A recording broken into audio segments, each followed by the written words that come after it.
Jules Verne, Clovis Dardentor 1, in which the main character of this story is not introduced to the reader. When they both got off at set station the train from Paris to the Mediterranean, Marcel Launens, addressing Jean Taquinat, said to him, "What shall we do, please, while we wait for the ocean liner to depart?" "Nothing," replied Jean Taquinat. "However, according to the traveller's guide, this is a curious city indeed. That it is not of great antiquity, since it is subsequent to the creation of its port, this terminus of the Languedoc Canal, due to Louis Roman XIV. And that is perhaps the most useful thing Louis Roman XIV did during his entire reign." "5," replied Jean Taquinat. "No doubt the great king anticipated that we would come and embark there today, April 27, 1885.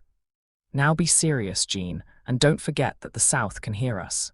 What seems wise to me is to visit Set, since we are at this, its basins, its canals, its maritime station, its 12 kilometers of quays, its promenade watered by the clear waters of an aqueduct. Have you finished reciting Joanne to me, Marcel?" "A city," continued Marcel Launens, "that could have been a Venice." "And who was content to be a little Marseille?" retorted Jean Taquinat. "As you say, my dear Jean, the rival of the superb Provençal city after it, the first free port of the Mediterranean, which exports wines, salts, brandies, oils, chemical products. And who cares?" replied Jean Taquinat, turning his head away, "boring bores like you. 6, and also raw hides, wool from La Plata, flowers, fruits, cod, staves, metals." "Enough, enough," cried the young man, eager to escape this torrent of information that was falling from his friend's lips. 273,000 tons entering, and 235,000 leaving, continued the ruthless Marcel Launens, not to mention his salting workshops for anchovies and sardines. His salt works, which produce 12 to 14,000 tons annually. His cooperage so important that it employs 2,000 workers and manufactures 200,000 casks. Where I wish you were locked up 200,000 times over, my verbose friend.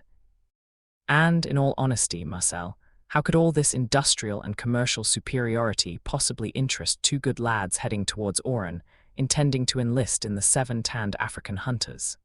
7. Everything is interesting when traveling, even what isn't, stated Marcel Launens. And is there enough cotton in Set to plug our ears? We'll ask while we're out for a walk.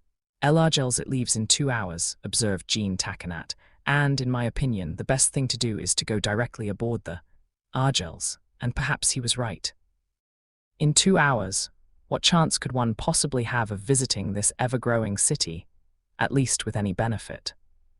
It would have required going to the Thau Lagoon, near the channel at the mouth of which it is built, climbing the limestone mountain, isolated between the lagoon and the sea, this pillar of St. Clair on whose slope the city is arranged like an amphitheatre, and which pine plantations will soon reforest. Doesn't this southwestern maritime capital, which connects to the ocean via the Canal du Midi, to the interior via the Beaucaire Canal, and which is served by 2 railway lines, one through Bordeaux, the other through the centre, deserve to hold the tourist's attention for a few days? 8. Connect to the heart of France. Marcel Launens, however, did not insist any further, and he obediently followed Jean Taquinat, who was preceded by a commission agent pushing the baggage cart. The old dock was reached after a fairly short journey. The train passengers, bound for the same destination as the 2 young men, were already gathered there.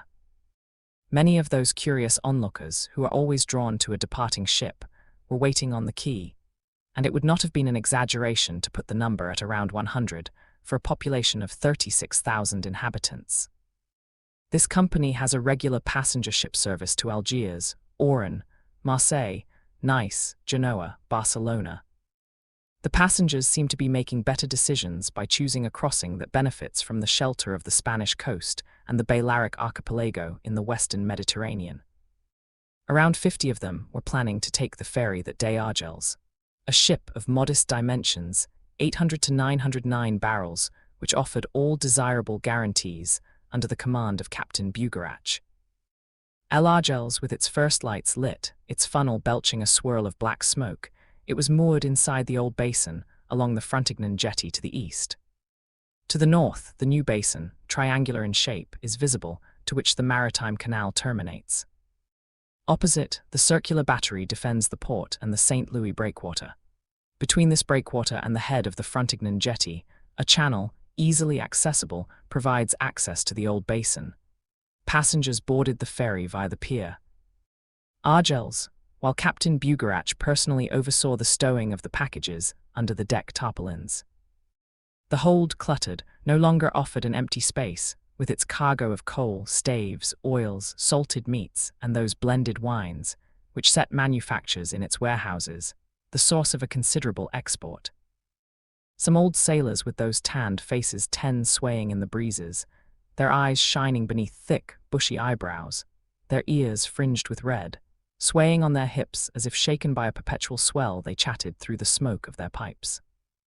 What they said could only please those passengers who were already excited by a crossing of 30 to 36 hours. Beautiful weather, one of them affirmed. A northeast breeze that will hold, it seems, added the other. It must be nice and cool around the Balearic Islands, concluded a third, shaking the ashes of an extinguished cigarette butt on the corner of his fingernail. With the wind at our backs, the Argels he won't mind reaching 11 knots per hour, said the master pilot, who was taking up his post aboard the liner. Besides, under Captain Bugarach's command, there's nothing to fear. The favourable wind is right there in his hat, and he only has to uncover it to have it on a broad reach.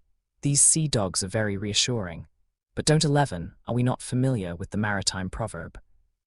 He who wants to lie only has to talk about the weather.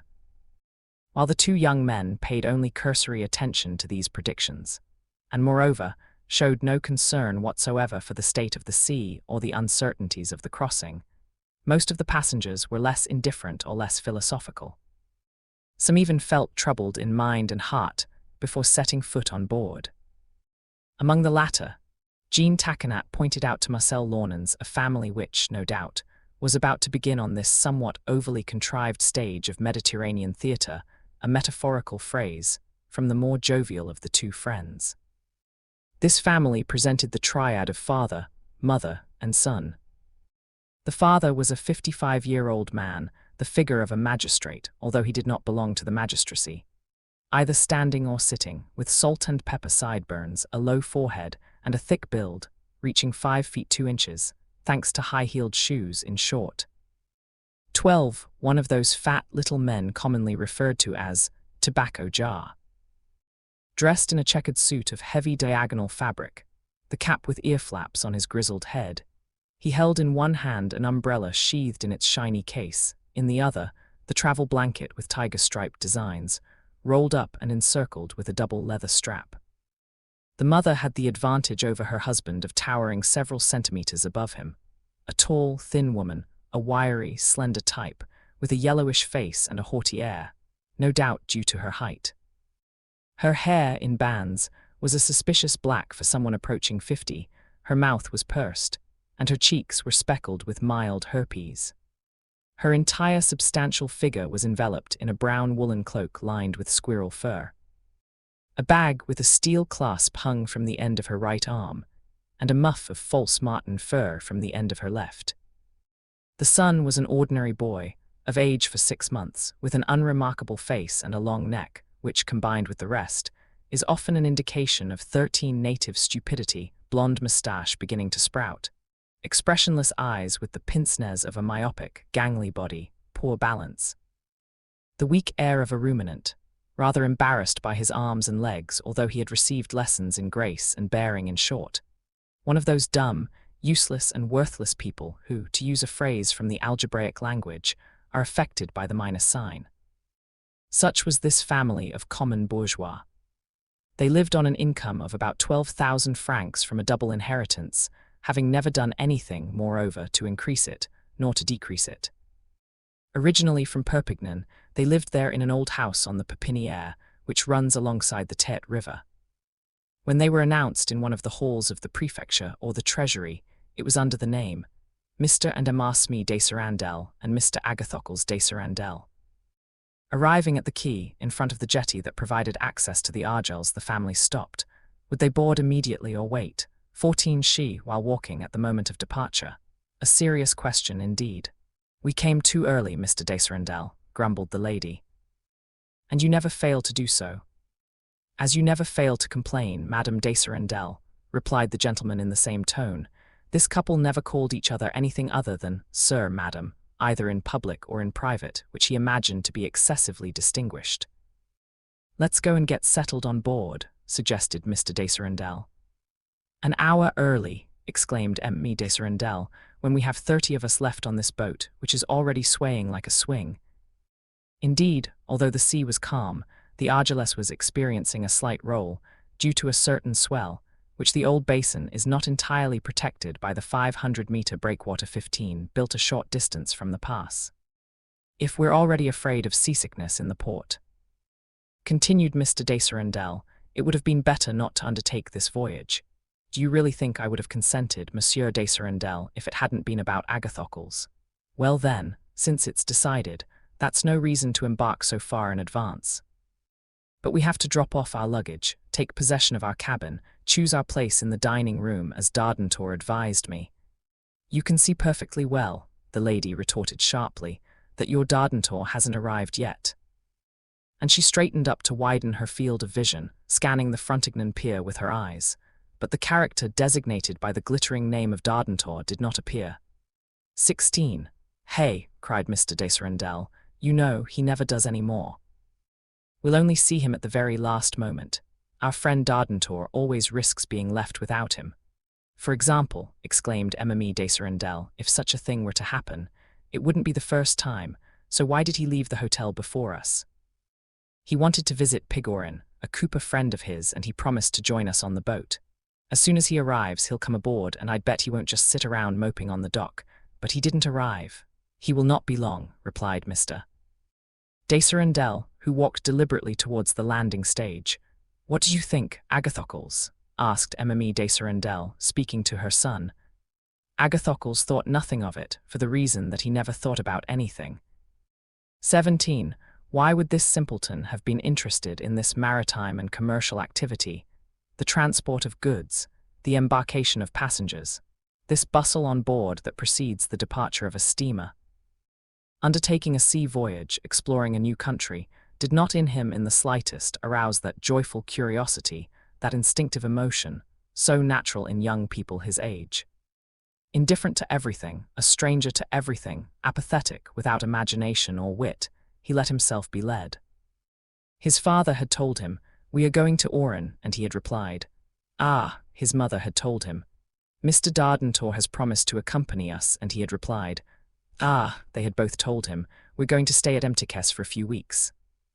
"Melisane and her daughter, whom you saw during their last passing through Perpignan," and he had replied. "Ah."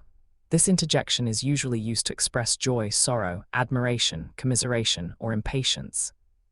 However, in Agathocles' mouth, it would have been difficult to say what it indicated, except perhaps the utter stupidity, and the stupidity in the 18 nullity. But, just as his mother had questioned him about whether he should board the ship or remain on the quay, seeing Mr. de Serendel step onto the landing stage, he had followed his father, and Mme. de Serendel resigned herself to embarking after them. The two young men were already settled on the liner's quarterdeck. All the noisy commotion amused them. The appearance of this or that fellow traveller sparked this or that thought in their minds, depending on the individual. The time of departure was approaching. The whistle, a steam, tore through the air. The smoke, more abundant, swirled around the collar of the large chimney, quite close to the mainmast which had been covered with its yellowish sheath. The passengers of the Argels they were, for the most part, Frenchmen travelling to Algeria, soldiers joining their regiment or battalion, a few Arabs, and a few Moroccans as well, all headed for Oran. The latter, as soon as they set foot on the bridge, made their way towards 19, the section reserved for second class. At the rear, first-class passengers gathered, to whom were exclusively assigned the poop deck, the lounge, and the dining room, which occupied its interior, lit by an elegant skylight. The cabins, located at the bow, were illuminated by portholes with lenticular glass. Obviously, the Argels it offered neither the luxury nor the comfort of the ships of the Compagnie Transatlantique or the Messageries Maritimes. The steamers leaving Marseille for Algeria were larger, faster, and better designed. But when it came to such a short crossing, was there any reason to be picky? And, in reality, this service from Seat to Oran, operating at lower prices, carried neither passengers nor goods. That day, while there were about 60 passengers in the forward section, it didn't seem that those in the aft section numbered more than 20 to 30. One of the sailors had just taken 2.5 hours off on board. In half an hour, the Argelès would cast off its moorings, and the 20 latecomers are never numerous at the departure of ocean liners. As soon as they boarded, the de Serendel family hurried towards the double doors which gave access to the dining room. "How this boat is already rocking," Agathocle's mother couldn't help but say. The father had wisely refrained from answering him. He was only concerned with choosing a 3-frame cabin and 3 places at the dining room table near the pantry. That's where the dishes arrived, so one could choose the best pieces and not be reduced to the leftovers. His preferred cabin was number 19. Located on the starboard side, it was one of the closest to the center, where pitching motions are less noticeable. As for rolling, there was no escaping it. Both forward and aft, the rolling motions were equally felt and equally unpleasant to those passengers who didn't appreciate the charm of these gentle swaying movements. 21. The cabin stopped, the small luggage unloaded, Mr. de Serendel, leaving Mme de Serendel, having secured her parcels, returned to the dining room with Agathocles.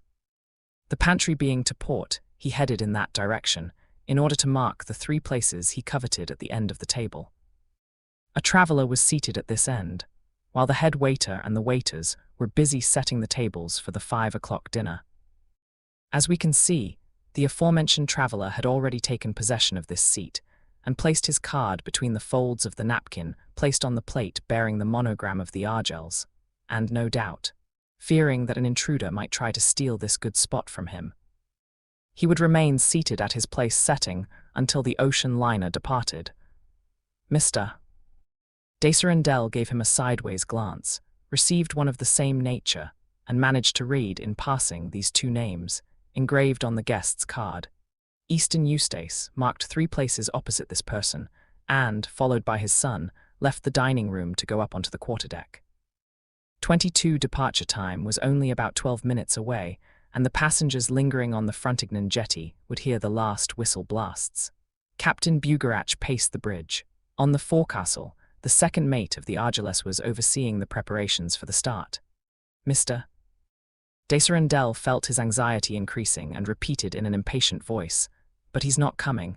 Why is he taking so long? What is he doing? He knows it's at 3 o'clock sharp. He's going to miss the boat. Agathocles." "And then?" replied de Serendel's son naively, without seeming to know why his father was giving himself over to this extraordinary agitation. "Can't you see Mr. Dardentor? He hasn't arrived yet."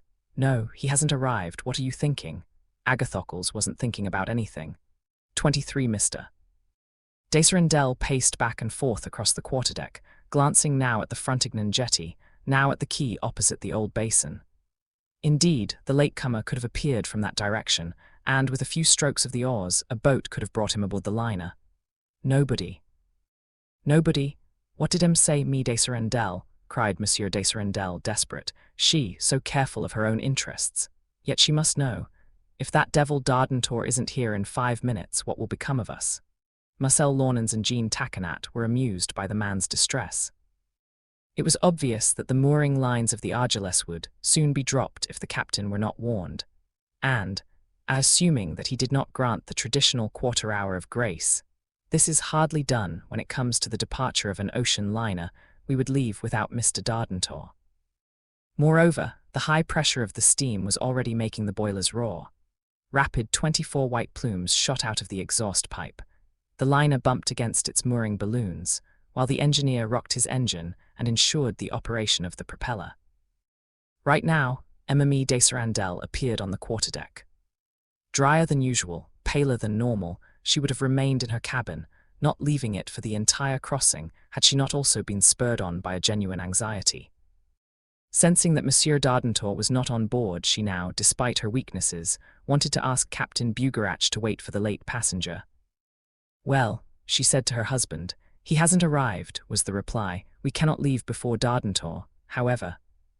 But go and speak to the captain, Mr. de Serendel. You can see that I don't have the strength to go up to him. 25 Captain Bugarach, keeping a watchful eye on everything, issuing orders to the bow, then to the stern, seemed unapproachable. Beside him on the bridge, the helmsman, holding the wheel handles, waited for command to pull the rudder lines. It was hardly the moment to address him, and yet, at Mtik's command, me de Serendel, after laboriously hoisting himself up the small iron ladder, Mr. de Serendel clung to the uprights of the footbridge stretched with white canvas. "Captain," he said. "What do you want from me?" replied the master after God abruptly, in a voice that rolled between his teeth like lightning between storm clouds. "Are you planning to leave?" "At exactly 3 o'clock, and it's only a minute away, but one of our traveling companions is running late. Too bad for him. 26, but couldn't you wait? Not for a second. But this is Mr. Dardentor." And, upon hearing that name, Mr. de Serendel surely believed that Captain Bugarach would first uncover himself, then bow. "Who's that? Dardentor? Never heard of him. Mr. Clovis Dardentor, from Perpignan." "Well, if Mr. Clovis Dardentor from Perpignan is not on board within 40 seconds, the Argels will leave without Mr. Clovis Dardentor. Let go to the front." Mr. de Serendel tumbled down rather than descended the ladder and tumbled onto the quarterdeck. "Shall we leave?" exclaimed Mme de Serendel, whose anger reddened her already whitening cheeks for a second. "The captain is a brute. He wouldn't listen to anything and doesn't want to wait. Let's disembark right now, Madame de Serendel. That's impossible. 27, our luggage is in the hold. Let's disembark, I tell you. Our seats are paid for." The thought of losing the prize for triple crossing from Set to Oran, Mme de Serendel turned livid again. "The good lady is bringing her pavilion," said Jean Taconat. "Then she's going to surrender," added Marcel Launens. She did indeed surrender, but not without indulging in idle recriminations. "Ah, that Dardentor, he's incorrigible, never where he should be. Instead of coming directly to the boat, why did he go to that pig Oran's place? And, there, without him, in Oran, what will we do?" "We'll wait for him at Msme Elisane," replied Mr. de Serendel, "and he will join us on the next steamer, even if he has to go to Marseille to catch it." 28 That Dardentor, repeated the lady, whose pallor deepened with the first swaying of the Argels. "Ah, if it weren't for our son, the happiness and future of Agathocles, did this worthless boy really care so much about his future and his happiness, having less?"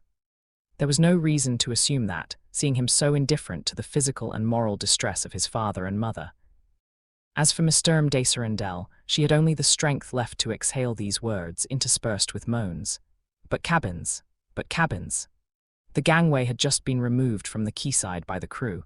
With its bow clear of the parapet, the liner turned slightly to head towards the channel. The propeller churned gently, creating a whitish ripple on the surface of the old basin. The whistle sounded its high-pitched notes, signaling the exit, anticipating the possibility of another vessel approaching. 29 was presented from the outside. "One last time, Mr. de Serendel cast a despairing glance over the people watching the liner depart, then to the end of the Perpignan pier, where the latecomer could have run. With a boat, he would still have had time to reach the Argels. My cabin, murmured Mme de Serendel, in a failing voice. Mr. de Serendel, very annoyed by the inconvenience and very irritated by the commotion, would gladly have told Mr. Dardentor and to get lost me de Serendel. But the most urgent matter was getting her back into the cabin she shouldn't have left in the first place. He tried to lift her from the bench where she lay slumped. Having done so, he took her by the waist and, with the help of one of the chambermaids, carried her down from the quarterdeck onto the deck. After dragging her through the dining room to her cabin, they undressed her, put her to bed, and wrapped her in her blankets to restore the vital warmth that had half extinguished within her. Then, this arduous operation completed, Mr. 30 de Serendel climbed back onto the quarterdeck, from where her furious and threatening eye scanned the quays of the old basin. The latecomer wasn't there, and even if he had been, what could he have done, except his fault, while beating his chest? Indeed, its evolution complete. The Argels he had reached the middle of the channel and was receiving greetings from the crowds of onlookers gathered, on one side on the jetty's breakwater, on the other around the St. Louis pier. Then he slightly altered his course to port, in order to avoid a schooner whose last broadside was extending into the harbour. Finally, having passed through the channel, Captain Bugarach manoeuvred to round the breakwater to the north and round the set headland under small steam. 31.2, in which the main character of this story is definitively introduced to the reader. "Here we are, on our way," said Marcel Launens, "on our way to—" "The unknown," replied Jean Taquinat. "The unknown that we must search to find something new," said Baudelaire, "the stranger Jean." "Do you hope to meet him on a simple trip across France? Africa, a trip from Sète to Oran?" "That it's only a 30 to 40-hour voyage, Marcel, a simple trip of which Oran is to be the first and perhaps only stop, I don't dispute that. But when you set off, do you always know where you're going?" 32 Certainly, Jean, when a passenger ship takes you where you need to go and barring any accidents at sea." "Hey, who's talking about that, Marcel?" replied Jean Taquinat disdainfully. "Accidents at sea, a collision, a shipwreck, an engine explosion, a 20-year Robinson Crusoe-like existence on a desert island, what a load of nonsense. No. The unknown, which I don't care much about anyway, is the X of existence. It's that secret of destiny that, in ancient times, men engraved on the skin of the goat Amalthea. It's what's written in the great book up there that even the best spectacles can't let us read. It's the urn into which life's ballots are deposited and which the hand of chance draws. Put a dam on this torrent of metaphors, Jean," cried Marcel Launens, "or you'll make me seasick. This is the mysterious setting on which the front curtain will rise." "Enough," I said, "enough. Don't get so carried away. 33 from the very beginning. Don't ride the steed of chimeras. Don't ride at full gallop. Hey, over there. It seems to me you're using metaphors now. You're right, Jean. Let's be clear-headed and see things as they are. What we want to do is entirely risk-free. We boarded the ferry to Oran at this crossing, with 1,000 francs each in our pockets, and we're going to enlist at the 7 tanned African hunters.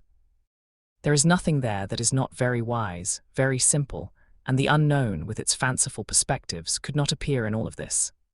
"Who knows?" replied Jean Taquinat, drawing a question mark with his index finger. This conversation, which reveals certain distinctive traits of the character of these two young men, took place at the rear of the quarterdeck. From the bench positioned against the mesh railing, their gaze, directed forward, was only stopped by the gangway's deckhouse, which overlooked the deck between the mainmast and the foremast of the liner. 34 about 20 passengers occupied the side benches and folding chairs, which the tent, suspended from the spider of its rope, sheltered from the sun's rays.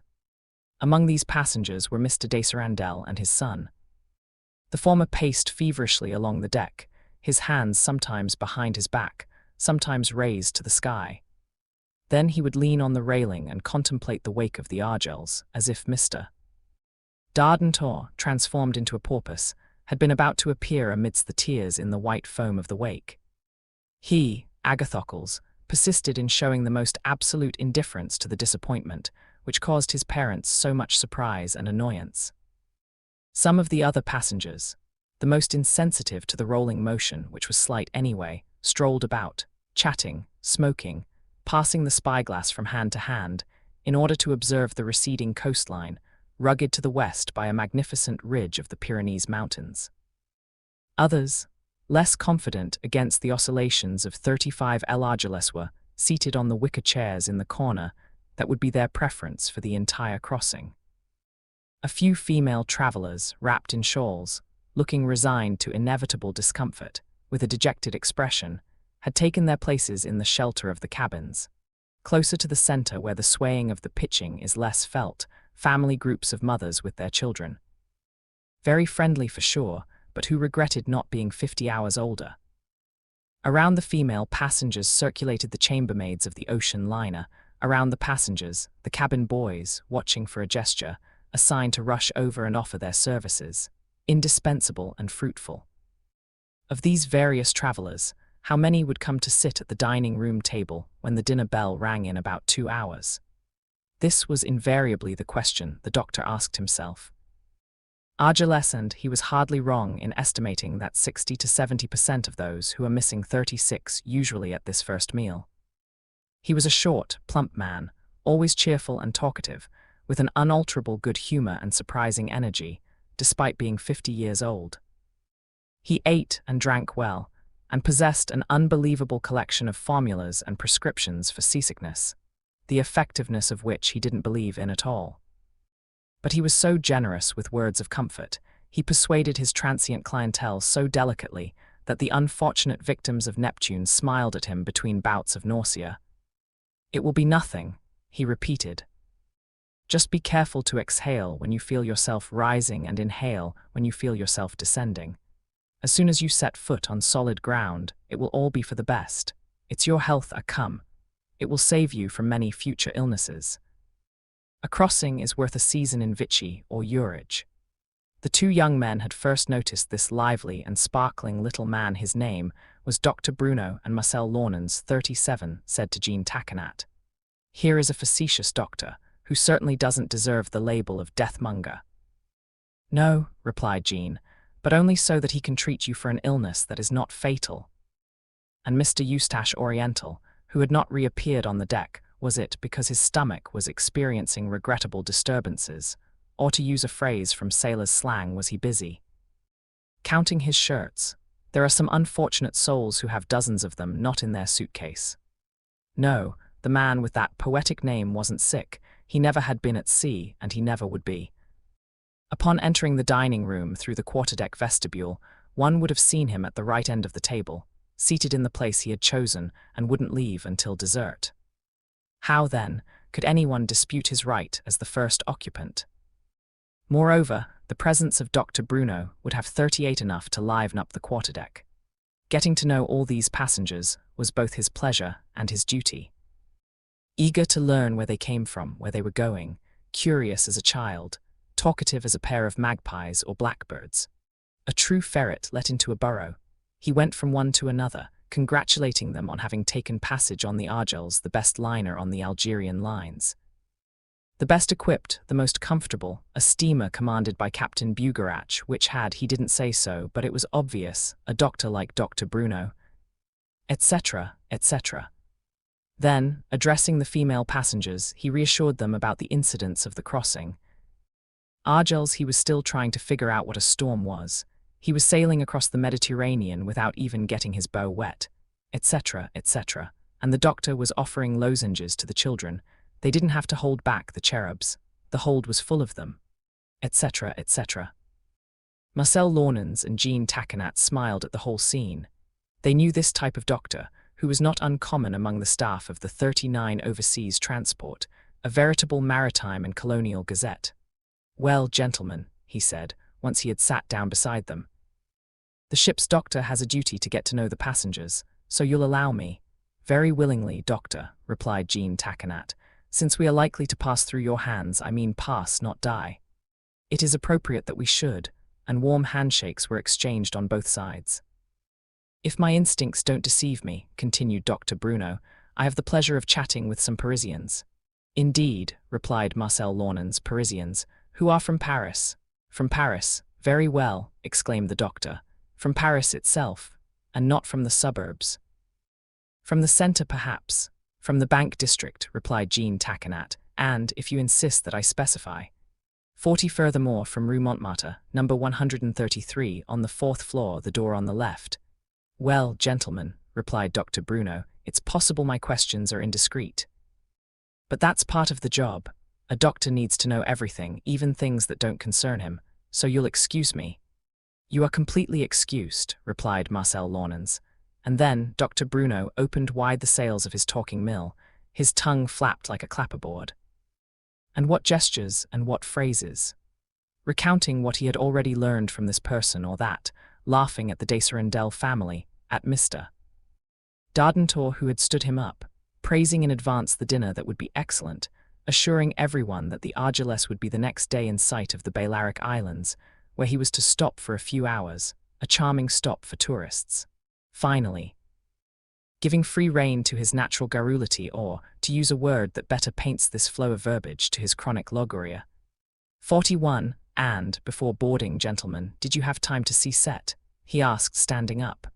No, doctor, to our great regret, replied Marcel Launens. That's a shame. The city is worth it. And have you ever visited Oran? Not even in my dreams. replied Jean Taconat. One of the cabin boys came at that moment to inform Dr. Bruno to go to Captain Bugarach. Dr. Bruno left the two friends, not without showering them with further pleasantries, and promising himself to resume their conversation, in which he still had so much to learn. What he had not learned, regarding the past and present of these two young people, should be summarized in a few succinct lines. Marcel Launens and Jean Taconat were first cousins through their mothers, two sisters, both born in Paris. From a very young age, deprived 42 each on their father's side, they had been raised in rather modest circumstances. Day students at the same lycée, after completing their schooling, they pursued, Jean Taconat, courses in advanced commercial studies, and Marcel Launens, courses at the School of Law. They belonged to the lower middle class of commercial Paris, and their ambitions were modest. Very close, like two brothers in the same household, they felt the deepest affection for one another, a friendship whose bonds nothing could break, despite the great difference in their personalities. Marcel Launens, thoughtful, attentive, disciplined, had taken life by its serious side early on. On the contrary, Jean Taconat, a true kid, a young, untamed colt, perpetually jovial, perhaps preferring pleasure to work, was the life of the party, the energy, the noise of the house. If he sometimes drew criticism for his impulsiveness, he knew so well how to make himself understood. 43 Forgive. Besides, just like his cousin, he showed qualities that made up for many of his flaws. They both had kind, open, frank, and honest hearts. Finally, they both adored their mothers, and M. will be forgiven with Launens and Taconat for having loved them to the point of weakness, since they had not abused them. When they turned 20, they were called up for military service as exempts, having only 1 year of service to complete. They served this time in a light infantry regiment in a garrison near Paris. There again, good fortune ensured that they were not separated, either in the squadron or in the barracks. This life in the barracks was not at all unpleasant for them. They performed their duties with zeal and good humor. They were excellent men, noted by their superiors, loved by their comrades, and perhaps would not have disliked the military profession had their minds been directed toward that goal from childhood. In short, had they, during their leave, caught some 44 instructions apparently, you're looked down upon in the corps if you never catch anything, they nevertheless left the regiment with a good grade. Back at their mother's house, Marcel Launens and Jean Taconat, both 21 years old, understood that the time had come to get to work. With their mother's agreement, it was decided that they would both join a reputable business. There they would learn the ropes of running a company and later acquire a stake in it. MWE Launens and Taconat encouraged their children to seek their fortune in this way. It was the assured future for these two sons whom they cherished. They rejoiced at the thought that in a few years they would be established, that they would marry well, that from simple employees they would become partners, then bosses, although still young, that their business would prosper, that the honorable name of the grandfathers would continue in the grandchildren, etc., etc. In short, those dreams that all mothers have and which come from their hearts. 45 These dreams were not to be realized. A few months after their return from the regiment, before they had entered the house where they wanted to start, a double misfortune struck the two cousins in their deepest affection. An epidemic disease, which struck the central districts of Paris, carried off MME Launens and MME Taconat a few weeks apart. What pain for these young people, struck by the same thunderbolt, their family now reduced to just them. They were devastated, unable to believe the reality of such a misfortune. However, they had to think about the future. They each inherited about 100,000 francs, which, with the fall in interest rates, amounted to something like 3,000 to 3,500 francs in annual income. This modest sum hardly allowed them to remain idle and useless. They wouldn't have wanted to anyway. But was it wise to risk their small fortune in business, so difficult at that time, to gamble it away in the 46th the vagaries of industry or commerce?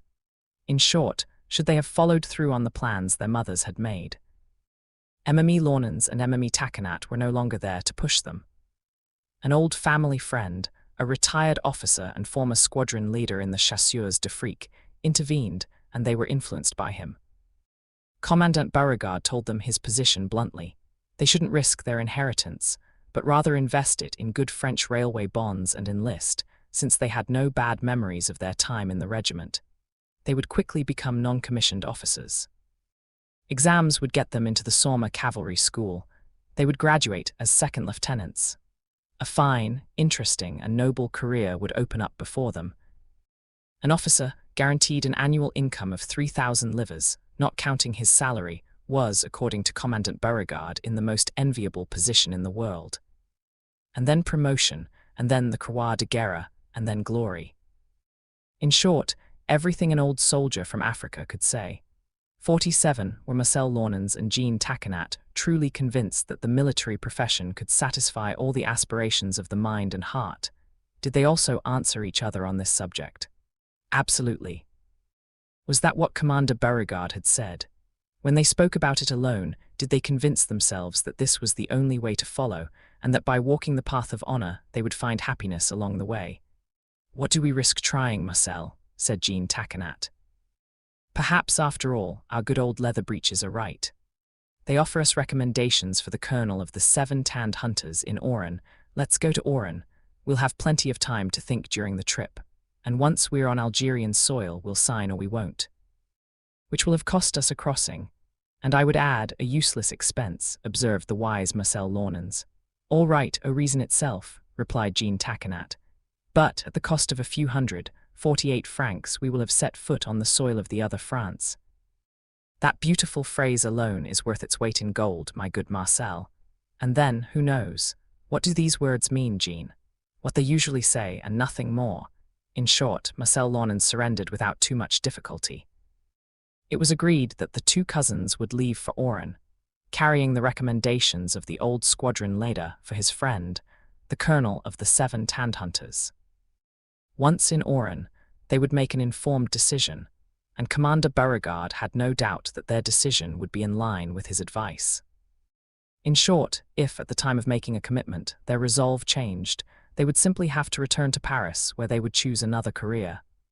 Therefore, since their journey would have been pointless in that case, Jean Taquinat decided it should be circular.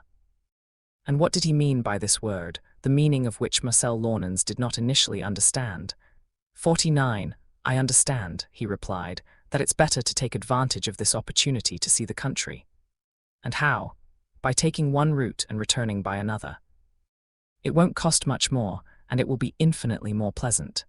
For example, we could take the ferry from Sète to Oran, then go to Algiers to catch the ferry to Marseille. That's an idea." "Excellent, Marcel. And it is simply Thales, Pittacus, Bias, Cleobulus, Periander, Chilon, and Solon who speak through me." Marcel Launens would not have dared to question a resolution so undoubtedly dictated by the 7 sages of Greece, and that is why, on that date of April 27, the 2 cousins were aboard the Argels. Marcel Launens was 22 years old and Jean Taquinat a few months younger. The former, taller than average, was more 50 taller than the second, a difference of only 2 to 3 centimeters, but of elegant build, kind face, slightly veiled eyes, imbued with a deep gentleness, blonde beard, quite willing to sacrifice it to conform to the order. If Jean Taquinat did not possess the external qualities of his cousin, if he did not represent, like him, what in the bourgeois world is called a handsome cavalier, one should not believe that he was not pleasant in person, a well-built brunette, with a hooked moustache, a sparkling countenance, singularly lively eyes, a graceful attitude, and such a good-natured air. We now know these 2 young people, both physically and morally. Here they are, embarking on a journey that is nothing out of the ordinary. Their only status is that of first-class passengers on this ocean liner bound for Oran. Will they, upon arrival, change it to that of second-class cavalrymen in the 7th arrondissement and African hunters? 51. "Who knows?" Jean Taquinat had said, as a man convinced that chance plays a major role in human destiny. El Argels having been underway for 25 minutes, it had not yet reached its full speed. The breakwater remained a mile behind it, and it was preparing to turn southwest. At that moment, Dr. Bruno, who was near the quarterdeck, grabbed the spyglass and pointed it towards the port at a moving object, crowned by swirls of black smoke and white vapors. Staring at the object for a few seconds, letting out an exclamation of surprise, running towards the starboard stairs, slumping onto the deck, climbing up to the gangway where Captain Bugarach was standing, calling out to him in a breathless and urgent voice. Putting the spyglass in his hands, it was for Dr. Bruno the affair of half a minute. "Commander, look," he said, pointing to the object that was growing larger as it 52 bringing closer. After observing it, "Certainly it's a steam launch," replied Captain Bugarach. "And it seems to me that this rowboat is trying to catch up with us," added Dr. Bruno. "There's no doubt about it, Doctor, because signals are being sent up front. Are you going to give the order to stop? I'm not sure if I should. What could this rowboat want from us?" "We'll know when she docks. Be sure," said Captain Bugarach, who did not seem very keen to stop his propeller. Dr. Bruno did not give up the game. "I just thought of it," he exclaimed, "if it was the late traveller running after the Argels, this Mr. Dardentor, who missed the start, 53, and who will have jumped into that dinghy to get back to our ship." This explanation was quite plausible, since it was certain that the longboat, pushing hard, was trying to reach the liner before it had put to sea. And it could very well have been on behalf of that latecomer, whose absence the de Serendel family so bitterly regretted. Captain Bugarach was not the kind of man to sacrifice the price of a first-class passenger seat for the inconvenience of stopping for a few minutes. He did utter 3 or 4 curses with a distinctly southern ring to them, but he sent the order to stop to the engine room. The liner ran on its momentum for a cable's length, its speed gradually decreased, and it came to a stop. However, as the swell from the open sea hit it broadside, its rolling intensified, much to the detriment of the passengers already suffering from seasickness. However, the longboat was gaining ground so quickly that the bottom of its bow was emerging from the foaming water. A 54 character positioned in the foreground, waving his hat. At that moment, Mr. de Serendel ventured to go up onto the gangway and there, addressing Dr. Bruno, who had not left the captain, "What are you waiting for?" he asked. "This rowboat," replied the doctor. "And what does she want?" "To reward us with one more passenger, no doubt the one who lingered, M. Dardentor. Mr. Dardentor, if that is his name. Mr. De Serendel seized the spyglass that the doctor presented to him, and, after many unsuccessful attempts, managed to frame the skiff in the lens of the overly mobile instrument. "Him! It's definitely him," he exclaimed, and he hurried to tell Agathocle's mother the good news. The longboat was now only 3 cable lengths away. 55 of the Argeleswich was rocked by a dull swell, while the excess steam escaped from the valves with a deafening rattling noise. The longboat arrived side by side just as Mr. de Serendel, a little pale from visiting his wife, reappeared on the deck. Immediately a rope ladder with wooden rungs, unrolled over the railing, fell back against the side of the liner. The passenger then proceeded to pay the skipper of the longboat, and it is presumed that he did so graciously, for he was greeted with one of those, "Thank you, Your Excellency," a secret that only the Lazarones seemed to possess. A few seconds later, the said character, followed by his servant who was carrying a suitcase, climbed over the railing, jumped onto the deck, and, with a joyful countenance, smiling and swaying gracefully, waved around. Then, noticing Mr. de Serendel, who was preparing to address him with reproaches, 56, "And yes, here I am, old man," he cried, giving him a good slap across the stomach. 57-3, in which the likable hero of this story begins to take center stage, Mr. Dardentor, whose first name was Clovis, was born 45 years before the start of this story, at Place de la Loge No. 4, in the old Racino, which became the capital of Roussillon, today the chief town of the Pyrénées Orientales, the famous and patriotic Perpignan. Clovis Dardentor's type is not uncommon in this fine provincial town. Picture a man of above-average height, square-shouldered, robustly built, his muscular system dominating his nervous system in perfect euthenia. That is to say, for those who have forgotten the Greek, in complete balance of his strength, with a round head, close-cropped salt and pepper hair. A fan-shaped brown beard, a lively gaze, the 58 big mouth, superb teeth, sure foot, skillful hand, well-tempered morally and physically. Good-natured, although imperious by nature, good-humored, endlessly eloquent, very resourceful, very expeditious. Finally, southern as much as can be an individual, who is not originally from that crevasse in which the whole of the French South is summed up and absorbed. Clovis Dardentor was a bachelor, and truly, one could not imagine such a man married, nor that any honeymoon would ever have graced his horizon. It wasn't that he was misogynistic, for he enjoyed the company of women, but he was misogamous to the highest degree. This enemy of marriage could not conceive that a man, sound of mind and body, engaged in business, would have the time to even consider it. Marriage. He accepted it neither out of inclination, nor convenience, nor self-interest, nor money, nor reason, neither under the regime of community property, nor under the regime of separate property, nor in any of the ways customary in this world. 59. Moreover, the fact that a man remained single does not necessarily mean that he lived a life of idleness. This would certainly not have been true of Clovis Dardentor.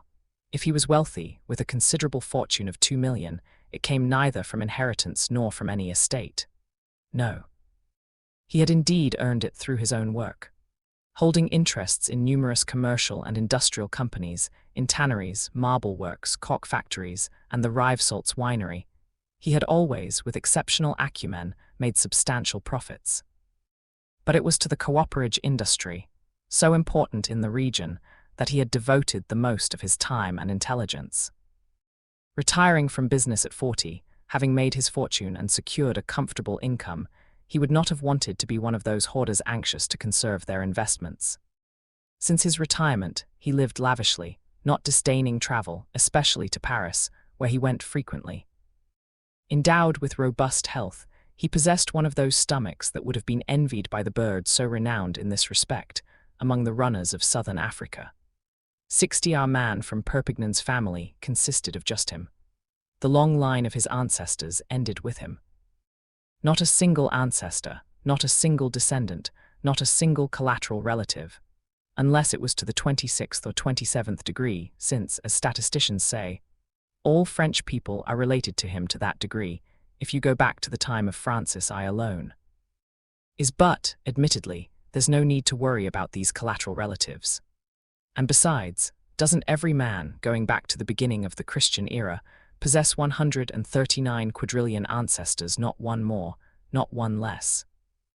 Clovis Dardentor wasn't particularly proud of it.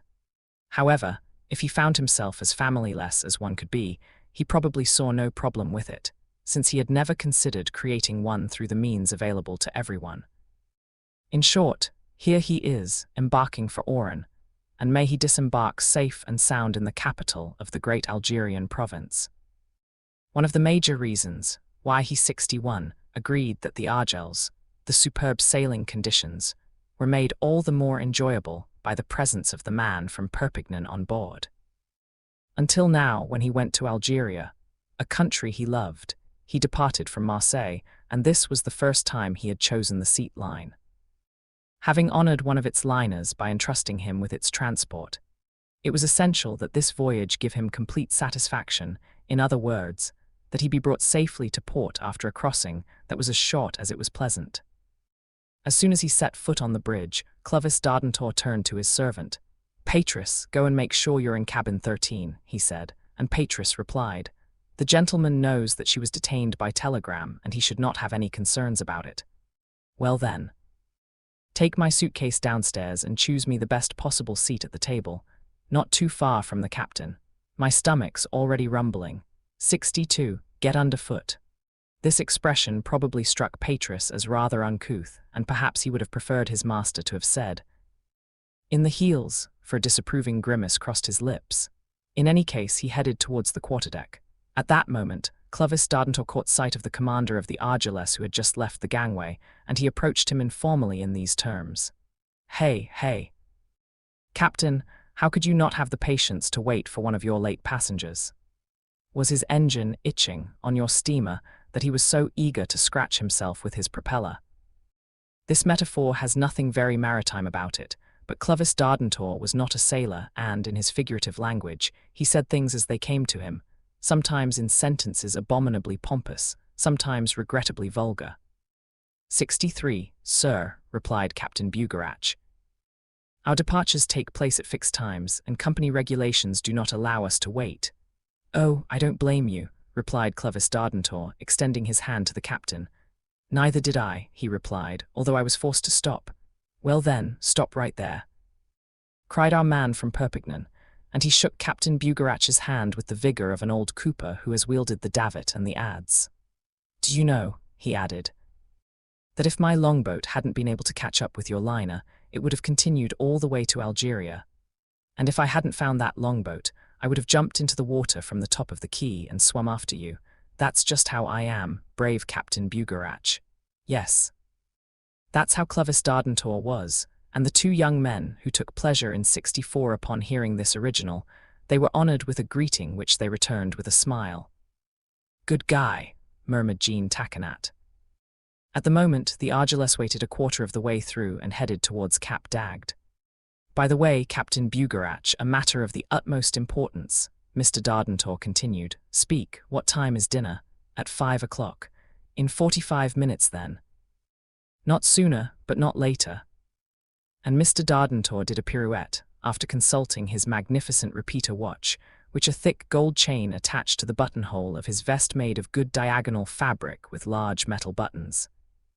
Certainly, to use an expression justified by his entire person, this man from Perpignan had a lot of style, with his hat. 65, his slouch leaning on his right ear, his checkered macfarlane, his binoculars slung over his shoulder, his travel blanket falling from his shoulder to his waist, his baggy breeches, his gaiters with copper prongs, and his double-soled hunting boots. And here is his cocky voice ringing out again, saying, "If I miss the departure, I won't miss dinner, my dear captain, and if your master chef has taken care with his menu, you'll see me chew it in time." Suddenly this flow of words, turning off its course, moved towards another interlocutor. Mr. de Serendel, who had gone to warn Mr. de Serendel, eager for the arrival of their travelling companion who had been so unfortunately delayed, had just appeared. "Hey, my dear friend," cried Clovis Dardentor and Emmeline de Serendel, "where is the excellent lady, and the most handsome of the Agathocles?" "Have no fear, Dardentor," replied Mr. de Serendel. "We were not late, and 66 Argels he didn't have to leave without us. Reproaches, my good man." "Well, you certainly deserve them. What worry you've caused us. Do you see us arriving in Oran at Mtikes place, me Elysane, without you? Hey, I've grumbled enough, de Serendel. It's all that animal Pigorin's fault. He kept me here with his samples of old rivesalts. I had to taste and savour, and when I appeared at the far end of the old basin, the Argeless was emerging from the channel. But here I am, and it's pointless to complain about it or to roll my eyes like a dying salmon. It would only make the rolling worse. And your wife? It's on its frame, a little, already. Already, sighed Mr. de Serendel, whose eyelids were trembling, and myself. "My good man, a word of advice from a friend," said Clovis Dardentor. "Don't open your mouth like that. Keep it closed as much as possible." 67, that would be tempting fate. "Good heavens," stammered Monsieur de Serendel, "you speak so eloquently about it. Ah, that crossing to Oran. Neither Emmeline, neither de Serendel, nor I would have risked it if Agathocle's future hadn't been at stake. Indeed, it was a question of the future of this sole heir of the de Serendel family. Every evening, Clovis Dardentor, an old friend of the family, would come to play his bezique or piquet at the house on Rue de la Pépinière. He had practically seen the child born, he had watched him grow up. Physically, at least, for his intelligence had lagged behind his development. Agathocles received the poor education that is the common lot of the lazy and the inept at the lycée. He showed no vocation for this rather than that. Doing nothing in life seemed to him to be the ideal for human being. With what he would inherit from his parents, he was expected to have an income of around 10,000 francs one day. That's something, but it won't be surprising that Mr. and Amasmi Desirendel 68, they had dreamed of a better future for their son. They knew the Elysane family, who, before living in Algeria, had resided in Perpignan. Me Elysane, the widow of a former merchant, was 50 years old at the time and enjoyed a comfortable life, thanks to the fortune left to her by her husband, who, after retiring from business, had settled in Algeria. The widow had only one daughter, aged 20. A good match, Louise Elysane, people were saying, even in southern Oran, and also in the Pyrénées Orientales, or at least in the house on Rue de la Pépinière. A marriage between Agathocle de Serendel and Louise Elysane, what could have been a better match? Now, before getting married, you have to know each other, and although Agathocles and Louise had seen each other as children, they had retained no memory of one another. Therefore, since Oren wasn't coming to Perpignan, Emma since Elisane did not like to travel, it was from Perpignan to Oren. From there, this journey, although Emma de Serendel experienced symptoms of seasickness simply by watching the waves crash onto the shore, and that Mr. de Serendel, in 69, despite his pretensions, she wasn't exactly a steadfast soul. It was then that Clovis Dardentor was considered. This man from Perpignan was accustomed to travelling. He never refused to accompany his friends. Perhaps he harbored no illusions about the worth of this young man they wanted to marry off. But, in his opinion, when it comes to becoming a husband, all men are equal. If Agathocles appealed to the young heiress, it would all work out. It's true, Louise Elisane was charming. In short, when the de Serendels arrive in Oren, it will be time to introduce her to the reader, and he will be free to throw his hat in the ring and oust Agathocles. We now know the reason why this group from Perpignan had taken to the Argelès and why he was facing a Mediterranean crossing. While waiting for dinner time, Clovis Dardentor went up onto the quarterdeck where those first-class passengers, whom the rolling of the ship had not yet sent back to their cabins, were waiting. Mr. de Serendel, whose pallor 70 increased, followed him there and came to slump down on a bench. Agathocles approached. "Hey, my boy, you've got a better face than your father," said Mr. Dardentor. "How's it going?" Agathocles replied that they were working hard. "That's great, and try to go all the way. Don't go unpacking there looking like papier-mâché or like a pumpkin in marmalade. No, nothing to fear that. The sea didn't harm that boy." Clovis Dardentor had not deemed it appropriate to go down to Mtks cabin de Serendel. The good lady knew he was on board, and that was enough. Any consolations he might have offered would have been of no benefit whatsoever. Besides, Monsieur Dardentor belonged to that category of abominable people, always quick to mock those suffering from seasickness. Just because they don't get it themselves, they refuse to admit that anyone else could. They should simply be hanged from the mainmast. 71 L'Argelès was at the level of Cap d'Agde when a bell rang out at the bow. It had just struck 5 o'clock dinner time. Until then, the pitching and rolling of the liner had not been very pronounced. The swell, although rather short, caused only a very tolerable rocking motion for most of the passengers. Argelès receiving her almost from behind, he moved with her. There was therefore reason to hope that the guests would not fail to appear in the dining room. The passengers, and even 5 or 6 female passengers, descended by the double staircase of the quarterdeck and reached the reserved places at the table. Mr. Eustache Oriental was occupying his seat, already showing great impatience. He had been there for 2 hours. Everything suggested, however, that once dinner was over, this hoarder of good seats would go back up on deck, and that he would not remain glued to that chair until the arrival in port. Captain Bugarach and Dr. Bruno, 72, they sat at the back of the room. They never failed in their duty to pay their respects. Clovis Dardentor and Messrs. de Serendel, father and son, moved towards the head of the table. Marcel Launens and Jean Taquinat, eager to study these various types of Perpignan residents, sat next to Mr. Dardentor. The other guests settled in, as they pleased, about 20 in all, some near Mr. Oriental, close to the pantry from which the dishes arrived on the orders of the head waiter. Mr. Clovis Dardentor immediately made the acquaintance of Dr. Bruno, and one can be assured that, thanks to these 2 raging orators, the conversation would not languish around Captain Bugarach. "Doctor," said Mr. Dardentor, "I am happy. Very happy to shake your hand, even if it's riddled with germs like those of all your colleagues." "Don't worry, Mr. Dardentor," replied Dr. Bruno in the same cheerful tone. "I've just washed myself with water." 73 Borisset. "Bast, how I couldn't care less about microbes and germs," cried Mr. Dardentor. "I've never been sick, not for a day or an hour, my dear Aesculapius. I've never even had a cold for 5 minutes. I've never swallowed a single herbal tea or a single pill. And you'll allow me to believe that I won't be starting to take any medication based on your prescriptions. Oh, I find the company of doctors very agreeable. They are good people, whose only fault is to ruin your health simply by feeling your pulse or looking at your tongue. That said, I am delighted to sit down at your table, and if the dinner is good, I will do it justice." Dr. Bruno refused to consider himself defeated, even though he had found someone more eloquent than himself. He replied without making much of an effort to defend the medical profession against such a well-armed adversary. Then, with the soup having arrived, everyone thought only of satisfying an appetite sharpened by the crisp sea air. 74 at first, the swaying of the steamer didn't bother the guests, except for Monsieur de Serendel, who had turned as white as his napkin.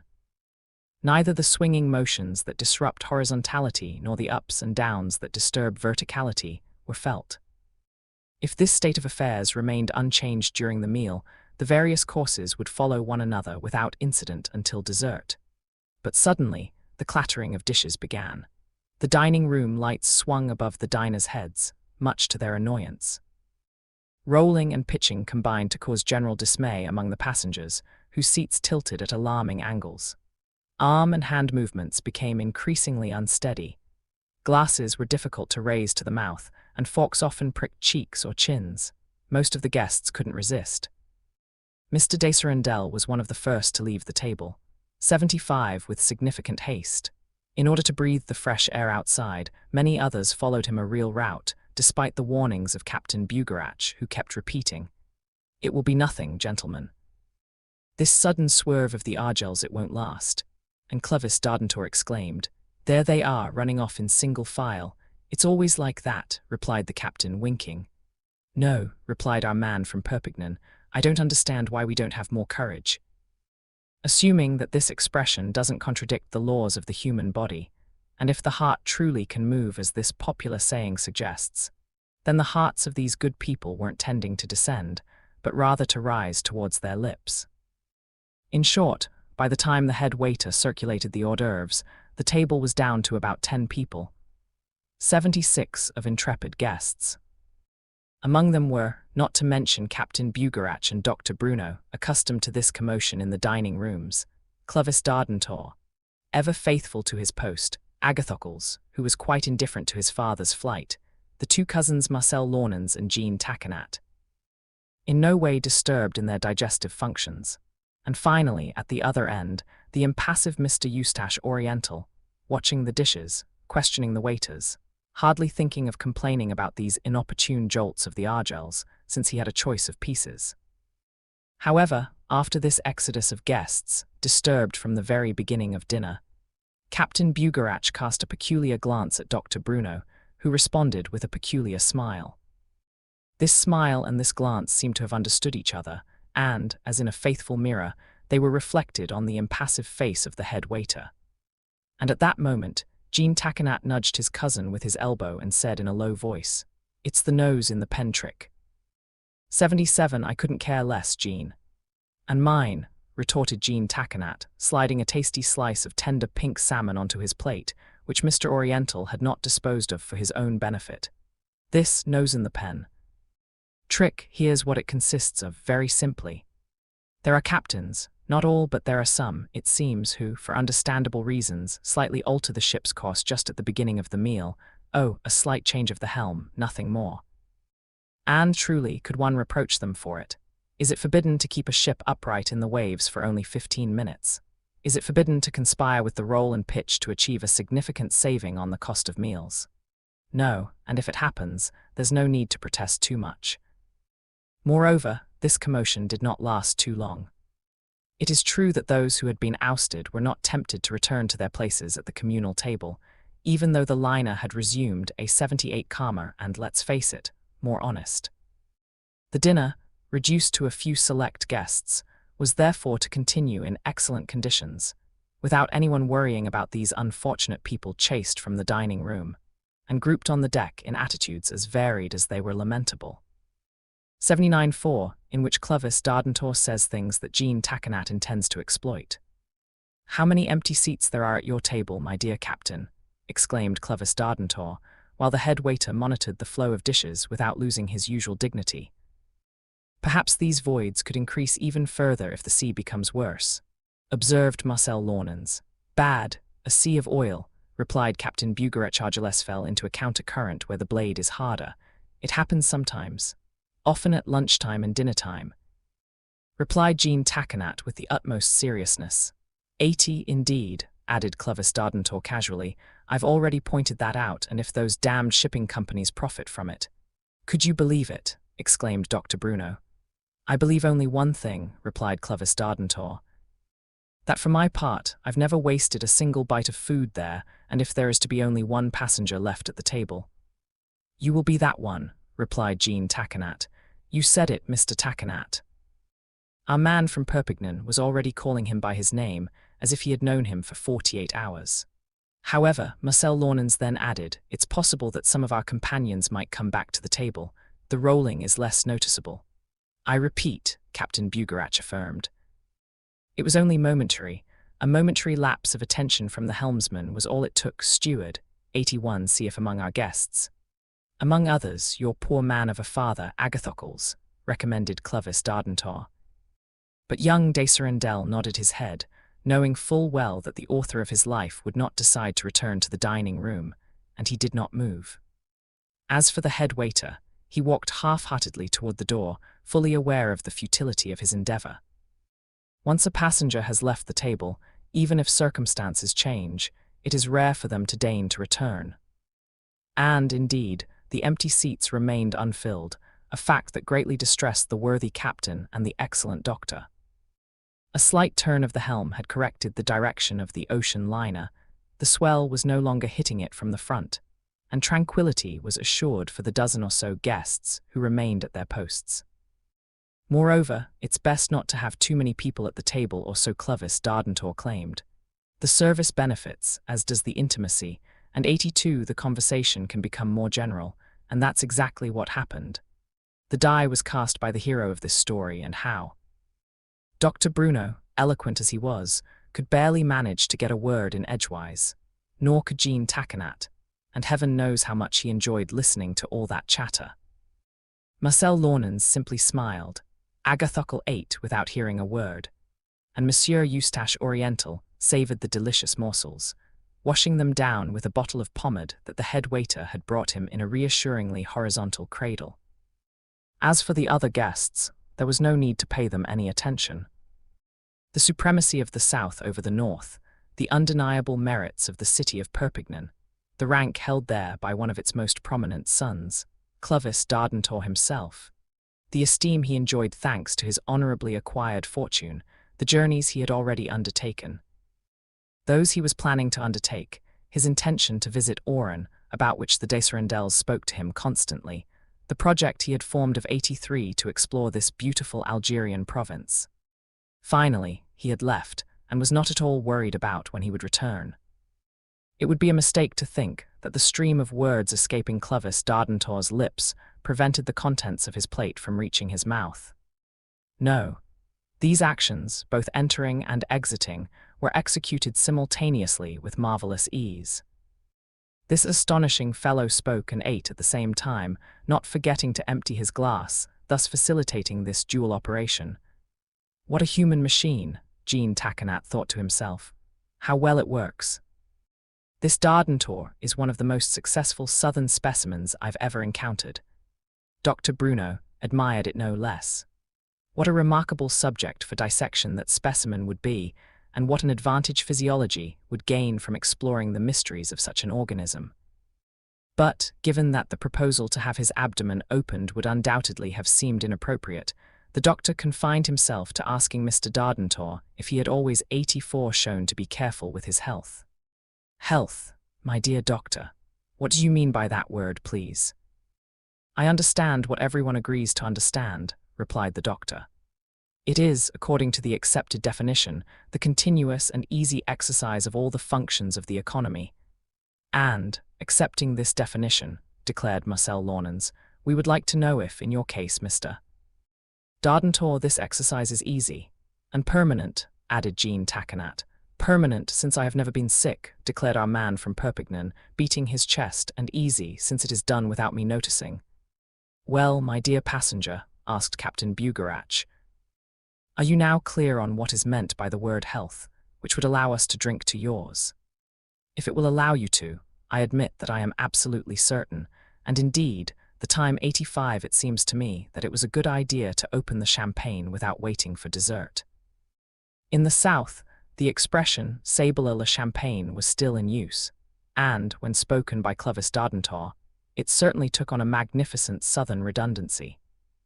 The roderer was brought in, the flutes were filled, crowned with white foam, and the conversation did not drown in it, quite the contrary.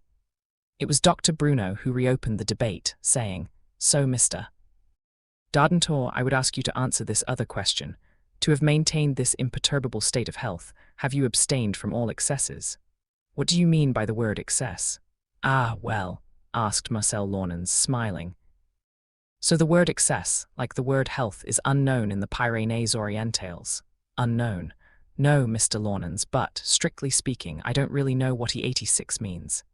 "Mr. Dardentor," continued Dr. Bruno, "to commit excesses is to abuse oneself, to wear out the body no less than the mind, by being immoderate, intemperate, incontinent, and especially by indulging in the pleasures of the table, a deplorable passion which soon destroys the stomach." "Ques acco the stomach?" asked Clovis Dardentor in the most serious tone. "What is it?" exclaimed Dr. Bruno. "Good heavens! A machine used to manufacture stomach aches, gastritis, gastrocels, gastroenteritis, endogastritis, and exogastritis." And, as he went through this string of expressions which have the word gaster as their root, he seemed quite happy that the stomach had given rise to so many special affections. In short, Clovis Dardentor persisted in maintaining that he was unaware of any indication of a deterioration in his health, since he refused 87 to admit that these words had any meaning. Jean Taquinat, very amused, using the only expression that sums up human intemperance, said, "Finally. You've never been to a wedding?" "No, because I've never been married." And the blaring voice of this eccentric continued in such bursts that the glasses clinked on the table as if it had been shaken by a sudden roll. It was understood that it would be impossible to know whether this improbable Dardentor had been the prototype of sobriety or not, whether he owed his insolent health to his usual temperance, or whether it was due to an iron constitution that no abuse could have damaged. "Come now," confessed Captain Bugarach, "I see, Mr. Dardentor, that nature has built you to become one of our future centenarians. Why not, dear Captain?" "Yes, why not?" repeated Marcel. 88 Lornan. "When a machine is solidly built," continued Clovis Dardentor, "well balanced, well oiled, well maintained, there is no reason why it should not last forever." "Indeed," concluded Jean Taquinat, "and as long as we don't run out of fuel." "And there's no shortage of fuel," exclaimed Clovis Dardentor, shaking his pocket watch, which made a metallic clang. "Now, gentlemen," he added with a burst of laughter, "have you finished giving me tricks?" "No," replied Dr. Bruno, and stubbornly insisting on forcing the Perpignanese into a corner. "Wrong, sir, wrong," he cried. "There's no machine so good that it doesn't wear out, no mechanism so good that it doesn't break down sooner or later." "That depends on the mechanic," retorted Clovis Dardentor, who filled his glass to the brim. "But come now," cried the doctor. "You will finish 89 well by dying, I suppose. And why would you want me to die, since I never consult a doctor? Cheers, gentlemen." And, amidst general hilarity, raising his glass, he joyfully clinked it against the glasses of his table companions, then drained it in one gulp. The conversation continued then, noisy, lively, and intoxicating, until dessert, whose varied menu replaced the entremets of the previous course. Imagine the effect this tumultuous outburst must have had on the unfortunate passengers in the cabins, stretched out on their frames of pain, whose nausea could only increase in the vicinity of such cheerful talk. Several times, Monsieur de Serendel had appeared in the doorway of the dining room. Since his dinner and his wife's were included in the fare, what a disappointment it was not to be able to eat his share. But no sooner had the door opened than he felt himself overcome by stomach dizziness, and with what haste 90 was he going back up on the bridge. His only consolation was to tell himself, "Luckily, our son Agathocles is eating enough for 3. And, in fact, the boy consciously worked to recover as much as possible of his father's expenses. However, after Clovis Dardentor's final reply, the conversation veered off in another direction.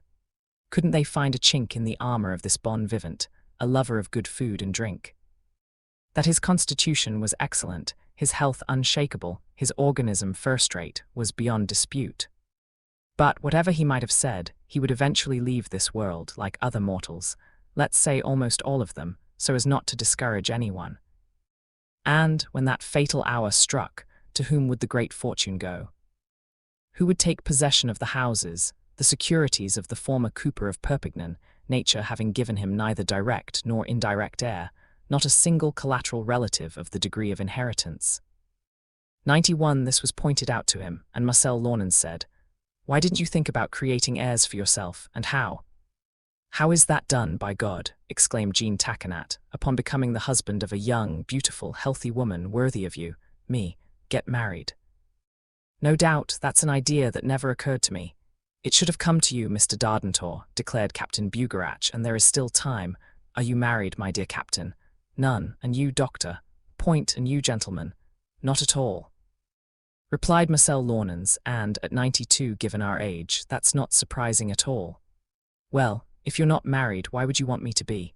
"But to have a family," replied Jean Taquinat, "and with family, all the worries that come with it, to have children, grandchildren, and with them, the torments they cause. Finally, to have natural descendants who will grieve your death, or who will rejoice in it."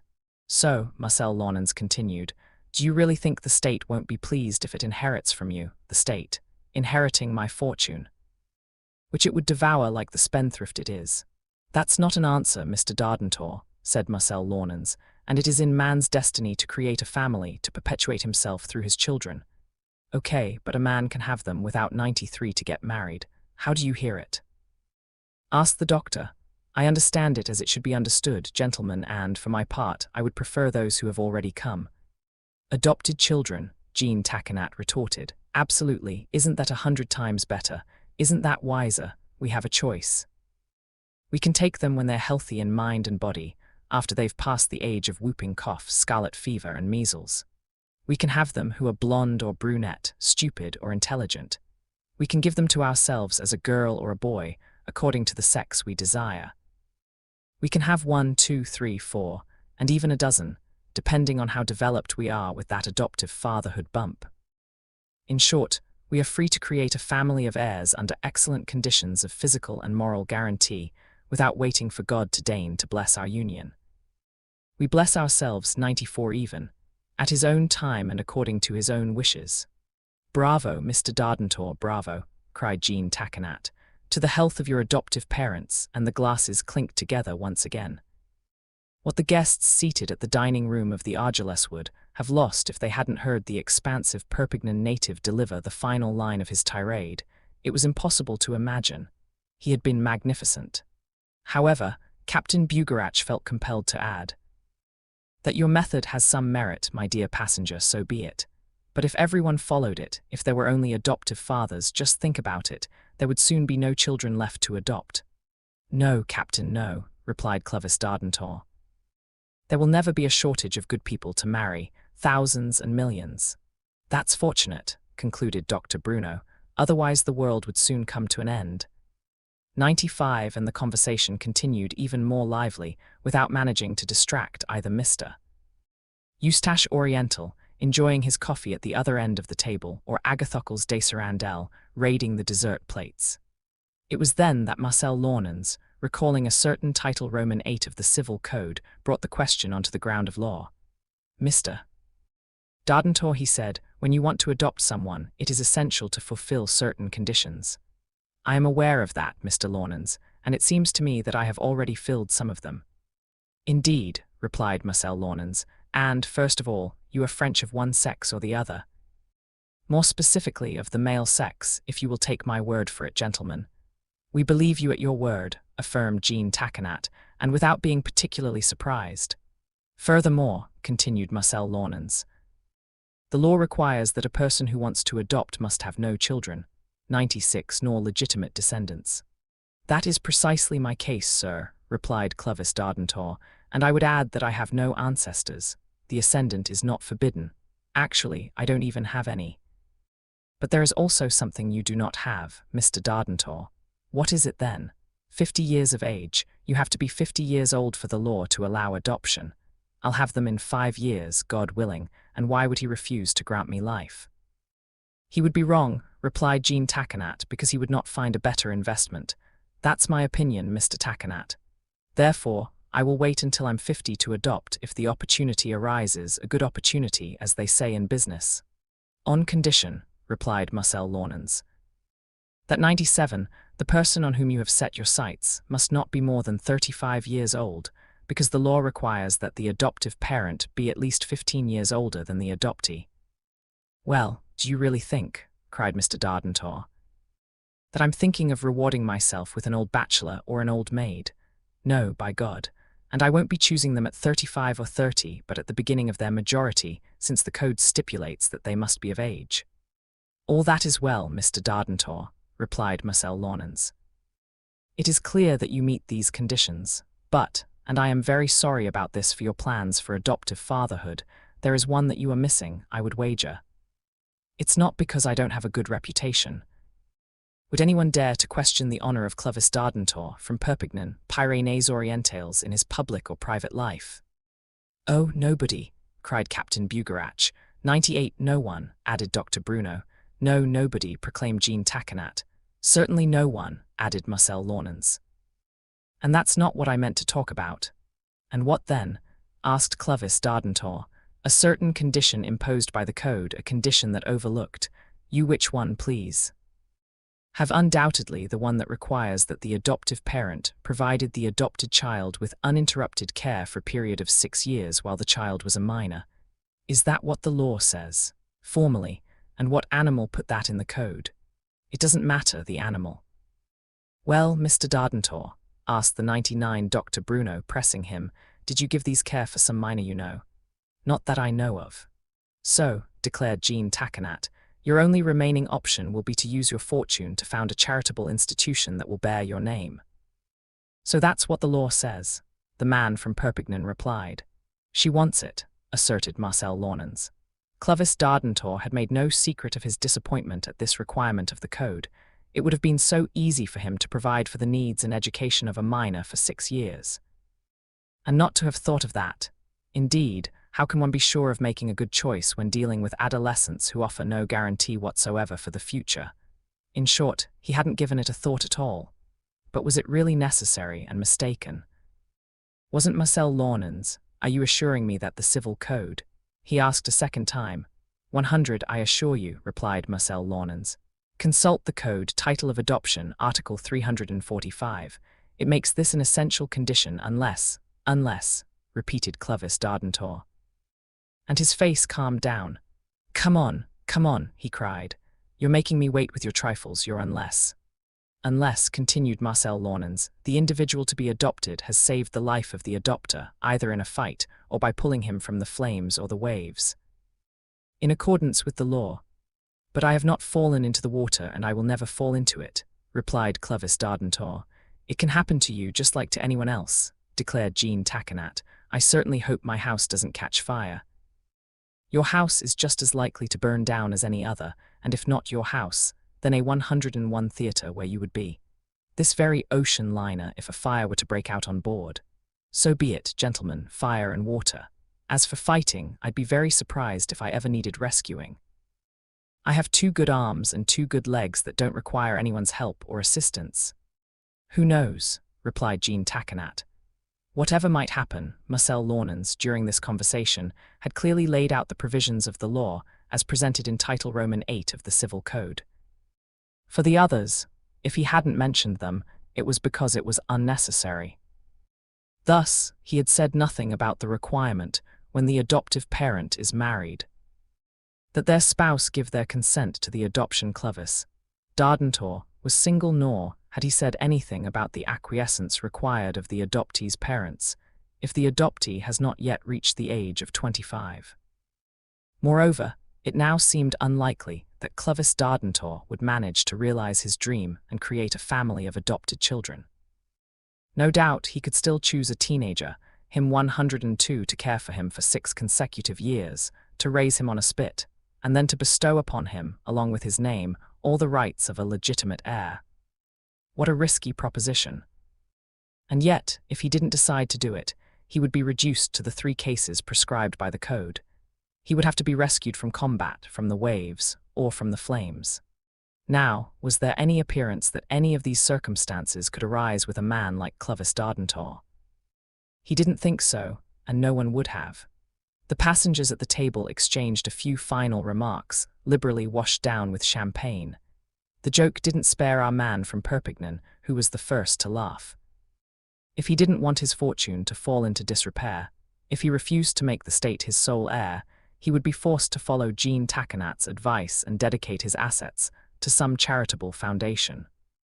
After all, he was free to give his inheritance to the first person who came along.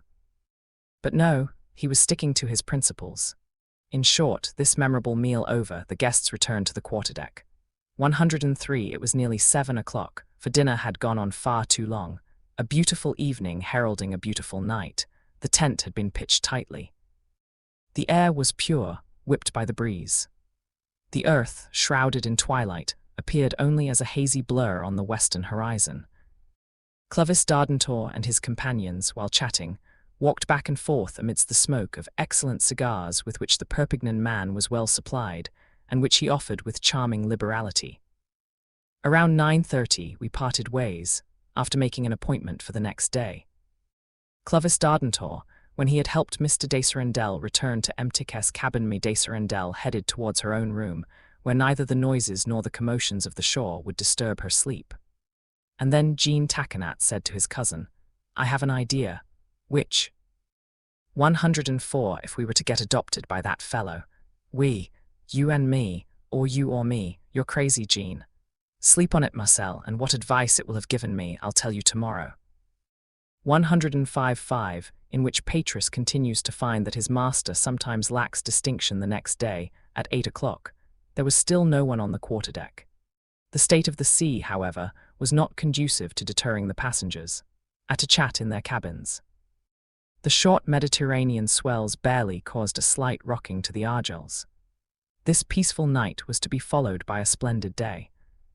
If the passengers had not left their surroundings at sunrise, it was because laziness kept them there, some under the influence of a lingering sleep, others daydreaming wide awake, both abandoning themselves to the rocking of a child in its cradle.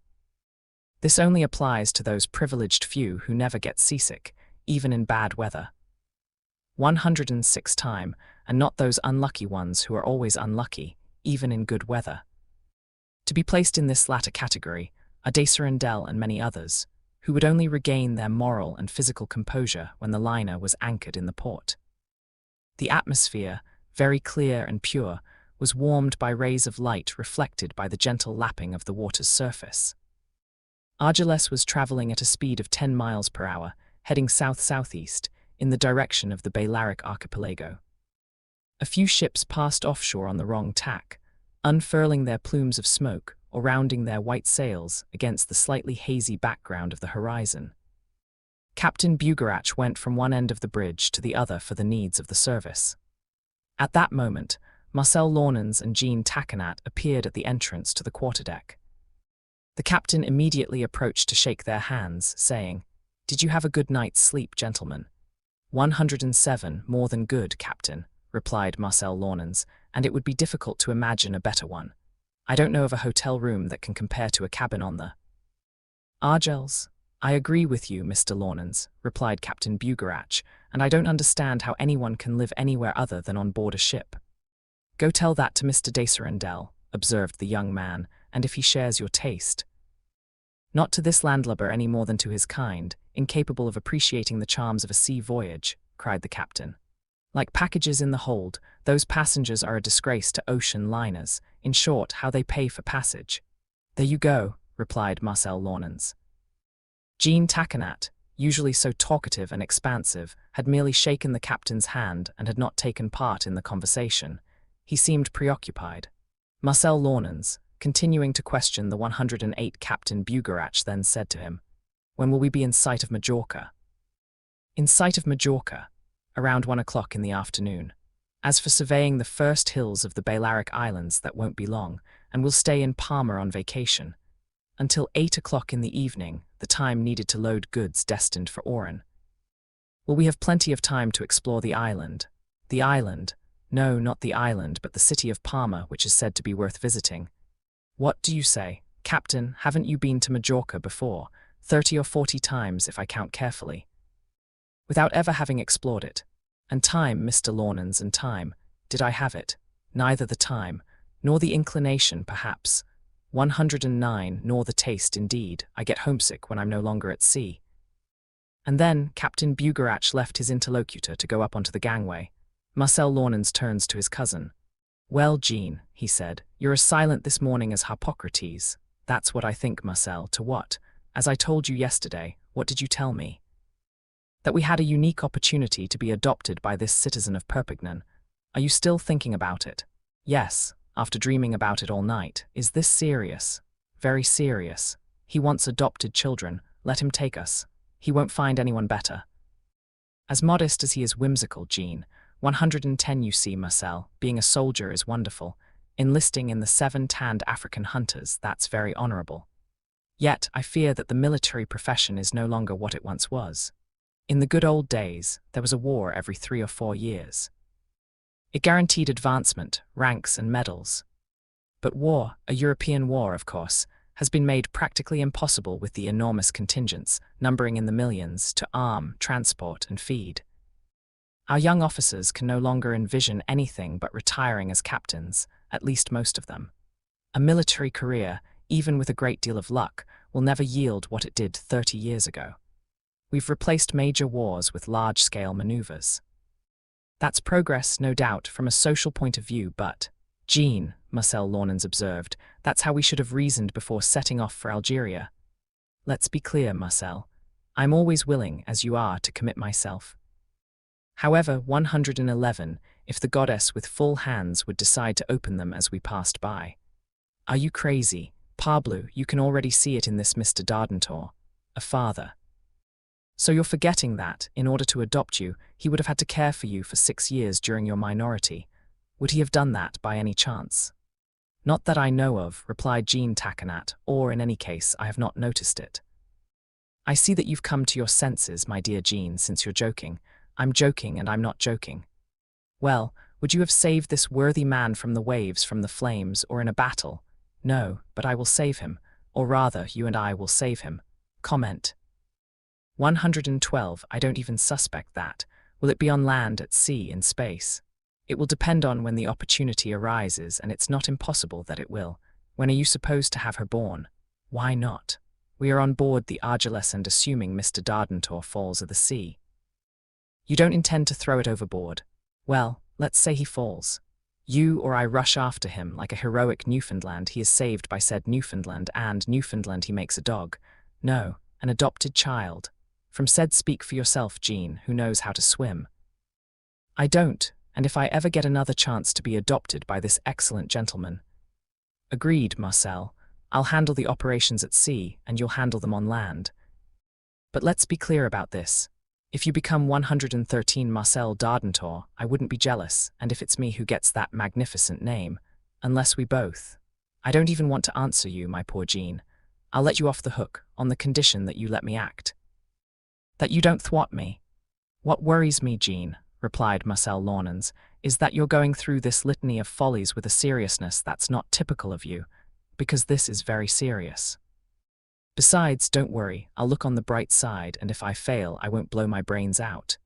Do you have any left? Just a few more grams, I'm telling you again. You're crazy, parbleu. They both left it at that in this conversation, to which, moreover, Marcel 114 Lawnans wanted to attach no importance to it. And, smoking together, they walked the quarterdeck from bow to stern. As they approached the railing, they could see Clovis Dardentor's servant, who stood motionless near the engine hood, dressed in his impeccably correct travelling livery. What was he doing there, and what was he waiting for, without showing any sign of impatience? He was waiting for his master to wake up. Such was the eccentric fellow in the service of Mr. Clovis Dardentor, no less eccentric than himself. Between these two men, it is true, what a difference in temperament and character. Patris, that was his name, although he was not of Scottish origin, and he deserved that name which comes from the patricians of ancient Rome. He was a man in his 40s, impeccably respectable. His refined manners contrasted sharply with the unpretentious manner of the Perpignan native, whom he had both the good and bad fortune to serve. The features of his clean-shaven face, always freshly shaven, his 115, his slightly receding forehead, his gaze imbued with a certain pride, his half-closed lips revealing handsome teeth, his carefully groomed blonde hair, his measured voice, his noble bearing, all these qualities allowed him to be classified as the type whose head, according to physiologists, forms the elongated circle. He looked like a member of the English House of Lords. Having held this position for 15 years already, it wasn't that he hadn't often felt the urge to leave. Conversely, Clovis Dardentor had no less frequently considered showing him the door. In truth, they couldn't do without each other, although it would have been difficult to imagine two more opposite natures. What bound Petrus to the house in Perpignan was not his salary, however high it may have been, but the certainty that his master had absolute, and indeed well-deserved, trust in him. But how wounded Petrus felt in his pride to see this familiarity, this loquacity, this exuberance of a southerner. At his eyes, Mr. Dardentor lacked composure. He abandoned the dignity that he, 116 his social standing. The old cooper's true nature reappeared in his manner of greeting, introducing himself and speaking. He lacked good manners, and how could he have acquired them while making, hooping, and rolling thousands of barrels through his warehouses? No. That wasn't it, and Petrus didn't hesitate to tell him so. Sometimes, Clovis Dardentor, who, as already noted, had a penchant for making pronouncements, would be willing to accept his servant's observations. He would laugh at them, mock this liveried mentor, and take pleasure in riling him up with his repartee. Sometimes, too, on his bad days, he would fly into a rage, tell the unfortunate adviser to get lost, and give him those traditional 8 days of leave, the 8th of which never came. Deep down, while Petrus was annoyed to be in the service of such an ungentlemanly master, Clovis Dardentor was proud to have such a distinguished servant. But on that day, Petrus had no reason to be satisfied. He had received from the head waiter that, during 117 at dinner the night before, Mr. Clovis Dardentor had indulged in regrettable intemperance of language, speaking indiscriminately and leaving the guests with a poor impression of a native of the Pyrenees Orientales. No. Petrus was not happy, and he intended not to hide it. That is why, quite early in the morning, before being called, he had taken the liberty of knocking on the door of cabin 13. Our first unanswered blow was followed by a second, more emphatic blow. "Who's there?" grunted a voice muffled by sleep. "Petrus. Go to hell." Without going where he was sent, Petrus immediately withdrew, very upset by this unparliamentary response, to which, however, he should have been used. "I would never do anything with such a man," he had murmured as he obeyed. 118, and always dignified, always noble, always English lord, he had returned to the bridge to patiently await the appearance of his master. The wait lasted a full hour, for Mr. Dardentor was in no hurry to leave his frame. Finally, the cabin door creaked open, then the quarterdeck door opened, and the main character of this story entered. At that moment, Jean Taquinat and Marcel Launens, leaning on the railing, caught sight of him. "Fix, our father," said Jean Taquinat. And, upon hearing this qualification, as absurd as it was premature, Marcel Launens could not help but burst into a magnificent laugh. However, with measured steps, a stern face, and a disapproving expression, Petrus, rather ill-disposed to receive orders from his master, advanced towards Mr. Dardentor. "Ah, it's you, Petrus. It's you who came to wake me up in the middle of my sleep, when I was drifting off into golden dreams. 119, sir, will agree that your duty was to wait until I had called you. The gentleman probably thinks he's in Perpignan, in his house on Place de la Loge." "I know where I am," replied Mr. Dardentor, "and if I had needed you, someone would have come looking for you on my behalf. You poorly wound alarm clock." Petrus's face tightened slightly, and he said in a grave tone, "I prefer not to listen to Monsieur when he expresses his highly offensive thoughts in such terms. Furthermore, I would point out to Monsieur that the beret he has seen fit to wear does not seem appropriate for a first-class passenger." And, indeed, the beret, placed back on the nape of Clovis Dardentor's neck, lacked distinction. "So you don't like my beret, Petrus?" "No more than the tunic that, sir, has 120 dressed up. under the pretext that one must look like a sailor when sailing. Really, if I had been received by the gentleman, I would certainly have prevented him from dressing like that. You would have stopped me, Patris. I am in the habit of not hiding my opinion from Monsieur, even when it might upset him, and what I am doing in Perpignan in Monsieur's house, it is only natural that I do aboard this ocean liner. When will you be finished, Mr. Patris? Although this formula is perfectly polite.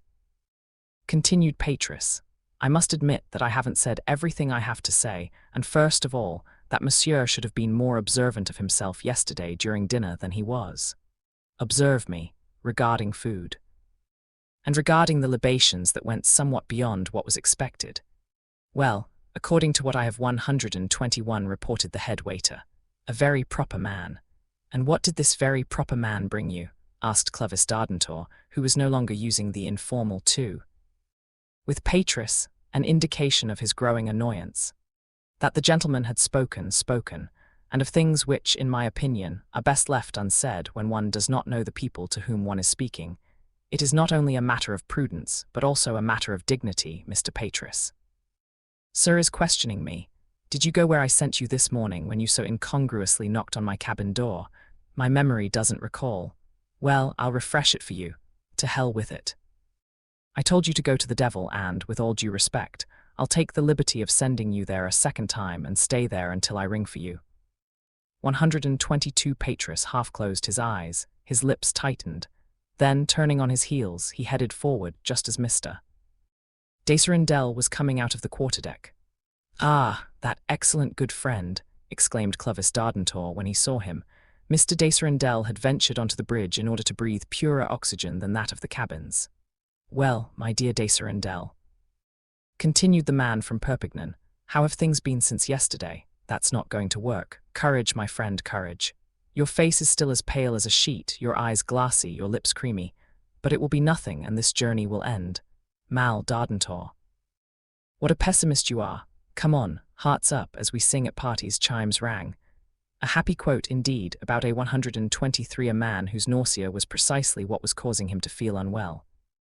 Besides, Clovis Dardentor continued, in a few hours you'll be able to set foot on dry land.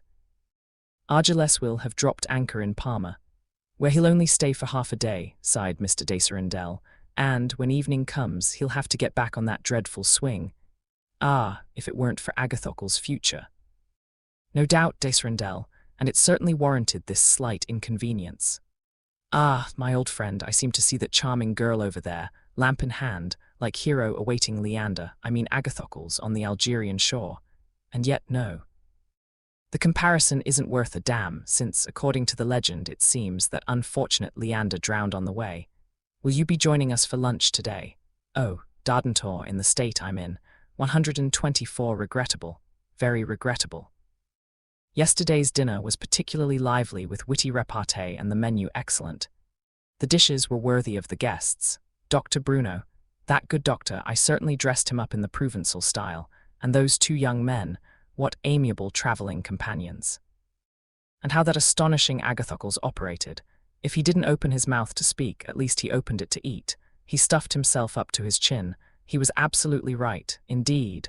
Ah, that, Mmme de Serendel, won't we see her this morning? I don't believe it, not this morning. Nor later, what, not even in Parma, she's unable to get up. The dear woman, how I pity her, and how I admire her, all this turmoil for her Agathocles. She truly has a mother's heart, and a heart, but let's not talk about her heart. Get on the 125, Donette. No, I couldn't, Dardentor. I prefer to stay in the living room. It's safer. Ah, when will we build boats that don't dance, and why persist in sailing such machines? It is certain, de Serendel, that on land ships would not care about rolling and pitching.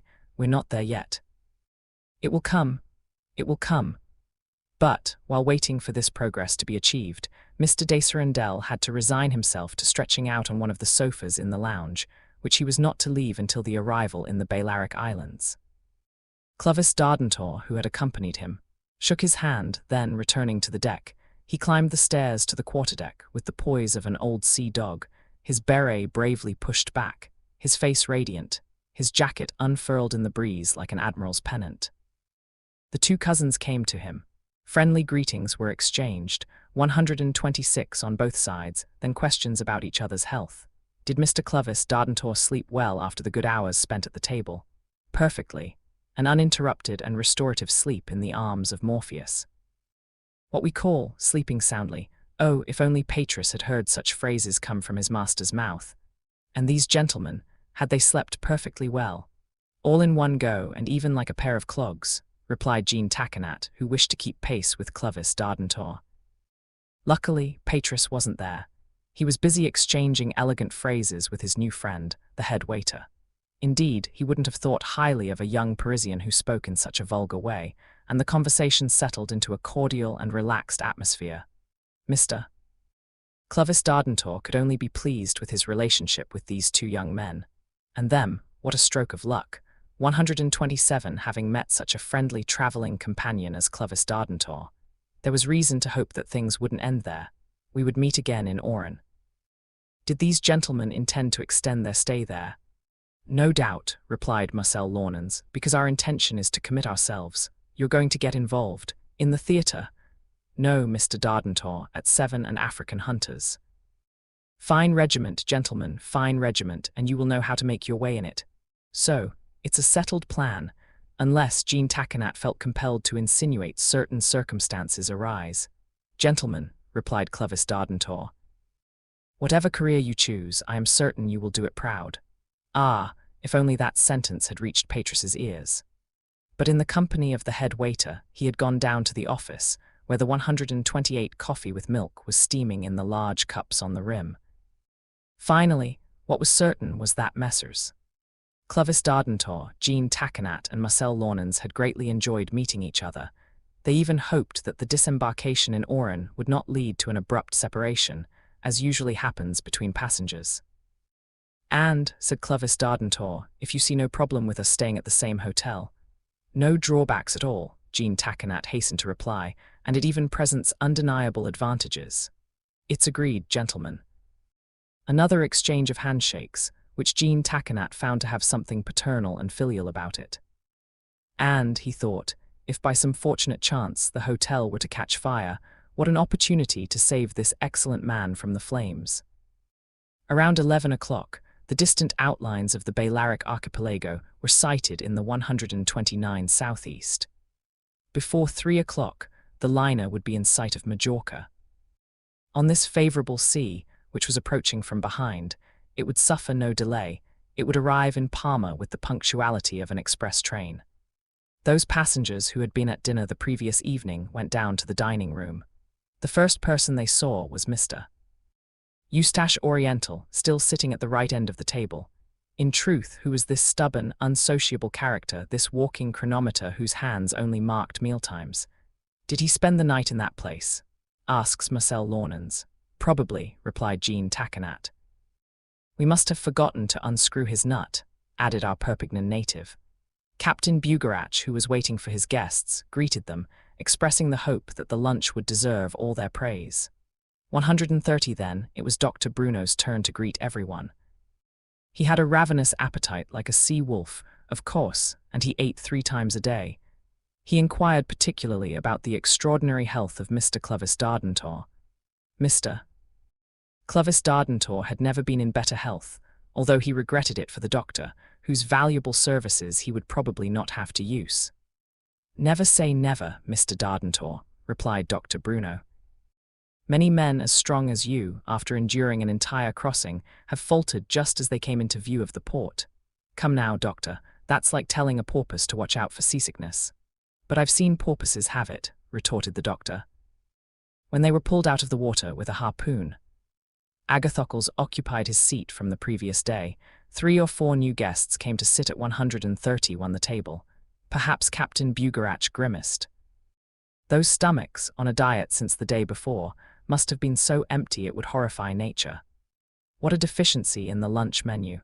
During this meal, and despite Patris's remarks, the conversation continued to shift between Mr. Dardentor's fingers.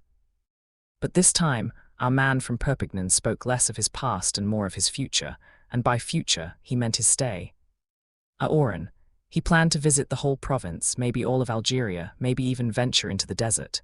Why not? And on that subject, he asked if there were still Arabs in Algeria. "A few," said Marcel Launens. "We keep them for local colour, and lions."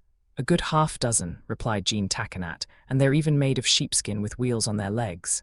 Don't trust it, gentlemen."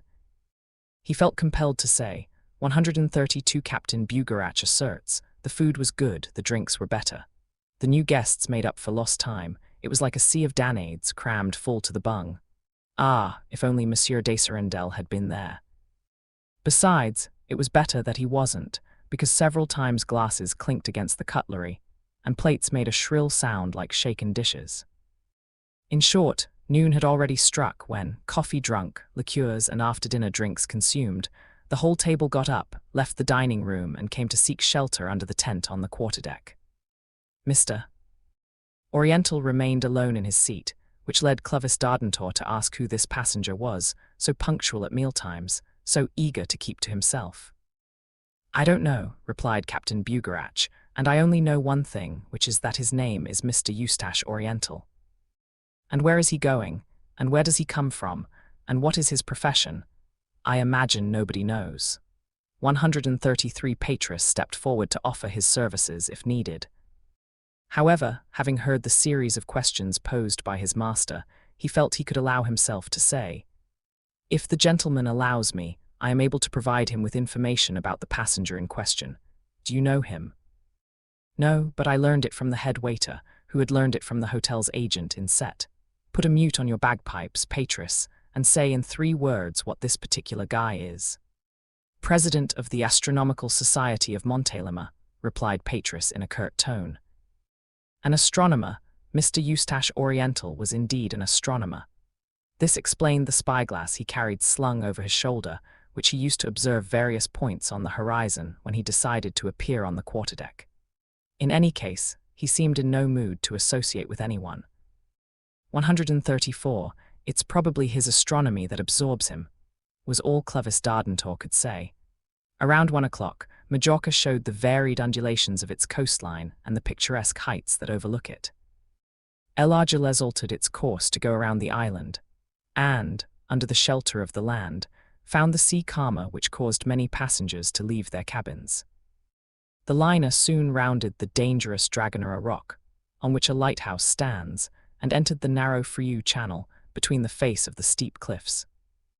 Then, having left Cape Calangre to port, the Argelès moved to the entrance of Palma Bay, and, following the breakwater, came to moor at the quay, where the curious crowded together.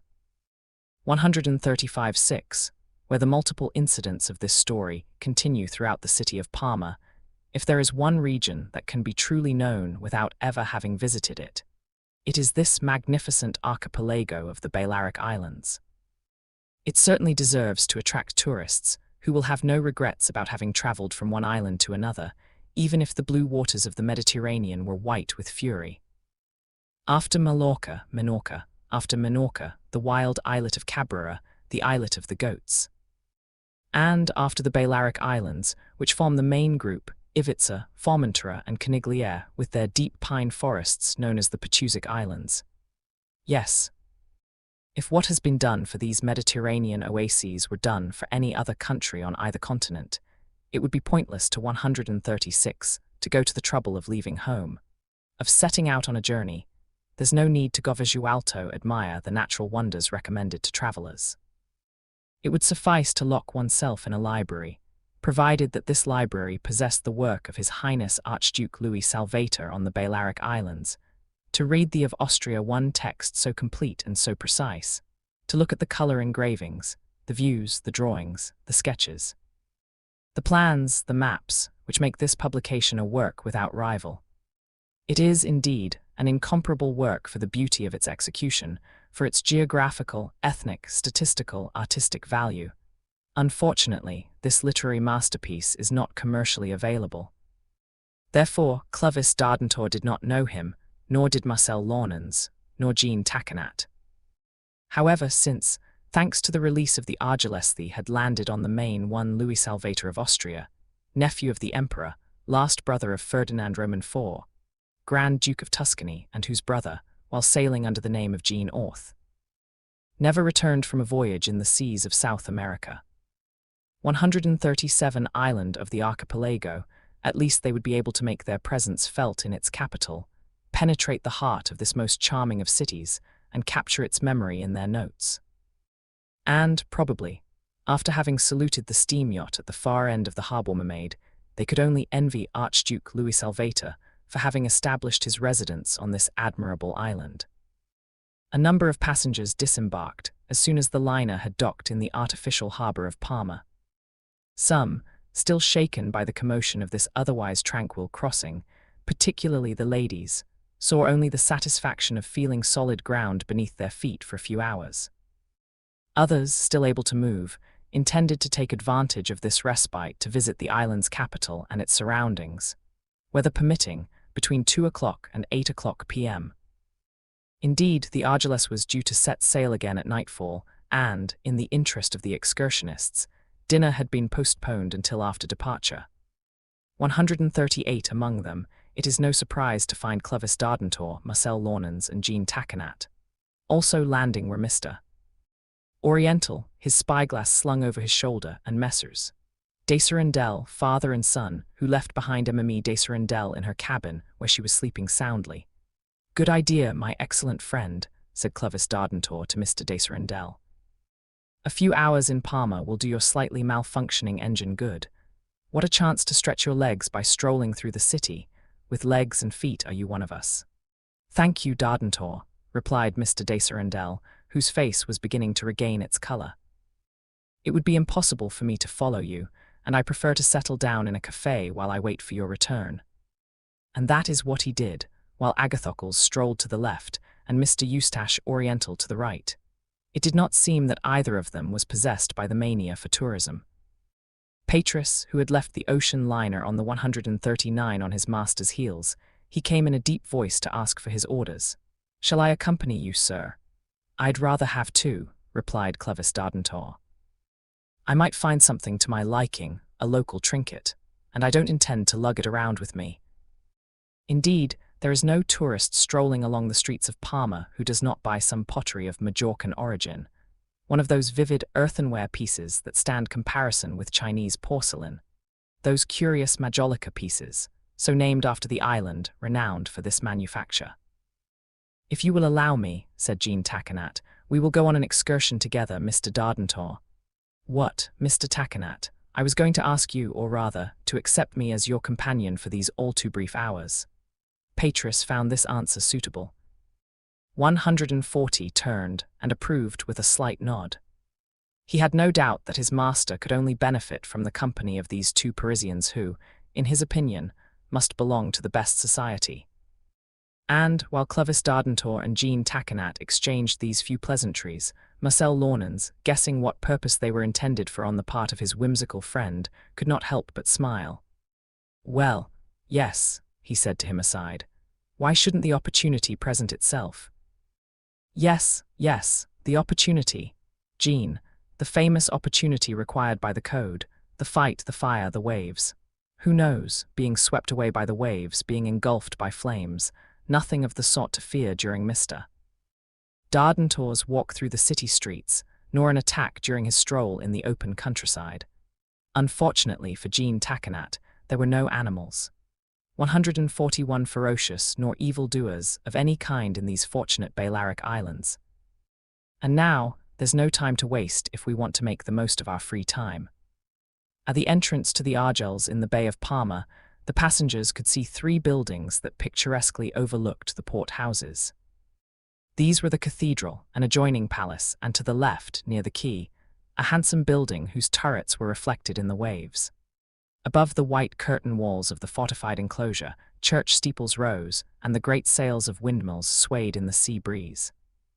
The best thing to do when you don't know a country is to consult the traveller's guide, and, if one does not have this little book at hand, to hire a guide in the flesh. It was this guide whom the man from Perpignan and his companions met, a strapping fellow of about 30, tall, with an engaging manner and a gentle countenance. A sort of brown cape draped over 142 shoulder, baggy trousers at the knees, a simple red handkerchief encircling his head and forehead like a headband. He looked well. For the price of a few douros, An agreement was made between the Perpignan native and this Majorcan to explore the city on foot, to visit its main buildings, and to complete this exploration with a car excursion in the surrounding area. What initially appealed to Clovis Dardentor was that this guide spoke intelligible French with that southern French accent that distinguishes natives from the area around Montpellier. Now, as everyone knows, the distance between Montpellier and Perpignan is not great. So here are our three tourists on their way, listening to the directions of this guide, who also acted as a cicerone, and who readily used phrases that were as pompous as they were descriptive. The Balearic Archipelago is worth knowing its history, so masterfully told by the voice of its monuments and legends. 143, what it is today, bears no resemblance to what it once was. Indeed, very prosperous until the 16th century, if not from an industrial standpoint, at least from a commercial one. Its admirable location in the middle of the western Mediterranean basin, the ease of its maritime connections with the three major European countries, France, Italy, and Spain, and its proximity to the African coast, made it a port of call for the entire merchant marine. Under the rule of King Don Jaime Iis the Conquistador, whose memory is so revered, reached his zenith thanks to the genius of his audacious shipowners, who counted among their ranks the most qualified members of the Majorcan nobility. Today, trade is limited to the export of agricultural products, oils, almonds, capers, lemons, and vegetables. Its industry is confined to pig farming, with the pigs being shipped to Barcelona. As for oranges, their harvest, less abundant than one might think, would no longer justify the name Garden of the Hesperides still attributed to the Balearic Islands. 144, but what this archipelago has not lost, what Majorca could not lose, this largest island in the group, with an area of 3,400 square kilometers for a population exceeding 200,000 inhabitants, is its enchanting climate of infinite mildness, its fine, healthy, invigorating atmosphere, its natural wonders, the splendor of its landscapes, the luminous color of its sky, justifying another of its mythological names, that of the Island of the Good Genius. As he skirted the port, heading towards the monument that had first caught the passengers' attention, the guide dutifully performed his cicerone duties, a veritable walking phonograph, a chattering parrot, repeating phrases from his repertoire for the 100th time. He recounted that the founding of Parma, a century before the Christian era, dated back to the time when the Romans occupied the island, after having long contested it with the inhabitants already renowned for their skill with the sling. 145 Clovis Dardentor readily admitted that the name Balearic Islands was due to this exercise in which David had distinguished himself, and even that the children were only given their daily bread after they had hit their target with a single shot from their sling. But when the guide stated that the balls launched by this primitive projectile melted as they passed through the air, so great was their speed, he bestowed a meaningful glance upon the two young men. "Ah, that is this Balearic Islander making fun of us," he murmured. "Oh, in the south," replied Marcel Launens. However, they accepted this point of history as authentic, that the Carthaginian Hamilcar stopped on the island of Majorca during his crossing from Africa to Catalonia, and that there his son, generally known as Hannibal, was born. As for the claim that the Bonaparte family originated from the island of Majorca, and that they resided there from the 15th century onwards, Clovis 146 Dardentor stubbornly refused. Corsica, fine. The Balearic Islands, never. While Parma had been the scene of many battles, first when it defended itself against Don James' soldiers, then when the landowning peasants rose up against the nobility who crushed them with taxes, and finally when it had to resist the Barbary corsairs, those days were over. The city now enjoyed a peace that must have dashed any hope Jean Takenat might have had of intervening in an attack that his father, who was expecting it, might have been subjected to. The guide then goes back to the beginning of this 15th hand in the 19th century. It was recounted that the Riena torrent, caused by an extraordinary flood, had resulted in the deaths of 1633 people. Hence this question from Jean Takenat: "Where is this torrent? He crosses the city. Will we meet him there? Probably. 147 And, does it have a lot of water? Nothing to get worked up about. That's just what I needed, whispered the poor young man in his cousin's ear. While chatting, the three tourists took a first look at the lower town, following the quays, or rather the terraces supported by the bastioned wall along the sea. Some houses displayed the fanciful layouts of Moorish architecture, due to the fact that the Arabs inhabited the island for a period of 400 years. Half-open doors revealed central courtyards, patios and courtiles, surrounded by light colonnades, the traditional well surmounted by its elegant iron framework, the staircase with graceful spirals, the peristyle adorned with climbing plants in full bloom, the windows with their incomparably slender stone mullions, sometimes doubled by moucherabes or miradors in the Spanish style. Finally, Clovis Dardentor and his companions 148 arrived in front of a building flanked by 4 octagonal towers, which brought its Gothic touch amidst these early attempts at the Renaissance. "What is this building?" asked Mr. Dardentor. And, if only to avoid offending Patris, he could have used a more refined word. It was the Fonda, the old stock exchange, a magnificent monument, superb crenellated windows, an artistically carved cornice, fine dentils honoring the ornamentalists of the time. "Let's go in," said Marcel Launens, who was very interested in these archaeological curiosities.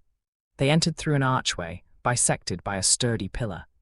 Inside was a spacious hall, capable of holding 1,000 people, whose vaulted ceiling was supported by spiraling slender columns. All that was missing was the hubbub. 149 of commerce, the tumult of merchants as they filled it in more prosperous times. This is what our Perpignan native observed. He wished he could have transported this foundation to his hometown, and there, single-handedly, he would have restored its former vibrancy. It goes without saying that Patris admired these beautiful things with the composure of an Englishman on a trip, giving the guide the impression of a discreet and reserved gentleman. As for Jean Takenat, it must be admitted that he took only a mediocre interest in the guide's extravagant boasts. Not that he was insensitive to the charms of the great art of architecture, but, under the obsession of a fixed idea, his thoughts followed another course, and he regretted that there was nothing to be done in this foundation. After a necessarily brief visit, the guide took the Carra de la Reina. Passers-by were thronging there. The handsome men, elegant in build and with a pleasant air, were particularly noticeable. 150 baggy breeches, belt wrapped around waist, goatskin jacket, hair on the outside. Very beautiful women with warm complexions, deep black eyes, expansive faces, brightly colored petticoats, short aprons, low-cut bodices, bare arms, some young girls gracefully wearing the rubicillo. Hairstyle which, despite its somewhat monastic appearance, does not detract from the charm of the face and the vivacity of the gaze. But there was no need to expend energy in exchange for compliments and greetings, even though the speech of the young Majorcan women was so sweet, so fresh, so melodious. Quickening their pace, the tourists walked along the wall of the Palacio Real, built near the cathedral, and which, seen from a certain angle from the bay, for example, seems to blend into it. It is a vast dwelling, with square towers, preceded by a portico with widely spaced pilasters, and surmounted by a Gothic-era angel, although its hybrid construction reproduces this blend of Romanesque styles. 151, and the Moorish style of Balearic architecture. After a few hundred steps, the group of excursionists reached a fairly large square, with a very irregular design, from which several streets begin leading back towards the interior of the city. "What is this place?" inquired Marcel Launens. "Isabel Roman II Square," replied the guide. "And what about that wide street lined with attractive houses?" "The Bourne Promenade."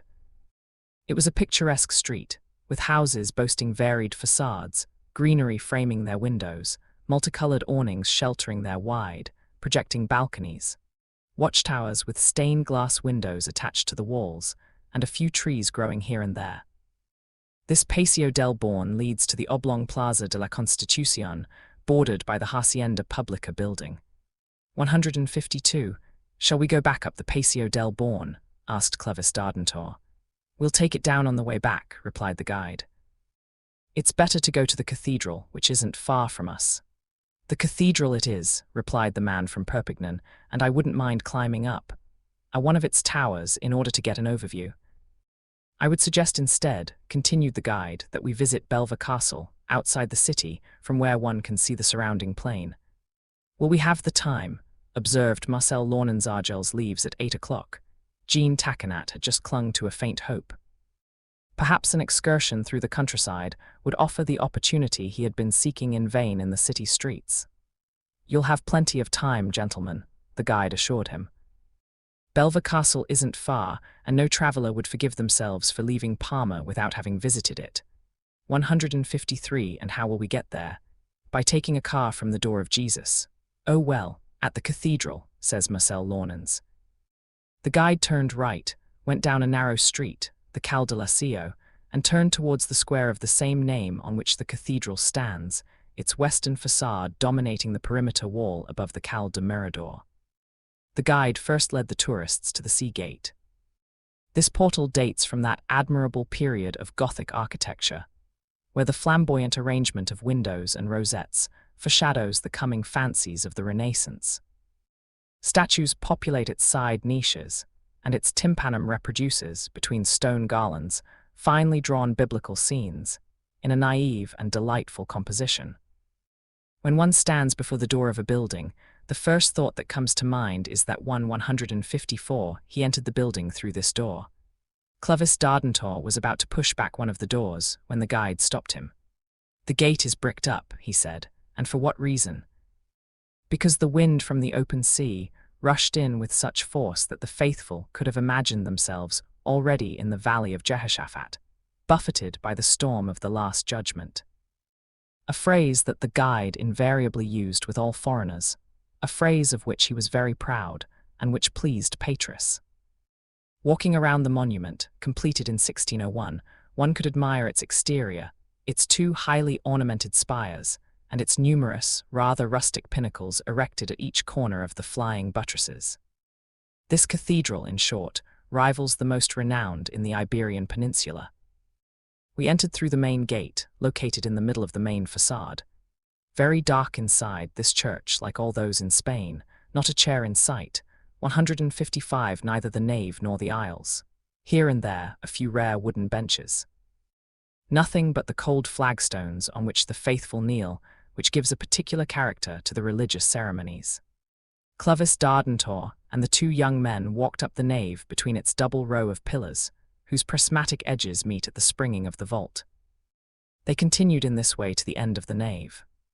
There was reason to stop before the royal chapel, to admire a magnificent altarpiece, and to enter the choir, which is rather unusually situated in the middle of the building. But there would not have been enough time to examine in detail the cathedral's rich treasury, its artistic marvels, its sacred relics held in extreme veneration in Majorca, particularly the skeleton of King Don Jaime of Aragon, enclosed for 3 centuries in its black marble sarcophagus. Perhaps during this short session, the visitors barely had time to say a prayer. In any case, if Jean Taquinat had 156 prayed for Clovis Dardentor, but only on the condition of being the sole author of his salvation in this world while awaiting the next. "And where do we go now?" asked Marcel Launens. "At the Ayuntamiento," replied the guide. "Which street?" "For Palacio Street." The group retraced their steps, walking back up the street for 300 meters, or about 1,600 palms, according to the Majorcan way of counting. The street leads to a square less spacious than the Plaza de Isabel Roman II, and no less irregularly laid out. Besides, it's not in the Balearic Islands that you'll find cities where straight lines and rectangular squares trace chessboard squares like in American cities. Was it worth visiting the Ayuntamiento or the consistorial building? Absolutely, and no foreigner would come to Parma without wanting to admire a monument designed by its architect.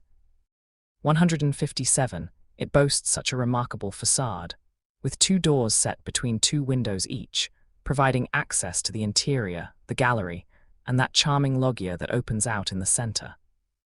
Then there is the first floor, whose 7 windows overlook a balcony running the entire length of the building, and the second floor, sheltered by the overhanging chalet-style roof, with its coffered ceiling adorned with rosettes supported by tireless stone caryatids. Finally, This consistorial building is considered a masterpiece of the Italian Renaissance.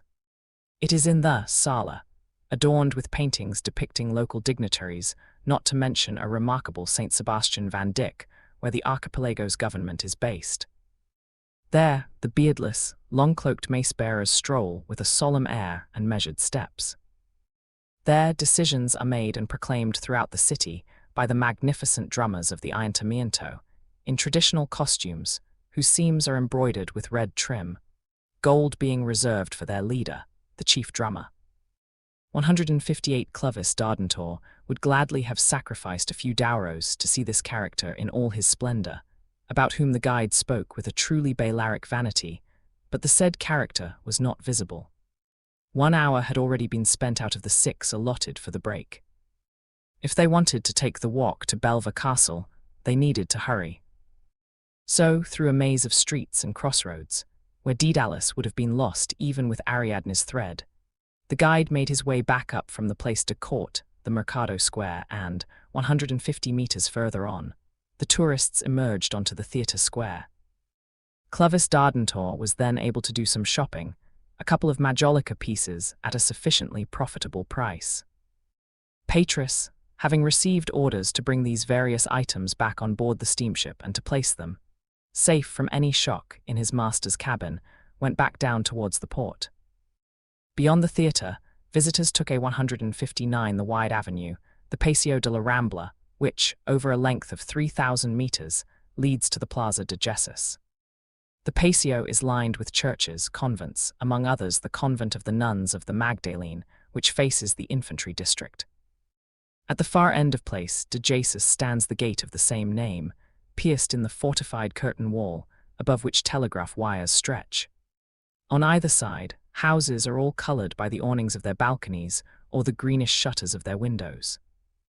To the left, a few trees enhance this pretty corner of the square, bathed in the afternoon light. Through the wide open door appeared the green plain, crossed by a road that descends towards the Terreno and leads to Belver Castle. 167, in which Clovis Dardentor returns from Belver Castle faster than he went there. It was 4:30.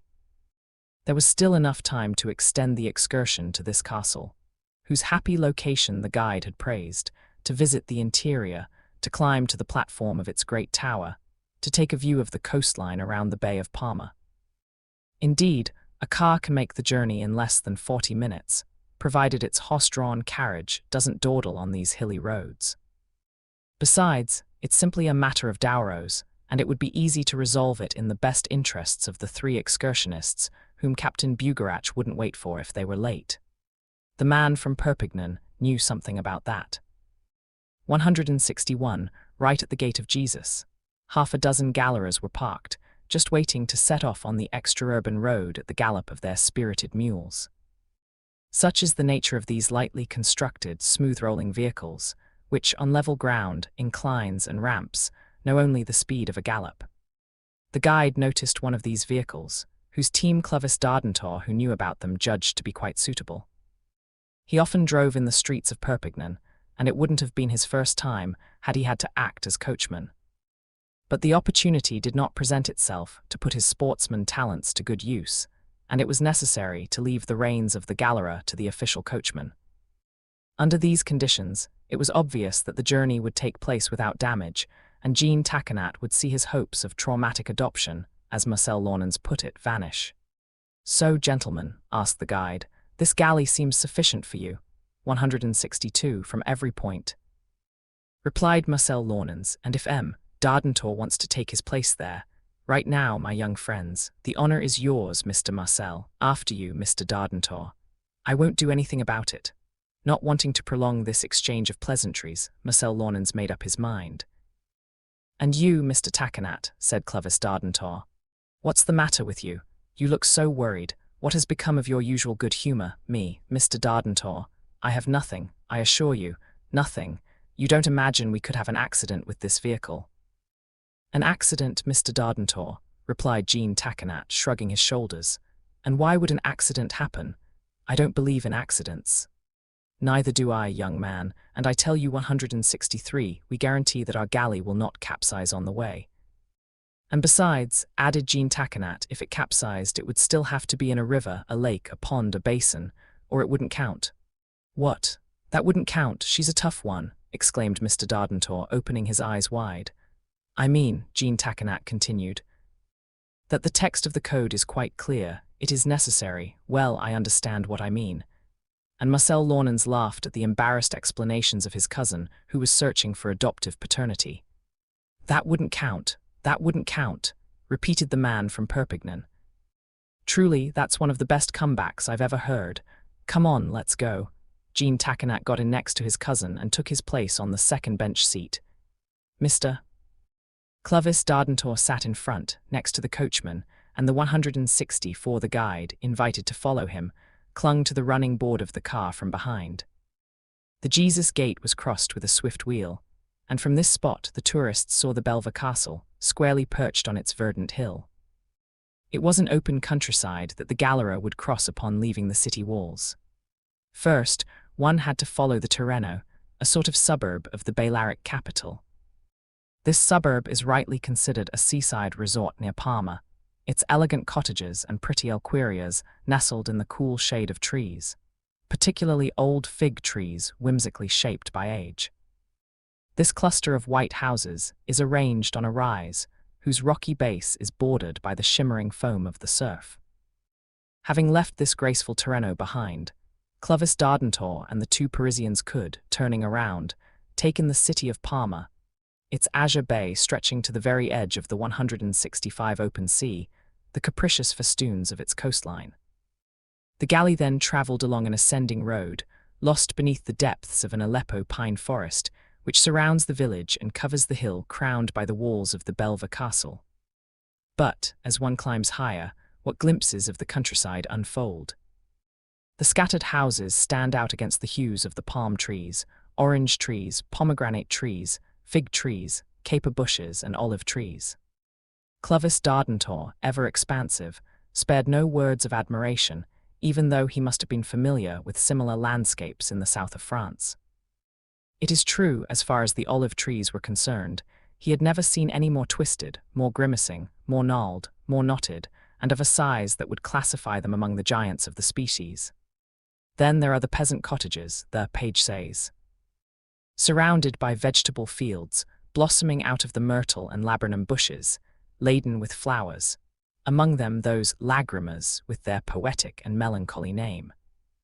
166, how delightful they were to the eyes, thanks to their awning roofs, brightened by hundreds of bunches of red chili peppers. Up until then, the journey had gone smoothly, and the passengers of the Galera had not had to exclaim, "What on earth are we doing in this mess?" No. The galley wasn't propelled by a double row of oars against the treacherous sea. No Barbary pirates threatened her across this stretch of coastline. She had fortunately sailed along this route, less capricious than the open sea, and it was 5 o'clock when she arrived safely in port, that is to say, before the bridge of Belver Castle. This fortified castle was built in this position because it was intended to defend the bay and the city of Palma. Therefore, with its deep moats, thick stone walls, and the tower that dominates it, it presents the military appearance common to medieval fortresses. 167 fore-turrets flank its circular enclosure, inside which 2 stories of a dual Romanesque and Gothic style are superimposed. Outside this enclosure stands the Tower of Homage, in proper French, whose feudal aspect cannot be ignored. It was to the platform of this keep that Clovis Dardentor, Marcel Launens, and Jean Taconat would go up, in order to take a general view of the countryside and the town, a more complete view than they would have had from one of the spires of the cathedral. The galley remained in front of the stone bridge thrown over the moat, and the coachman was ordered to wait for the visitors, who entered the castle with the guide. Their visit could not be long. In reality, it was less about searching the nooks and crannies of this old building than about casting a glance at its distant horizon. So, after glimpsing the lower chambers at courtyard level, Clovis Dardentor felt compelled to say, 168, "Well then, shall we climb up there, young people?" "Whenever you like," replied Marcel Launens, "but let's not dwell on it. What an adventure if Mr. Dardentor, after having missed the departure of the first time, Argels." "He missed it by a second," replied our man from Perpignan. And it would be all the more unforgivable since I wouldn't find a steam launch in Parma to chase after the liner. And what would become of poor de Serendel? We then headed towards the Tower of Homage, built outside the enclosure, and which 2 bridges connect to the castle. This round, massive tower built of warm, baked stone rests on the bottom of a ditch. Its southwest side is pierced by a reddish doorway, level with the crest of the ditch. Above it are a semicircular window, itself flanked by 2 narrow arrow slits, and then the corbels that support the parapet of the upper platform. 169 are following the guide.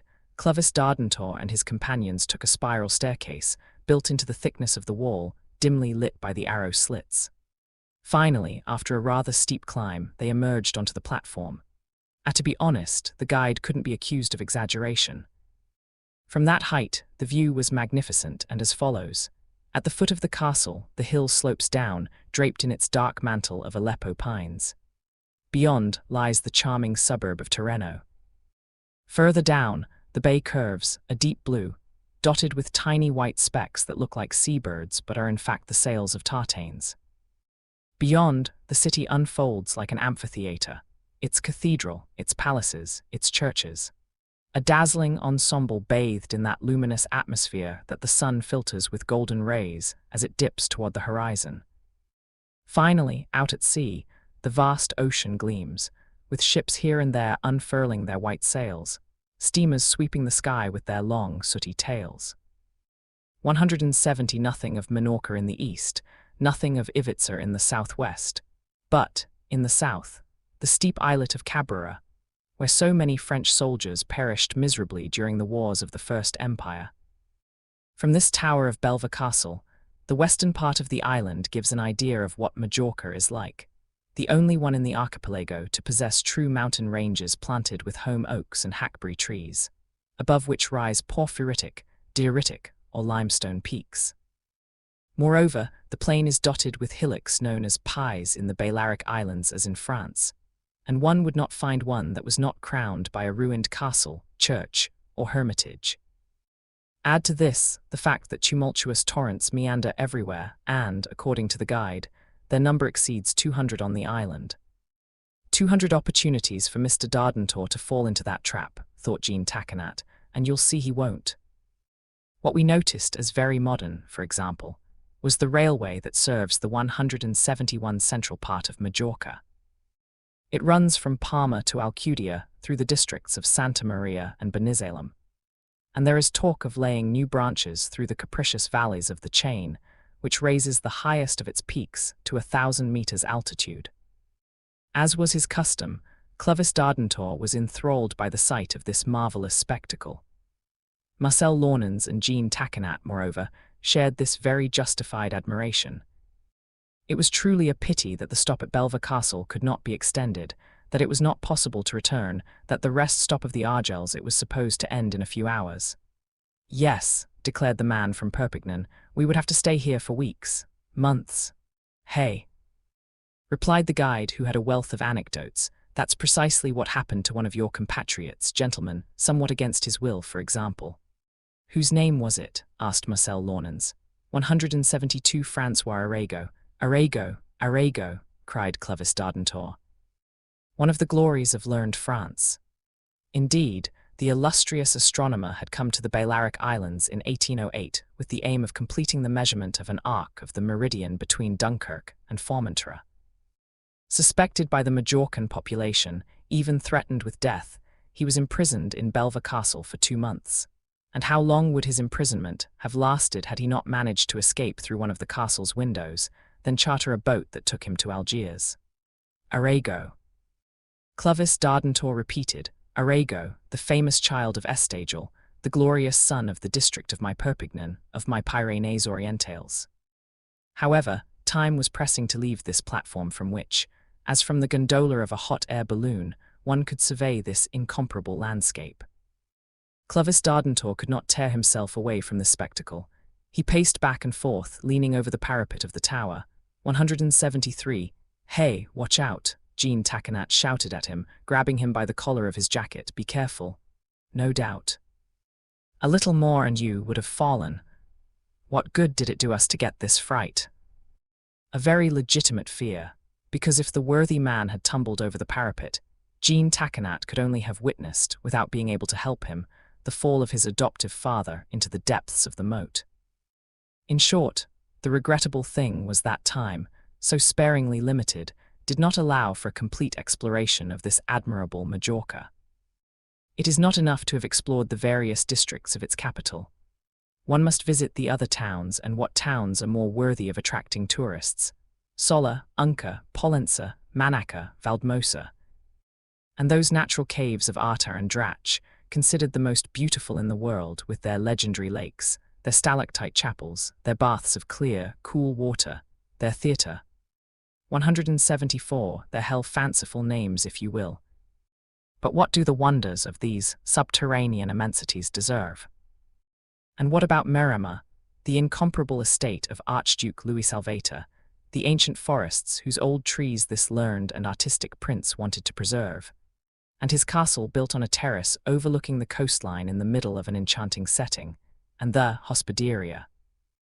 This hotel maintained at His Highness's expense, open to all who pass through, offering them a bed and a table for 2 days free of charge, and where even those who wish to do so try in vain to acknowledge this generous welcome to the Archduke's people with a gratuity.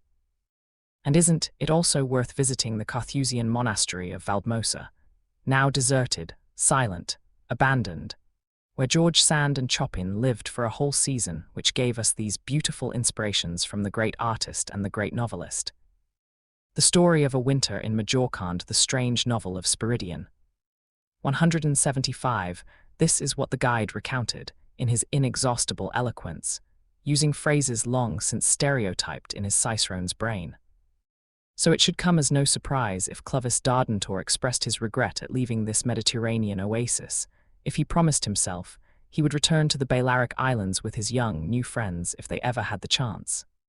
"It is 6 o'clock, Jean Takenat observed. "And if it's 6 o'clock, added Marcel Launens, we can't delay our departure any longer. We still have to cover a district of Palma before returning to the ship." "Let's go then," replied Clovis Dardentor with a sigh. A final glance was cast at these multiple landscapes of the west coast, at this sun, whose declining disk swayed above the horizon and gilded the white villas of Terreno with its oblique rays.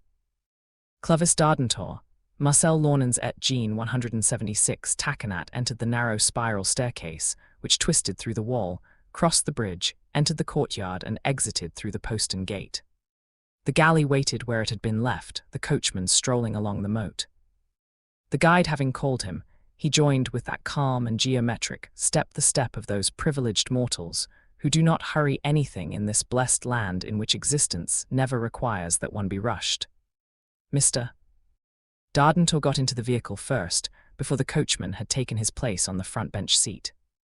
But just as Marcel Launens and Jean Takenat were about to jump onto the running board, the Galera suddenly lurched forward, forcing them to quickly reverse to avoid the impact of the axle.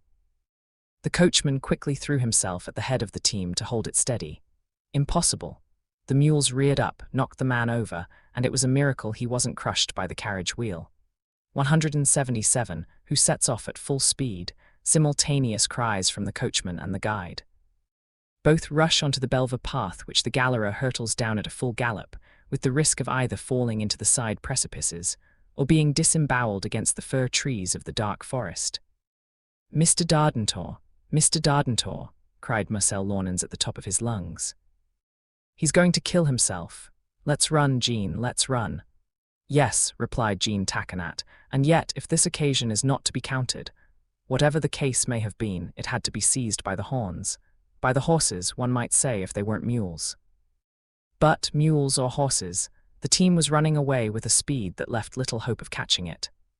Finally, the coachman, the guide, the 2 young men, and some peasants joined them, had set off at their maximum speed.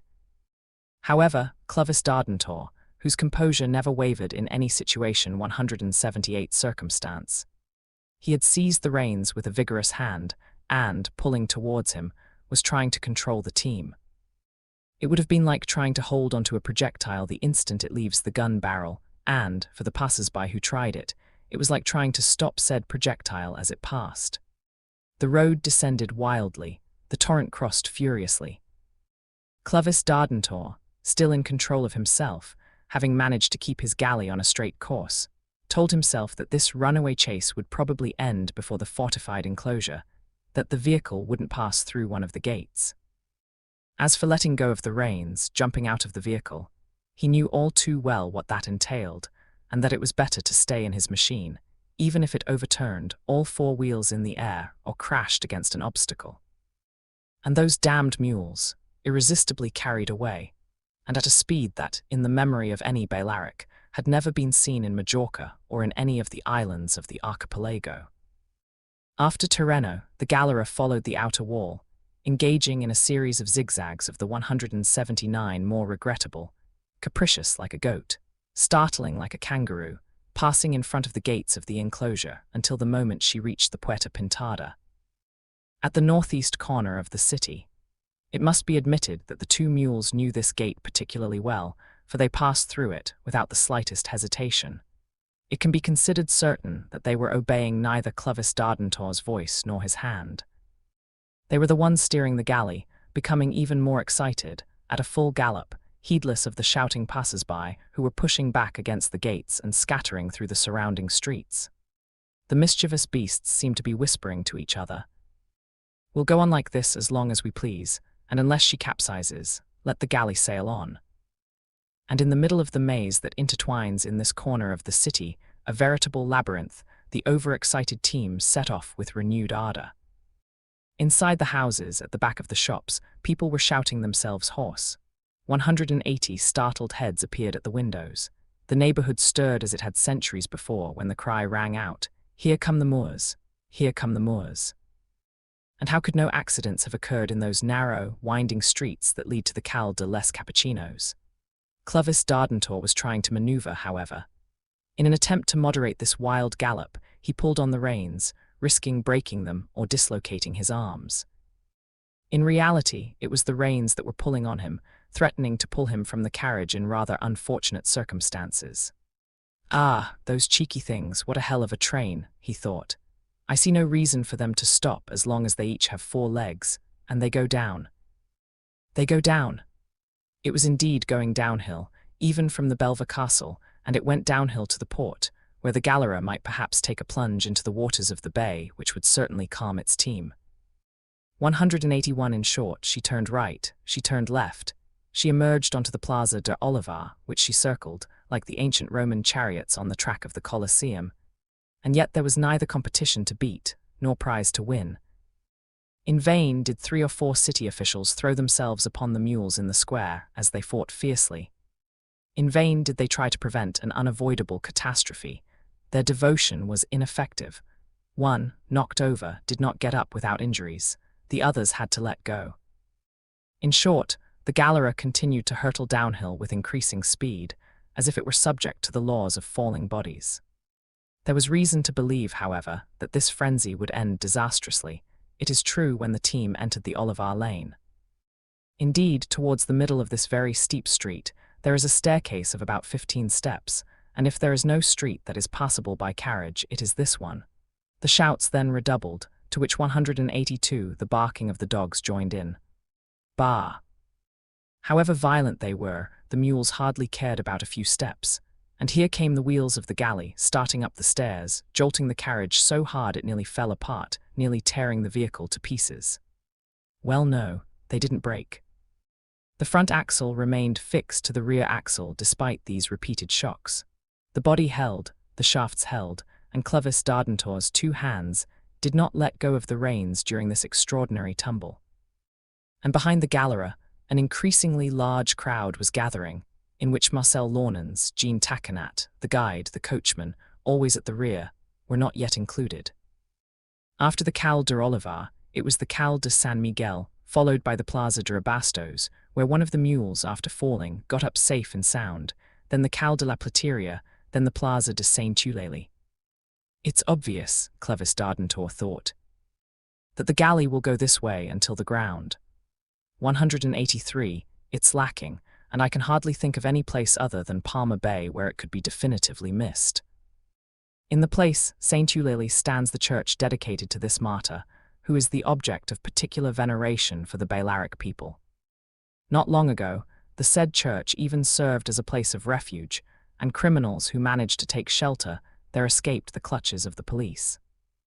This time, it wasn't a criminal whose good luck led him there, it was Clovis Dardentor, unshakable on the bench seat of his vehicle. Yes, at that moment, the magnificent portal of St. Eulalie was wide open, the faithful filled the church.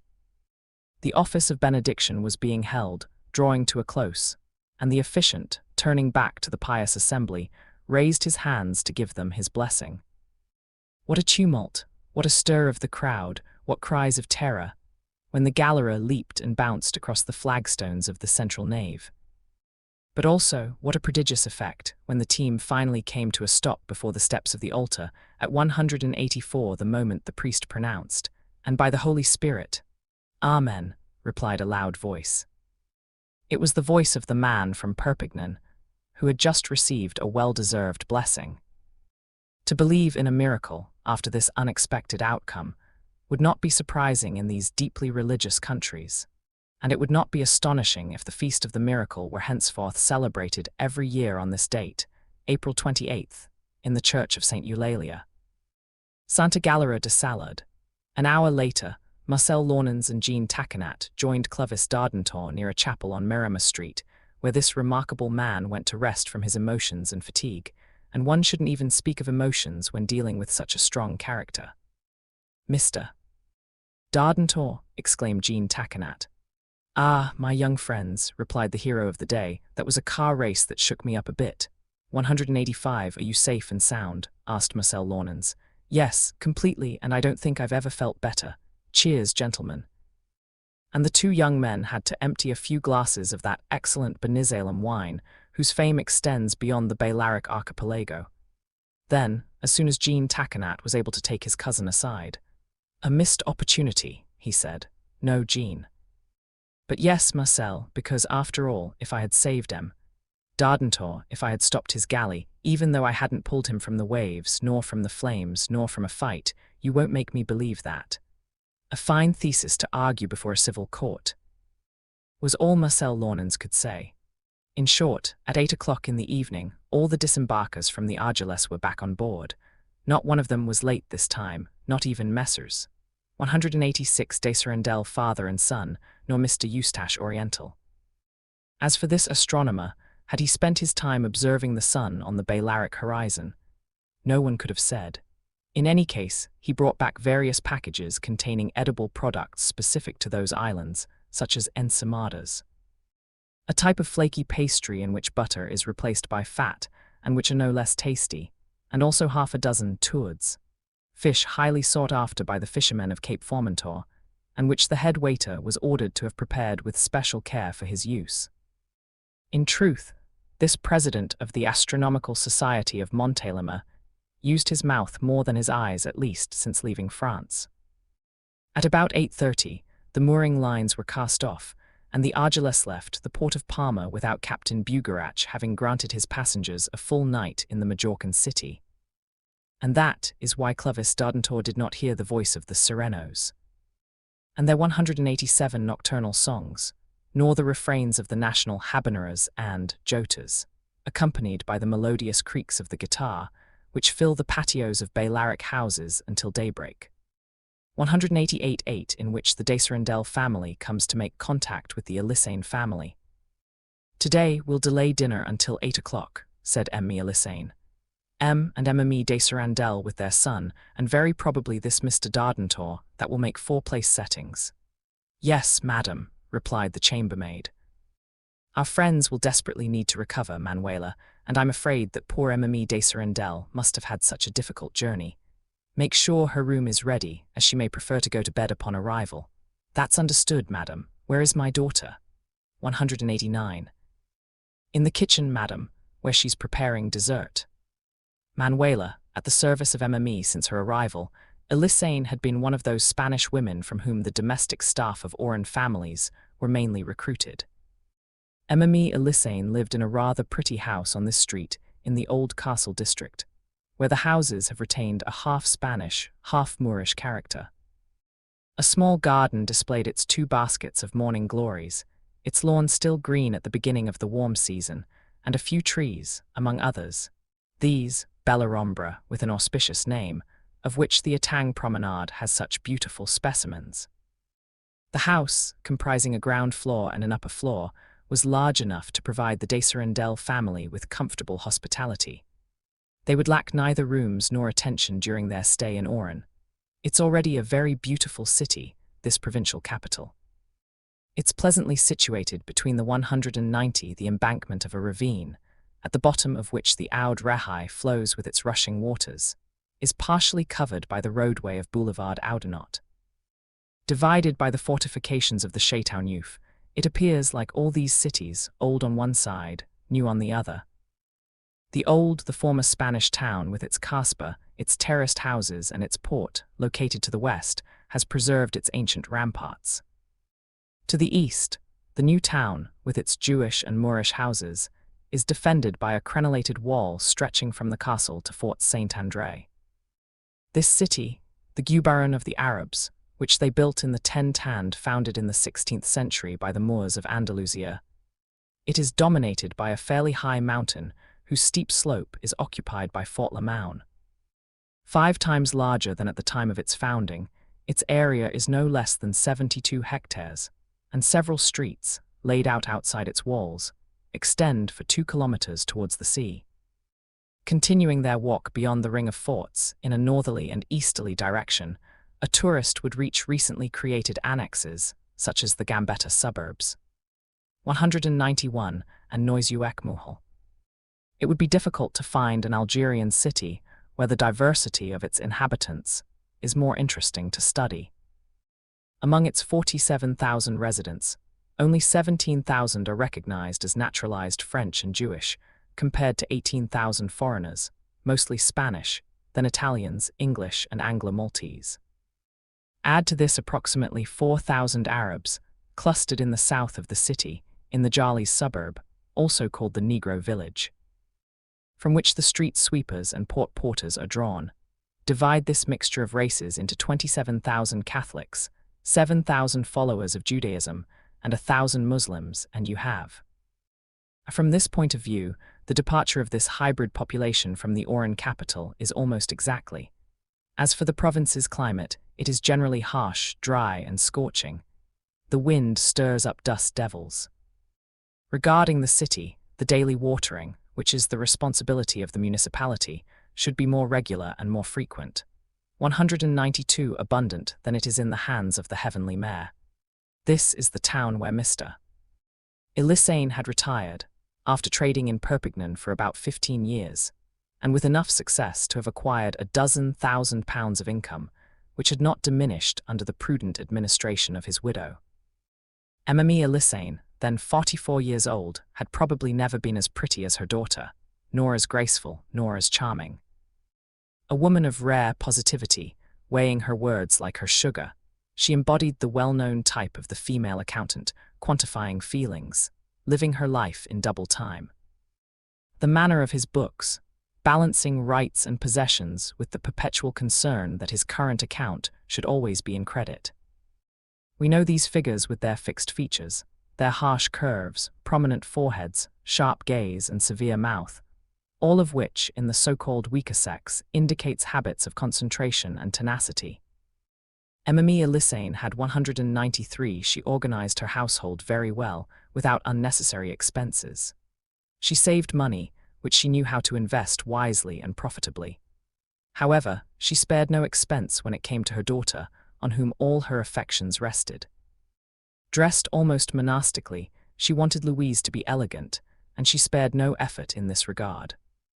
Ultimately, her only desires were for her child's happiness, and she had no doubt that this happiness would be assured thanks to the planned marriage to the de Serendel family. The 12,000 francs in annual income that Agathocles would one day have, combined with the fortune Louise would inherit after her mother, provided a solid foundation that many considered strong enough to build a comfortable future upon. Louise, however, could barely remember what Agathocles was. But her mother had raised her with the idea that she would one day become Emmeline young de Serendel.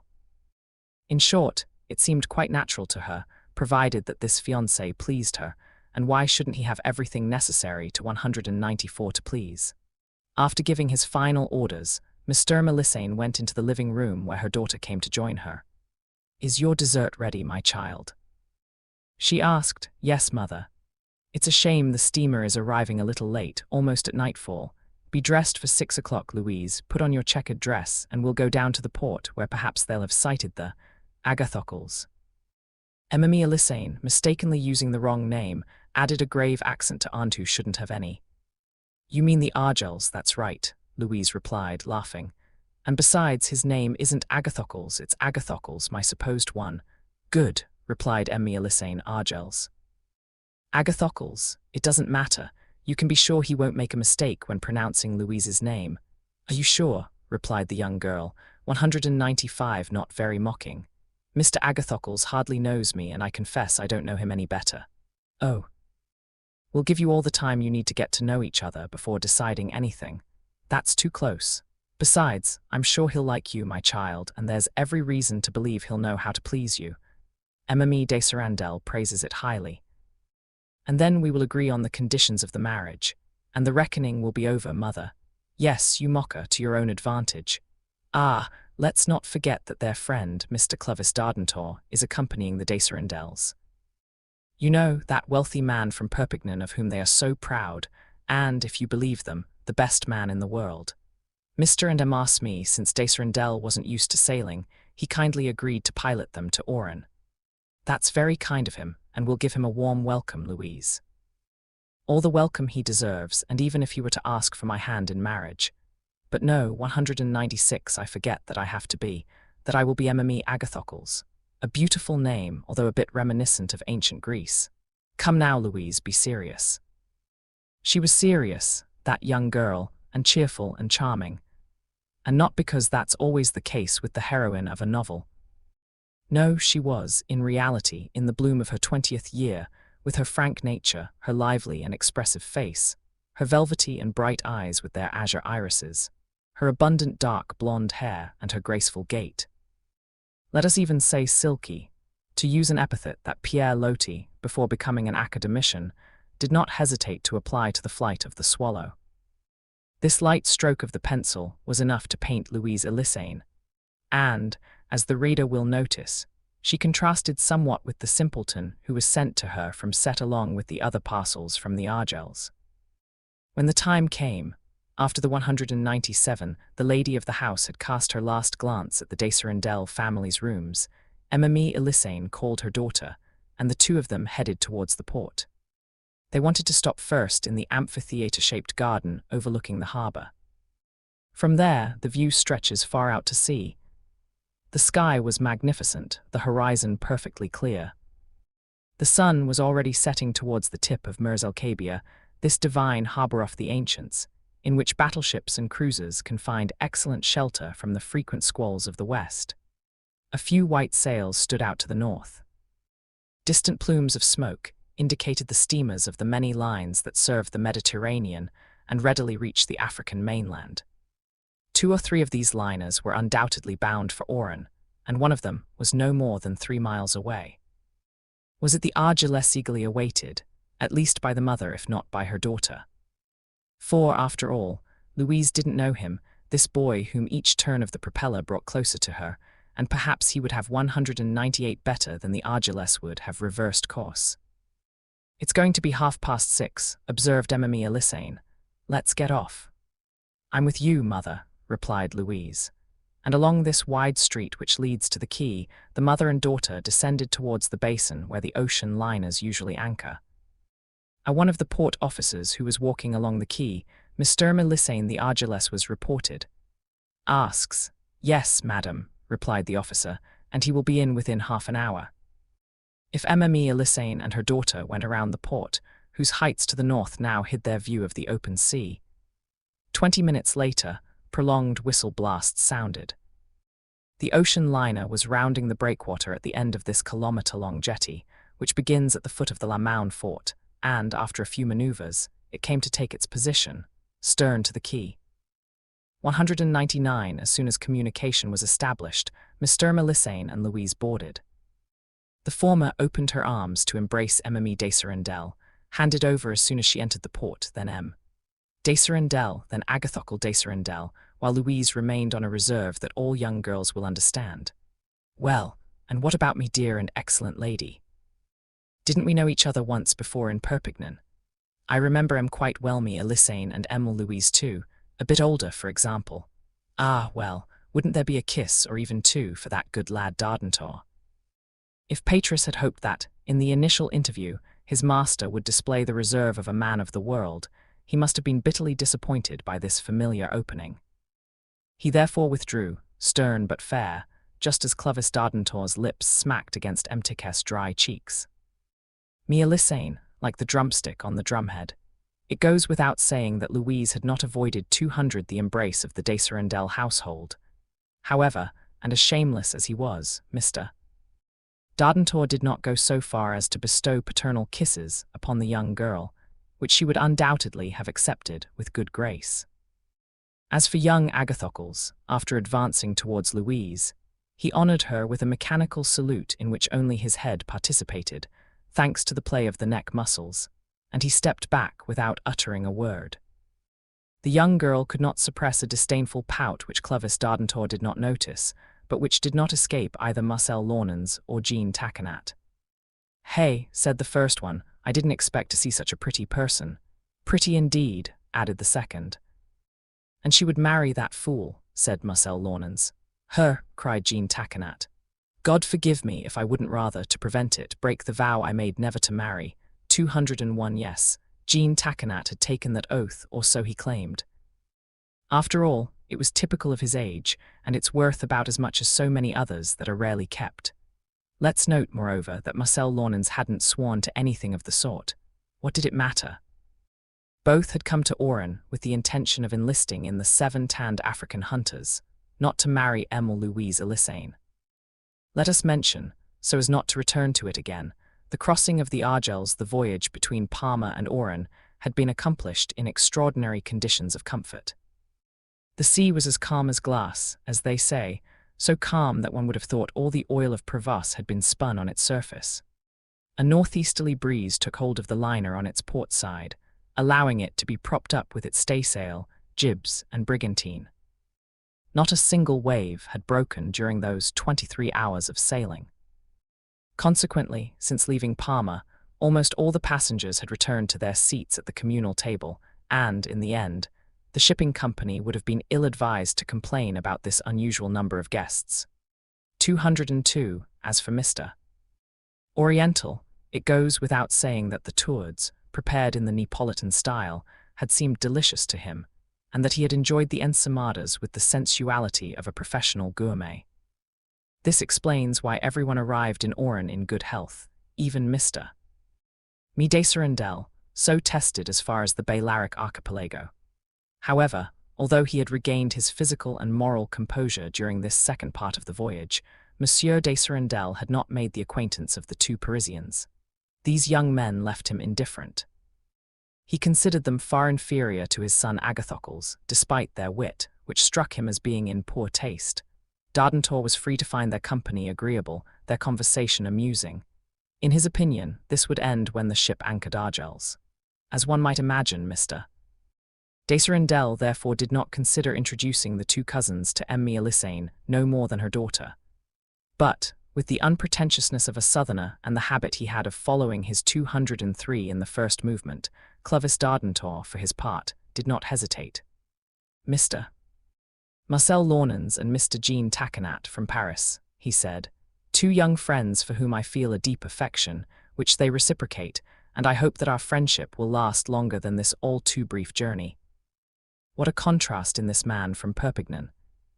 Those are sentiments expressed in fine language. It was a shame Patris wasn't there to hear it. The 2 young men bowed before Emile Elysane returned their discreet greeting. "Madam," said Marcel Launens, "we are very touched by this gesture from Mr. Dardentor. We were able to appreciate it as it deserved. We also believe in the longevity of friendship, paternal on her part and filial on ours," added Jean Taquinat. Emma de Serendel, bored with all these pleasantries, looked at her son, who had not yet uttered a word. Besides, Emma Elysane, 204, who perhaps should have told these young Parisians that she would be happy to receive them during their stay in Oran, did not do so, for which Agathocle's mother was grateful in the chest. In their maternal instinct, didn't these two ladies tell themselves that it was better to maintain a prudent reserve towards these strangers? Emmeline Elisane then informed Mr. Dardentor that his place was set at her house, and that she would be happy to have him dine with the Desarendel family on that first day. "Just enough time to get a ride to the hotel," replied the man from Perpignan. "To make myself a bit of a toilet, to change my jacket and sailor's beret into something more suitable, and then I'll go and eat your soup, dear lady." Having agreed, Clovis Dardentor, Jean Taquinat, and Marcel Launens took their leave of Captain Bugarach and Dr. Bruno. Should they ever have to re-embark on the Argels, it would be a great satisfaction for them to find that kind doctor and attentive commander there again. They replied that they had 205. "I have rarely encountered more pleasant passengers, and we parted very satisfied with each other." Mr. Eustache Oriental had already set foot on African soil, his spyglass on his back in a leather case, his travel bag in his hand, and he was following a messenger carrying a heavy suitcase. As he had always kept to himself during the crossing, no one bothered to greet him upon his departure. Clovis Dardentor and the Parisians disembarked, leaving the Desarendel family to take care of transporting their luggage to the house on Rue du Vieux-Château. Then, getting into the same carriage, laden with their suitcases, they headed towards an excellent hotel on Place de la République that Dr. Bruno had specifically recommended. There, on the first floor, a sitting room, a bedroom, and a study reserved for Patrice were made available to Clovis Dardentor. Marcel Launens and Jean Taquinat reserved 2 rooms on the floor above, with windows overlooking the square, or the with found what M. Oriental had 206. He also chose this hotel. So, when his fellow travelers arrived there, they saw him sitting in the dining room, contemplating the menu of the meal he was about to be served. "A peculiar astronomer," observed Jean Taquinat. "What surprises me is that he doesn't order an omelette with blurred stars or duck with tiny planets for dinner." In short, half an hour later, Clovis Dardentor left his room, dressed in a neat outfit, the smallest details of which Patrice had overseen. As soon as he met the 2 cousins at the entrance to the hall, "Well, my young friends," he cried, "we have arrived in Oran." "Bringed is the word," replied Jean Taquinat. "Oh, that, I certainly hope you're not thinking a commit today to the 7 Tandhunters." "Hey, Mr. Dardentor, it won't be long now," replied Marcel Launens. 207. "So you're in quite a hurry to put on the blue jacket, slip into the red leather trousers, and don the military cap, when you've taken a side. Okay. At least wait until we've explored the city and its surroundings together. See you tomorrow," said Jean Taquinat, and Clovis Dardentor had himself taken to Mtks house Melisane. "Yes, as that kind man said, here we are in Oran," repeated Marcel Launens. "And when you're somewhere," added Jean Taquinat, "the question is what you're going to do there. It seems to me, Jean, that this question has long since been resolved, our commitment to sign. No doubt, Marcel, but what? Are you still thinking about Article 345 of the Civil Code? 208, what is this article? The one that deals with the conditions of adoption. If this article is Article 345, replied Jean Taquinat. Yes, I'm thinking of Article 345. The opportunity that didn't present itself in Parma may present itself in Oran. With one less chance, said Marcel Launens, laughing. You no longer have water at your disposal, my poor Jean, and now you're reduced to fighting or burning. For example, if the hotel catches fire tonight, I warn you that I'll try to save you first and save myself afterward. He's a true friend, Marcel. As for Mr. Dardentor, he seems to me a man capable of saving himself. He possesses first-rate composure. We know something about that. Okay, Marcel, and he proved it when he went to Saint Eulalie to receive the blessing. However, if he hadn't suspected any danger, if he'd been caught off guard by the fire, if he hadn't, 209 could only be rescued from the outside. So, Jean, you haven't given up on the idea that M. Dardentor becoming our adoptive father. Absolutely, our adoptive father. Fine. You don't intend to give up. Never, so I won't joke about it anymore, Jean, but on one condition. Which? It's because you're going to get rid of your gloomy and worried look, rediscover your good and cheerful mood of the past, and take things with a laugh. Agreed, Marcel. Laughing, if I manage to save Mr. Dardentor from one of the dangers foreseen by the code. Laughing, if the opportunity does not present itself to get him out of it. Laughing if I succeed, laughing if I fail, laughing everywhere and always. Well, look who's back to being whimsical. As for our commitment, there's no rush, Marcel, and before going to the superintendent's office, I'm asking for a delay. 210, and what is the time frame? A delay of about 2 weeks. Good heavens. When you're going to enlist for life, you can certainly grant yourself 2 weeks of good freedom. Granted for a fortnight, Jean, and, until then, if you haven't found a father figure in the person of M. Dardentor. Me or you, Marcel, or me. I'd be happy to. We'll go and top the big-headed cap. That's settled, Marcel, but you'll be happy, Jean. As cheerful as the finchest of finches. 211-9, in which the time limit expires without result for either Marcel Launens or Jean Taquinat. A rooster is no more joyful at the first light of dawn than Jean Taquinat was when he leaped out of bed, waking Marcel Launens with his morning tosses. He had 15 days to transform this good man, who was also a 2-millionaire, into their adoptive father. It was certain, moreover, that Clovis Dardentor would not leave Oran before the marriage of Agathocles de Serendel and Louise Elissane had been celebrated. Was he not to serve as a witness for the son of his old friends from Perpignan? Now, at the very least, 4 to 5 weeks would pass before the nuptial ceremony could take place. If it did, 212, but in truth, would it even happen? This if and this but flitted about willingly through Marcel Launens's mind. It seemed improbable to him that this boy would become the husband of this adorable young girl, for, however briefly he had glimpsed her on the bridge of the Argels, he felt it would have been a dereliction of duty not to adore her. That Mr. and Emasme de Serendel saw in their Agathocles a perfectly suitable husband for Louise, and this is understandable. Throughout history, fathers and mothers have possessed a special eye for their offspring, as Mr. Dardentor would say. But it was unacceptable that, sooner rather than later, the man from Perpignan should fail to recognize Agathocles' worthlessness and acknowledge that two such different beings were simply not meant for one another. At 8:30, Mr. Dardentor and the Parisians met in the hotel dining room in front of the table for the first luncheon. Clovis Dardentor was in a cheerful mood. He had had a good dinner the night before and a good night's sleep. With an excellent stomach, a 213 excellent sleep, a clear conscience, if we are not sure of tomorrow, can we ever be sure? Young men, said Mr. Dardentor, dipping his brioche into a cup of extra superior quality Meniere chocolate. We have not seen each other since last night, and this separation has seemed long to me. You appeared to us in a dream, Mr. Dardentor, replied Jean Taquinat, his head surrounded by a halo, a saint, indeed, something like the boss of the Pyrénées Orientales. Ah, Mr. Jean, so you've regained your natural cheerfulness.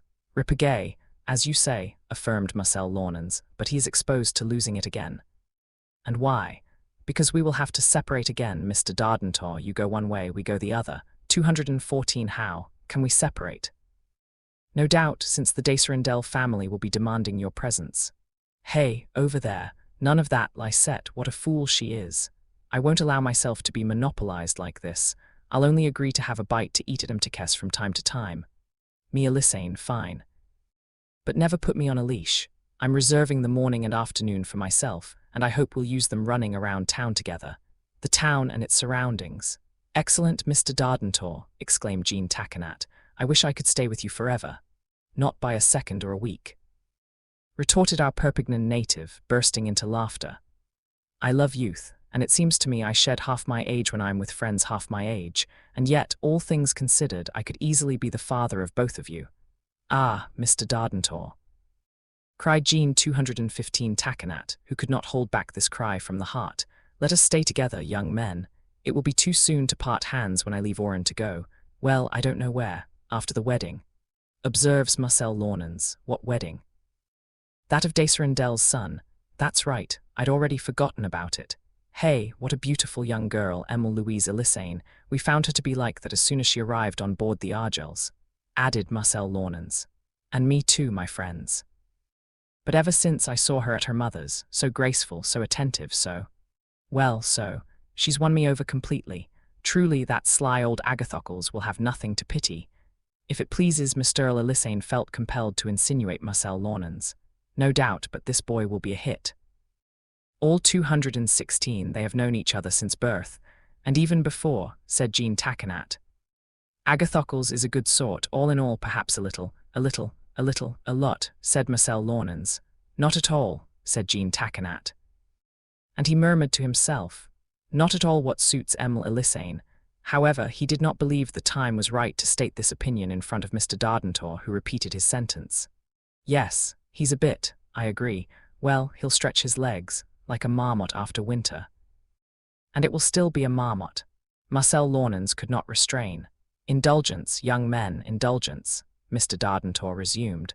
If Agathocles only lived with Parisians like you, he'd be out of his slippers within 2 months. You 217, you should give him lessons. Witness lessons at 100 sous a fee, exclaimed Jean Takenat. That would be like trying to steal his money. Mr. Dardentor refused to surrender. He suspected, to tell the truth, that Deserendel's son was as thin as a leaden blade, but he added, laugh, laugh, gentlemen. You forget that love, while it takes away wit from the cleverest, gives it to the stupidest, and it will fill the young man with it. Gagathocle, Jean Takenat finished. Indeed, Mr. Dardentor could not help but burst out laughing at this nonsense. Then Marcel Launens talks about Emile Elissane. He asked for some information about her life in Oran. How had Mr. Dardentor found her house? A lovely dwelling, he replied. A lovely cage enlivened by the presence of a charming bird. You will come here. 218 if there is no indiscretion, observes Marcel Launens. Introduced by me, it'll be a breeze. Not today, though. We need to let Agathocles find his footing. We'll see tomorrow. Now let's just focus on walks, the city, its port, its monuments, and our commitment. Said Marcel Launens, you're not going to sign it today nor tomorrow, nor the day after. Wait at least until after the wedding. Perhaps we should wait until we reach retirement age. No, it won't drag on. What an outpouring of expressions that would have shocked Patris's sensibilities. So Mr. Dardentor continued, let there be no more talk of commitment. Don't worry, said Jean Takenat. We've given ourselves a 2-week reprieve. 219 until then, if our situation hasn't changed. If new interests. Very well, my friends, let's not argue, cried Clovis Dardentor. You have reserved 15 days. I will take them and give you a receipt. You will belong to me during this time. True, I didn't embark on the Argels because I knew I'd find you there, on board. And you missed the start, Mr. Dardentor, replied Jean Takenat. At Attic of the Good Mood, our Perpignanese got up from the table and went into the hall. Patris was there. Does the gentleman have any orders for me? Of the orders? None, more is the women, campo, all day long. Get that through your thick skull, and don't come back until 10 o'clock. Patris made a disdainful face, showing no gratitude whatsoever to his master for this leave granted in such terms. So, sir, is desire not what is 220 who is accompanying him? What I want, Patris, is not to have you on my heels, and I beg you to turn yours away from me. Sir, perhaps I can make a recommendation to him. Yes, if you disappear after doing it. Well, the advice that sir will heed is to never get into a carriage before the driver is seated. It might not end in a blessing, but in a tumble. Go back to the devil. And Clovis Dardentor descended the steps of the hotel between the two Parisians. What a fine fellow you have there, said Marcel Launens. How polite, what a distinction, and what a bore with his manners. But he's an honest boy who would throw himself into the fire to save me. 221. He wouldn't be the only one, Mr. Dardentor, exclaimed Jean Takenat, who, if necessary, would have tried to whisper this rescuer role to Patris. That morning, Clovis Dardentor and the two cousins strolled along the quays of the lower town. The port of Oran was reclaimed from the sea. A long jetty covers it, and transverse jetties divide it into basins, all within an area of 24 hectares. Although the two young cousins did not develop much of a taste for the commercial activity, which gives Oran the first rank among Algerian cities, attracted the keen interest of the former industrialist from Perpignan. The loading of esparto grass, which is the object of considerable exploitation, and which is supplied in abundance by vast territories in the south of the province, the shipment of livestock, cereals, raw sugars, the embarkation of ores extracted from the mountainous region. This was to please Mr. Dardentor. For sure, he said, I would spend days. 222 amidst the hubbub of these affairs. I find myself here just like in my old shops, crammed with barrels. It's impossible that Oran could offer anything more curious. If not its monuments, its cathedral, its mosques, replied Marcel Launens. Well, said Jean Taquinat, wanting to flatter his father's interests, I'm inclined to agree with Mr. Dardentor. This coming and going is most interesting.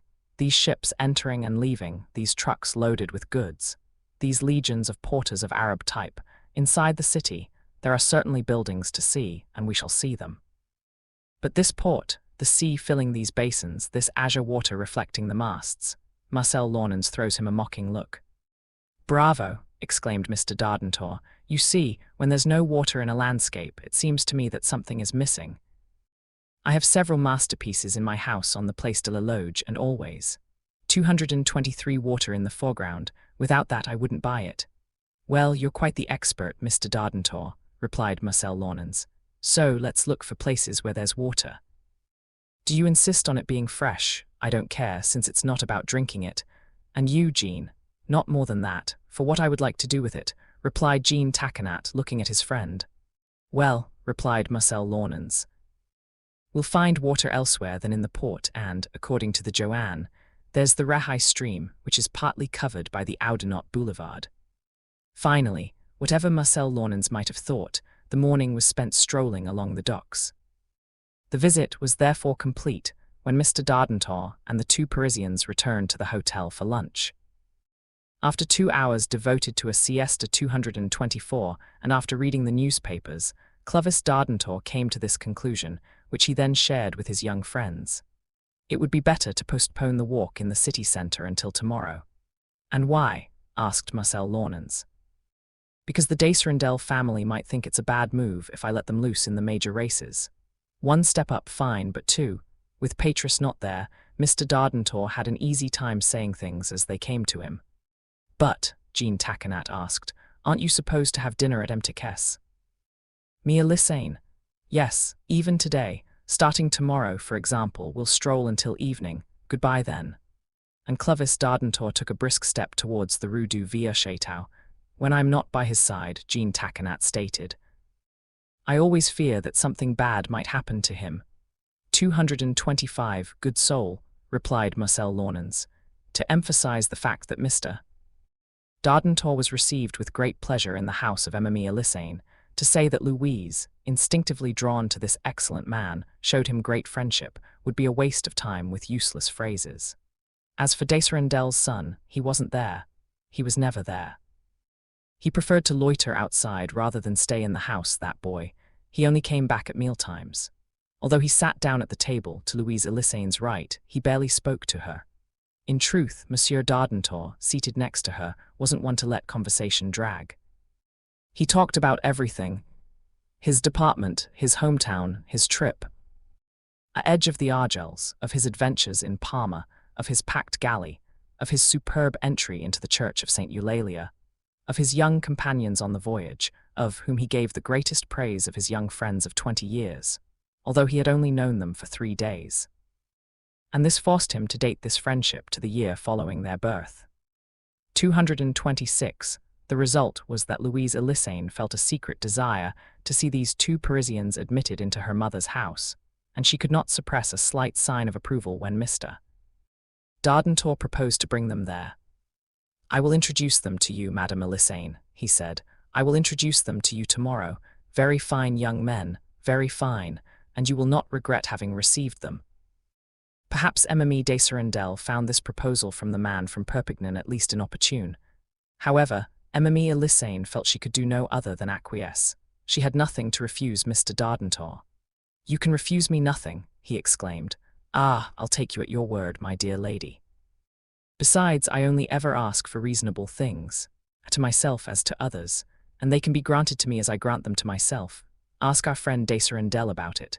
No doubt, replied Agathocle's father without much conviction. 227, it's agreed, continued Mr. Dardentor. Messrs. Marcel Launens and Jean Taquinat will come and spend tomorrow evening at Mtekes house. Mia Lysane. By the way, Desrendel, will you be joining us to visit the city between 9 o'clock and noon? You will excuse me, Dardentor. I wish not to leave these ladies and to keep our dear Louise company. At your leisure, I understand that. Ah, Mademoiselle Louise, how you are already loved in this excellent family you are about to enter. Well, Agathocles, you're not saying anything, my boy. Must I go to all this trouble for you? Oh, come on, don't you think so, charming Louise? Agathocles thought it witty to reply that if he did not say out loud what he thought, it was because he thought it would be better to say it quietly, finally, a convoluted sentence, which meant nothing, and he would not have gotten out of it if Mr. Dardentor had not helped him. And Louisa Lysane, who made little attempt to hide the disenchantment this fool had with her 228 procured, looked at Mr. Dardentor with his beautiful, bewildered eyes, while Emma de Serendel would say to encourage her son, "Is he nice?" And Mr. de Serendel, amplifying, "And how he loves her."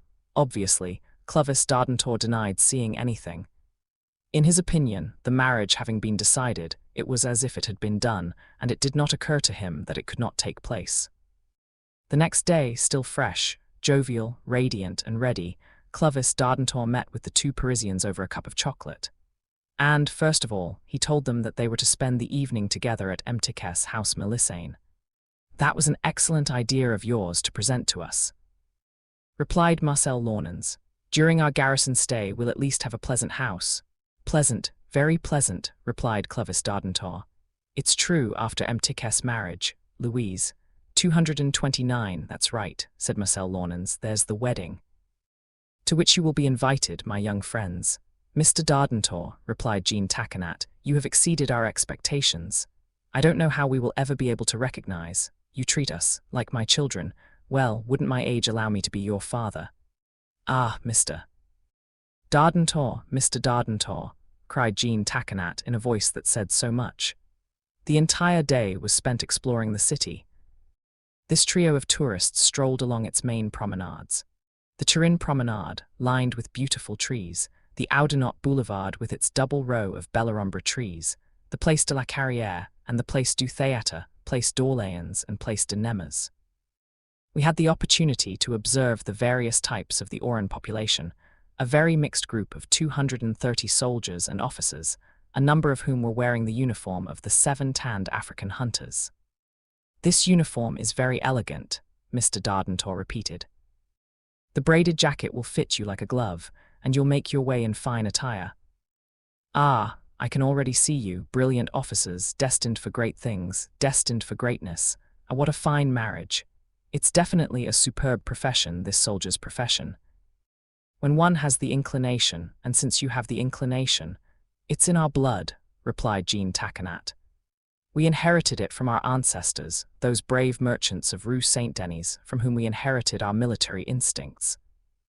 Then we encountered Jews in Moroccan costumes, Jewish women in silk dresses embroidered with gold, then Moors, strolling carefree on the sunny sidewalks, and finally French men and women."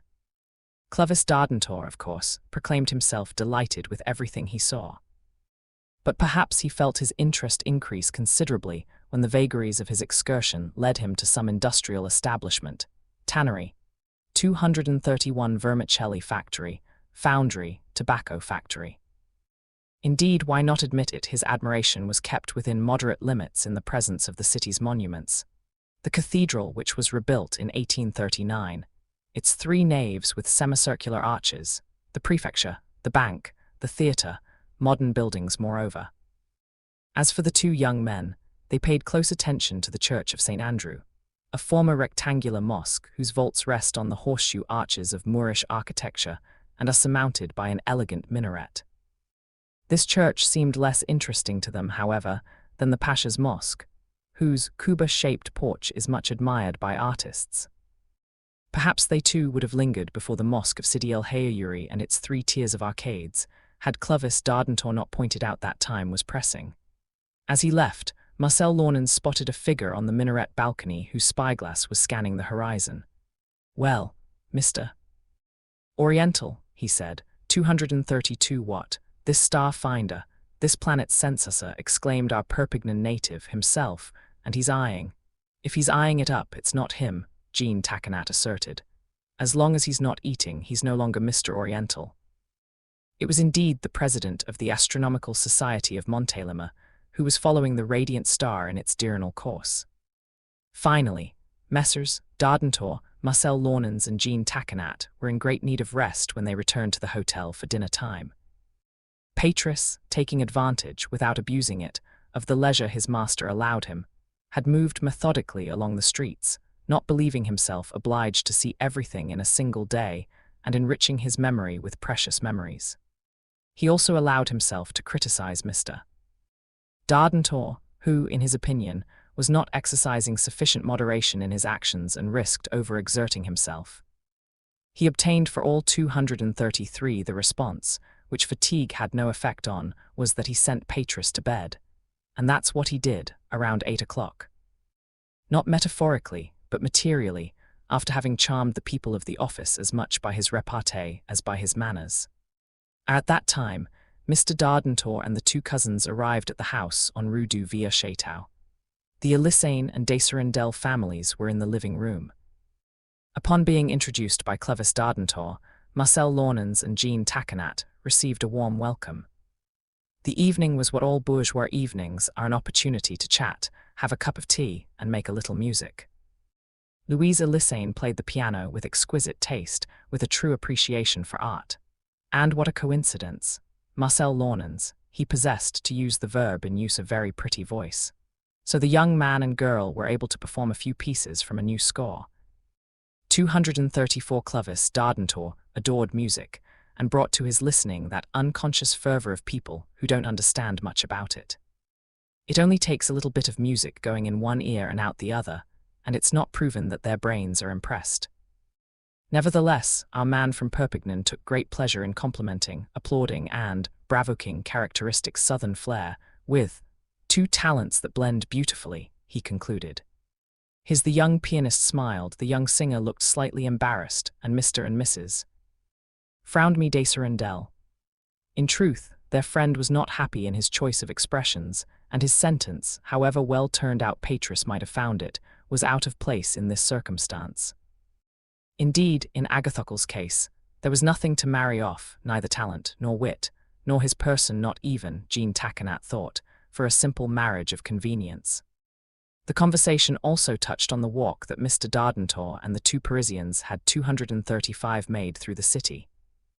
Louise Elissane, very well educated, answered, without pedantry, some questions that were put to her. The occupation by the Arabs for 3 centuries, the taking possession of Oran by France some 60 years ago, its trade which assigns it the first rank among the Algerian cities. But, the young girl added, our city has not always been happy, and its history is rife with calamities.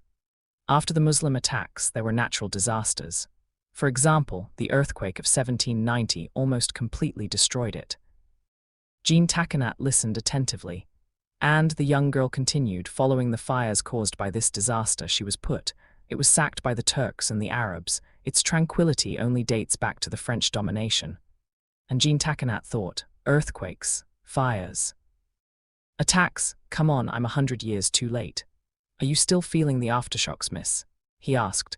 236, no, sir, replied Emmy Elissane. That's unfortunate. Comment, exclaimed Desirandel. So the tremors, the how annoying, M. Of that you must have earth, cataclysms of this kind, sir. Let's not talk about that any more, M said curtly me Desirandel, because seasickness would eventually get the better of me. We're on dry land, and the rolling of the ships is quite enough without the cities getting involved. Marcel Launens couldn't help but smile, this reflection from the good lady. I regret having brought up these memories, said Louise Elissane, since Emmy Desirandel is so impressionable. Oh, my dear child, replied Mr. Desirandel, do not reproach yourself.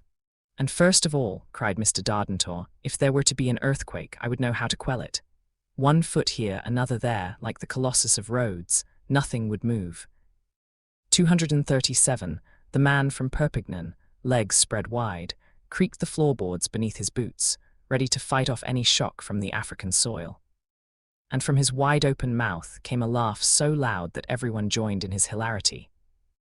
When the time came to leave, We didn't part without arranging to meet the two families again the next day to visit the Casbah. And Marcel Launens, deep in thought, kept repeating to himself as he returned to the hotel that he had a commitment at the Seven Tanned for Hunters. Perhaps that wasn't the ideal of happiness on earth. The following morning, the Elisane and Desarendel families, Mr. Dardentor, and the two Parisians explored the winding streets of the old Oran Casbah, now a mere barracks, connected to the city by two gates. Then, the walk continued to the black village of the Jarleys, rightly considered one of Oran's attractions.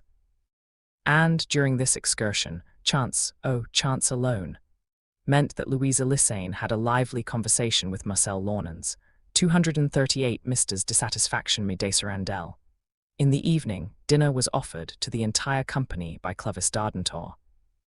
A magnificent meal, the various courses of which were directed by Patris, who was very knowledgeable in matters of burial. Elisane particularly pleased this gentleman in livery, who recognized in her a person of rare distinction. Several days passed, and yet the respective situations of the guests of the old castle house did not tend to change. Many times Emmeline Elisane had sensed her daughter's feelings about Agathocles. Being a pragmatic woman, she pointed out the advantages offered by both families. Louise avoided responding to her mother's entreaties, who in turn didn't know how to respond to Mtikes entreaties me Desarendel, and it wasn't for lack of trying on her part to spur her son on. "Be more diligent," she repeated to him 10 times a day. "We take care to let you.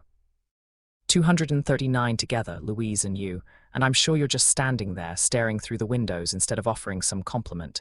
If I turn, yes, you twist and turn your tongue, and you don't utter 10 words in 10 minutes. 10 minutes, that's a long time.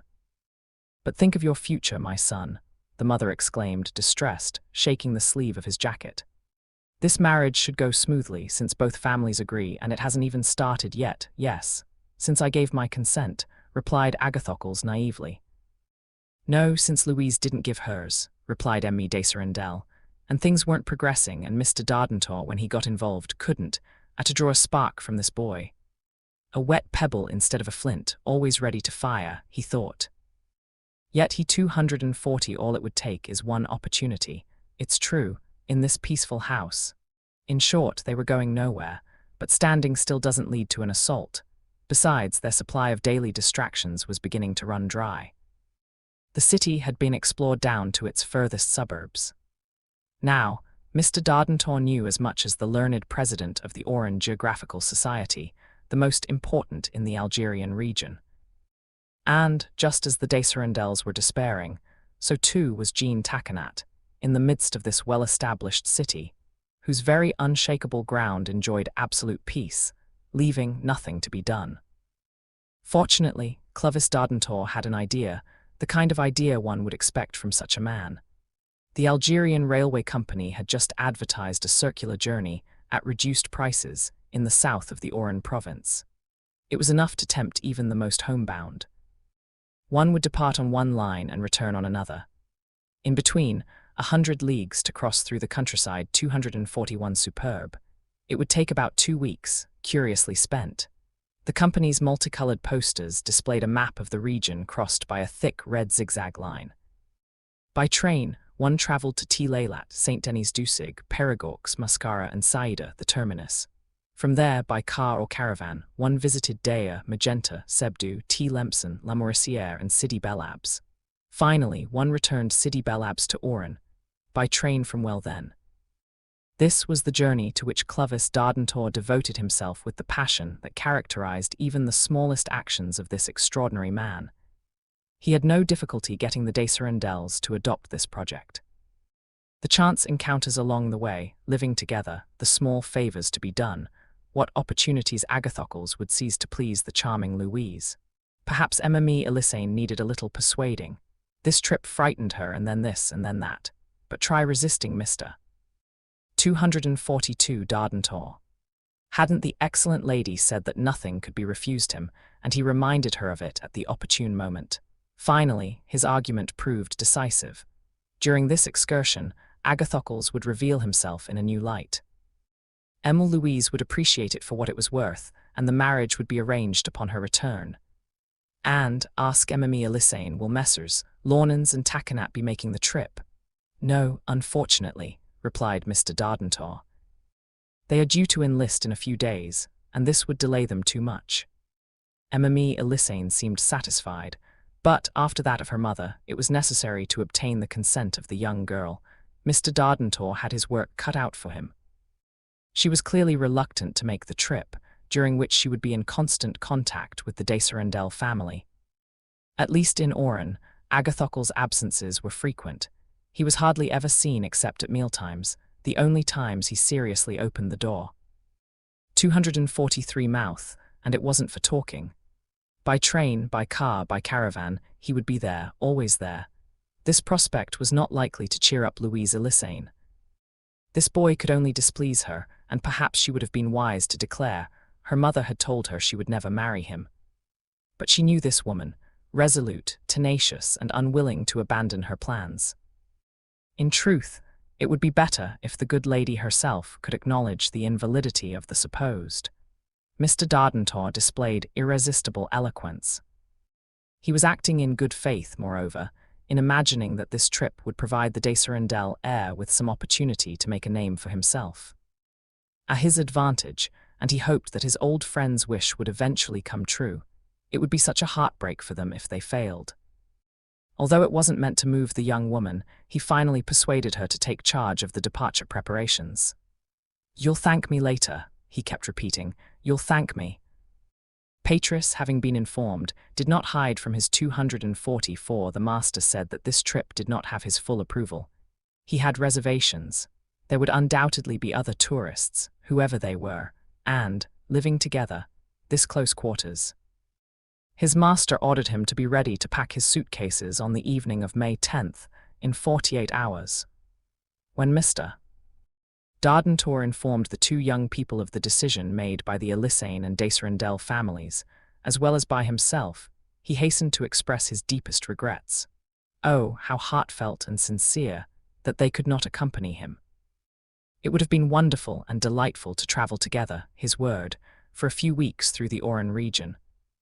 Marcel Launans and Jean Takenat offered their regrets, no less sincere and no less earnest.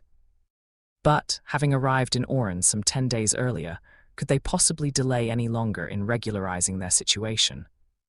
And yet, the following evening, the day before the planned departure, after taking leave of Mr. 245 Dardentor, here are the questions and answers exchanged between the two cousins. "Hey, Jean. What is it, Marcel? Is a 2-week delay? Would it last more than 15 days? No, Marcel, I don't think so, at least. Not even in Algeria. What if we went with Mr. Dardentor? Leave, Marcel, and you're the one doing this to me proposal. You who only gave me one a fortnight for my rescue experiments.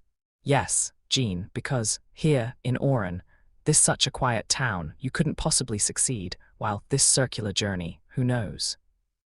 Opportunities. Hey, Marcel, that can happen. Water, fire, and above all, combat, and that's good. To get me these opportunities that you have this idea. Only, replied Marcel Launans. 246 Joker, replied Jean Takenat. 247-10, in which a first and serious opportunity presents itself on the Oran to Saïda railway. The trip organized by the Algerian Railway Company was sure to appeal to tourists from Oran. The public readily accepted this 650-kilometer itinerary through the province, 300 kilometers by train and 350 by car or other means of transport, between Saïda, Daya, Sebdu, Tlemcen, and Sidi Bel Abs. A simple excursion, as you can see, that which enthusiasts could take from May to October, at their leisure. That is, during the months of the year not affected by severe weather. Moreover, and it is important to emphasize this, these were not the trips in question at all. 248. The economic constraints of agencies like Lubin, Cook, and others, which impose a rigid itinerary, obliging you to visit the same cities and monuments on the same day and at the same time, a program that inconveniences and torments the clientele, and from which there is no deviation, were not met with Patris's error. No, and Patris was mistaken in this regard. No servitude, no forced crowding. The tickets were valid for the entire summer season, One could leave whenever one wanted and stop as one pleased. Because of this freedom for each person to set off only when it suited them, the first departure on May 10th attracted only about 30 excursionists. The route had been suitably chosen. Of the 3 sub-prefectures in the province of Oran, Mostaganem, Tlemcen and Mascara, the route crossed the latter 2, and of the military subdivisions, Mostaganem, Saida, Oran, Mascara, Tlemcen and Sidi Bel Abs, it comprised 3 out of 5. Within these boundaries, the province, bordered to the north by the Mediterranean Sea, to the east by the department of Algiers, to the west by Morocco, and to the south by the Sahara, presents 249 varied aspects, mountains with an altitude of over 1,000 meters, forests whose total area is no less than 400,000 hectares, then lakes, watercourses, the Makta, the Habra, the Chelif, the Makina, the Sig. If the caravan did not traverse it all, at least it would visit the most beautiful territories. That day, Clovis Dardentor was not about to miss the train as he had missed the steamer. He was early at the station. As the organizer of the trip, he was simply doing his duty by preceding his companions, who all agreed that he was the leader of the expedition. Cold and silent, Petrus stood near his master, waiting for the luggage. He had to check in luggage that wasn't bulky, a few suitcases, a few bags, a few blankets, nothing but the essentials. It was already 8:30, and the train was leaving at 9:05. "Well," exclaimed Clovis Dardentor, "what are they doing? Isn't our family about to show up?" 250 Petrus was happy to accept this native word since we were in Arab country, and he replied that he could see a group heading towards the station. It was the Desarandel family, with Emmeend Emil Elisane. Mr. Dardentor extended 1,000 greetings to them. He was so happy that his old friends from France and his new friends from Africa had accepted his proposal. According to him, this trip would leave them with unforgettable memories. Mme Elisane seemed to be in good health this morning. And Emile Louise, delightful in her tourist outfit, no one should worry about the seats. That was his business. He would take the tickets for the whole company. The matter would be settled later. As for the luggage, that was Petrus's business. One could trust the meticulous care he took with his every action. As for him, Dardentor, from his whole being sprang forth a burst of good humor. The 2 families entered the room 251 waiting. They left with Petrus the few parcels they didn't want to keep in the train car. The best thing would be to leave them in storage during the stops at St. Denis du Sig and Mascara, until arrival at Saida station. After praying Mme Desarandel and Agathocles to stay with Mme Elisane and her daughter were in the waiting room, while Clovis Dardentor, light-footed like a sylph, and M. Desarandel, heavy-stepping like a pachyderm, took their places near the ticket window where the circular tickets were issued. About 20 travelers were queuing there, eager to file past the tobacconist in their turn, and among them, who did Mr. Desarandel first notice? Mr. Eustache Oriental himself, the president of the Montélimar Astronomical Society, his inseparable telescope slung over his shoulder. Yes, this eccentric fellow had succumbed to the lure of a 2-week trip at reduced prices. "What?" murmured Mr. Dardentor. "Will that happen?" "Well, we'll see to it that he doesn't have 252, not always the best seat at the table and the best pieces on your plate. Good heavens, ladies first." However, when Mr. Oriental and Mr. Dardentor met at the ticket window, they felt obliged to exchange a nod. Then Mr. Dardentor bought 6 first-class tickets for the Elisane family, the Desarandel family, and himself, plus a second-class ticket for Petrus, who would not have agreed to travel third class. Almost immediately the bell rang, the doors of the waiting room were opened, and travelers flocked to the platform along which the train was parked, its locomotive rumbling under its shimmering metal sheets and crowned with vapors that sputtered through the valve seals. There were quite a few passengers on this direct train from Oran to Algiers, and, as usual, it consisted of only half a dozen carriages. The tourists, moreover, had to disembark at Périgord in order to take the railway line that runs south towards 253 Saida. Finding 6 people in the same compartment isn't easy, especially when the train is crowded. Fortunately, Clovis Dardentor, who was always ready with a 2-franc coin, managed, thanks to the diligence of an employee, to squeeze his group into a compartment whose other 2 seats were immediately taken. So it was full. The 3 ladies occupied the rear bench, the 3 men the front bench. It's worth noting that Clovis Dardentor was facing Louise Elissane, and that they both occupied the corners on that side of the carriage. As for Mr. Eustache Oriental, he had not been seen again, and no one was particularly concerned. He must have gotten into the first carriage and, most certainly, his dioptric apparatus would have been visible through the door. Moreover, this part of the journey only covers about 70 kilometers between Oran and Saint-Denis-du-Sig, where indicated the first stop. The timetable 254 at 9:05 precisely. The station master's nightingale, the slamming of the doors as they close and the latch is slammed back, the shrill whistle of the locomotive, and the noisy start of the train which jolted as it passed over the turntables. Leaving the capital of Oran, the traveller's view first falls upon a cemetery and a hospital. To the right of the road 2 establishments, one obviously complementing the other, whose appearance is anything but pleasant. To the left, a series of construction sites follow, and beyond, the verdant countryside appears, a more cheerful sight. This was the side that caught the eye of Mr. Dardentor and his gracious companion. 6 kilometers upstream, after skirting the small Lake Morcelli, the train stopped at the senior station. In truth, even the sharpest eyes could barely make out the village, located 1,200 meters away, at the point where the departmental road from Oran to Mascara forks. 5 kilometers beyond, after leaving the old redoubt of Abd el-Kader on the right, their 255 had a stop at Valmy station, where the railway intersects the aforementioned road.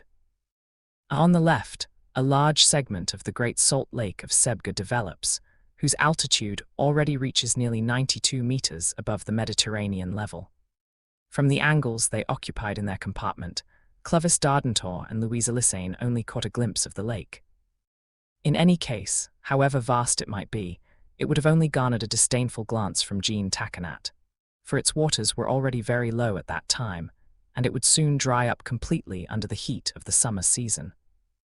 Until then, the direction of the line had been southeast, but it turned back towards the town of Tilleylat, where the train soon came to rest. Clovis Dardentor had equipped himself with a pocket map on rectangular folded canvas, including the route of the journey. This is hardly surprising coming from such a practical and cautious man. Addressing his companions, 256. "It is here," he said, "that the Sidi Belab's line branches off, which will take us back to Oran on our return from our excursion." "But," asked Mr. de Serendel, "doesn't this line extend all the way to Tlemcen?" "It must continue after having branched off about Canafes," replied Mr. Dardentor, "and is not yet finished." "Perhaps that's unfortunate," observed Emmy Elissane. "If only we could have." "Good heavens, my dear lady," cried Clovis Dardentor. "That would have meant cancelling our caravan journey. From inside a wagon you can see nothing, or very little, and you're practically boiling in your own juices. So I'm eager to arrive in Saïda. Don't you agree, Mademoiselle Louise?" How could the young girl not have sided with Mr. Dardentor's opinion? Leaving Tilleylat, the railway headed decidedly east, crossing the 257 small winding and murmuring streams of the Wadis, faithful tributaries of the Sig. The train descended towards Saint-Denis, after crossing the river, which, under the name of Macta, flows into a vast bay between Arzew and Mosterganum. The travellers arrived in Saint-Denis at 11 o'clock and a few minutes. Most of those who were on the tourist journey disembarked at this place. Moreover, Mr. Dardentor's particular itinerary included a day and a night spent in this small town, from which they would depart the following day around 10 o'clock. As his companions relied on him for the details of the journey, he was determined to follow his motto to the letter, to pass by seeing. Our man from Perpignan was the first to leave the carriage, confident that he would be followed by Agathocles, who would hasten to offer his hand, Louise Elissane, to go down to the platform. But this deplorable boy had to be preceded by the young girl, and it was with the help of Mr. 258 Dardentor she jumped with a light foot. "Ah," she said, letting out a little cry as she turned around. "Did you hurt yourself, miss?" asked Clovis Dardentor. "No, no," replied Louise, "thank you, sir, but I thought that, you thought so, I thought, that Messrs. Launans and Taconat were not on the trip. Them, exclaimed Clovis Dardentor in a bright voice. And, turning around, he found himself in the presence of his friends, to whom he opened his arms wide while the young men greeted Emmeline Elysane and her daughter. You, he repeated. Ourselves, replied Jean Taconat, and the commitment to the 7 tanned hunters. We thought it would be just as valid in about 2 weeks, said Marcel Launans. 259, and, in order to use this time, it seemed to us that a circular journey, added Jean Taconat. Ah, what an excellent idea! Exclaimed Mr. Dardentor, and what joy it brings us all of them. Perhaps the word was excessive. Not to mention Louise, how could Emmeline de Elysane and the de Serendelles foresee the incident, with genuine displeasure? Consequently, the greetings extended to the 2 Parisians were curt from the women and stiff from the men. As for Clovis Dardentor, there is no doubt he was acting in good faith when he told Emmeline Elysane knew that neither Marcel Launans nor Jean Taconat were to accompany her. There was therefore no reason to hold it against her. Nevertheless, perhaps he was being overly complacent. What a stroke of luck, he exclaimed. The train was about to leave when we arrived at the station, explained Jean Taconat. I had such a hard time convincing Marcel, unless it was he who had just as much trouble, 260, to decide. Well, hesitating until the very last minute. In short, Clovis Dardentor and his entourage were in Saint-Denis-du-Sig, the first stop on their journey, and the 2 young men were accepted into the caravan.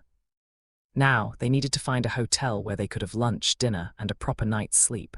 They wouldn't be separated again. There wouldn't be 2 groups, the Dardentor group on one side and the Launans-Taconat group on the other. No way. This decision undoubtedly caused some to be pleased and some displeased, but no one let on. Decidedly, murmured Jean Taconat. This Pyrenean man has the heart of a father to us. If the tourists had disembarked at Saint-Denis-du-Sig 4 days earlier, on Sunday, not Wednesday, they would have encountered several thousand Arabs. Indeed, it would have been market day, and the question of accommodation would have been more difficult to resolve. In fact, the population of this small town is usually only 6,000 inhabitants, a fifth of whom are Arabs. 261 is of Jewish origin, plus 4,000 foreigners. Having found a hotel, they had a cheerful lunch there, an overflowing gaiety at which Mr. Dardentor bore the brunt. Intending to gradually slip into a frank intimacy with these travelling companions to whom they had, in a sense, imposed themselves, the 2 Parisians affected to maintain a discreet reserve. Come now, my young friends, Clovis Dardentor even observed, I don't recognize you. Your nanny's changed you on the way, you, so happy. We're too old for that, Mr. Dardentor, replied Jean Taconat. We're not as young as you. Ah, the good apostles. Well, I didn't see Mr. Oriental at the station. Was this global figure on the train? Asked Marcel Launans. Yes, and, no doubt, he will have continued on to Saïda. The devil, exclaimed Jean Taconat. That's worth 262, a swarm of grasshoppers, a particular one of that kind, and it will devour everything in its path. Lunch finished, since we weren't due to leave until 9 o'clock the next morning, it was agreed that the entire day would be spent visiting Saint-Denis-du-Sig. It's true, these Algerian villages bear a striking resemblance. The chief towns of the canton of the mother country, and nothing is missing: police commissioner, justice of the peace, notary, tax collector, engineer of bridges and roads, and gendarmes. Saint-Denis-du-Sig has some rather beautiful streets, regularly laid out squares, vigorous plantings, mostly plane trees, and a pretty church in the 12th century Gothic style and century. In reality, it is rather the surroundings of the city that deserve to attract tourists. So we strolled around the surrounding area. Mr.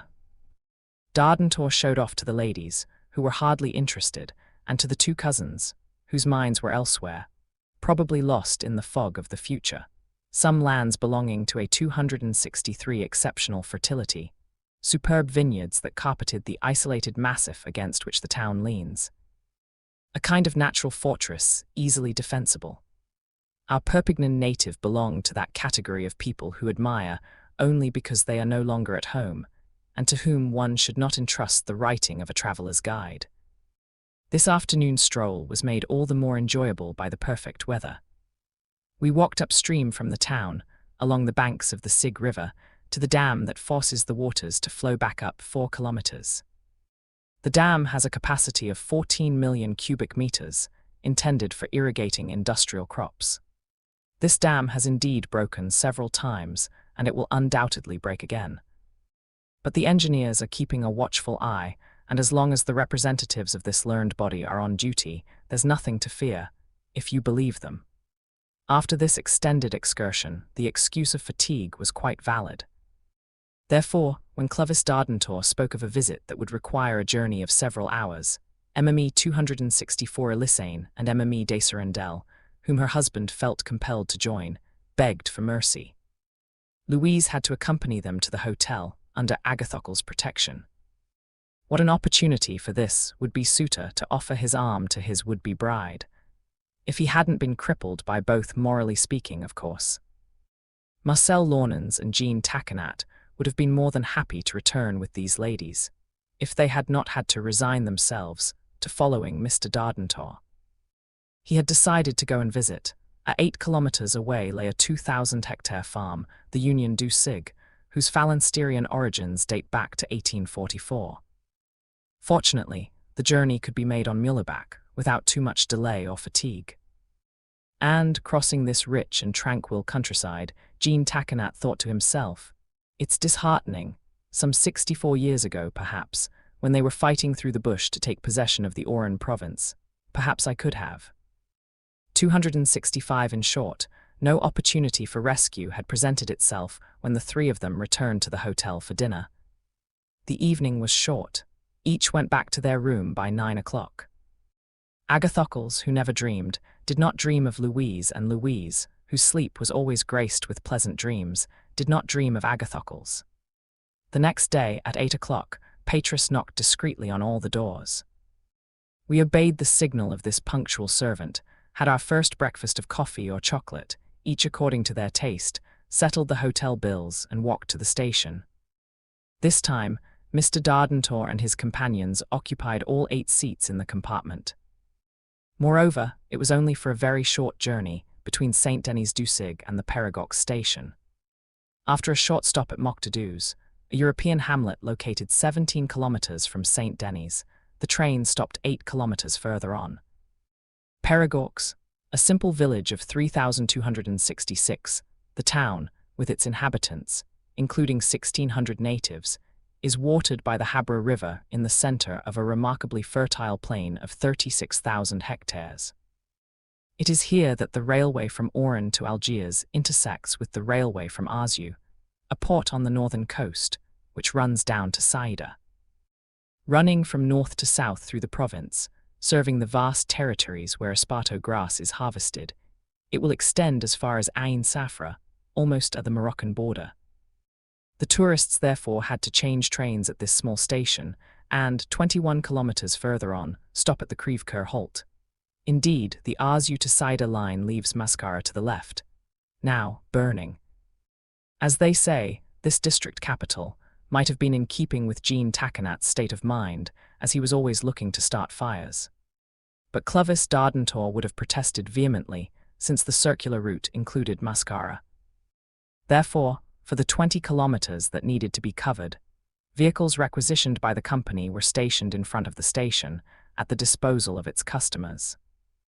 267, the same omnibus carried the Dardentor company, and chance, that clever arranger of things, arranged things so that Marcel Launens found himself seated next to Louise Elysane.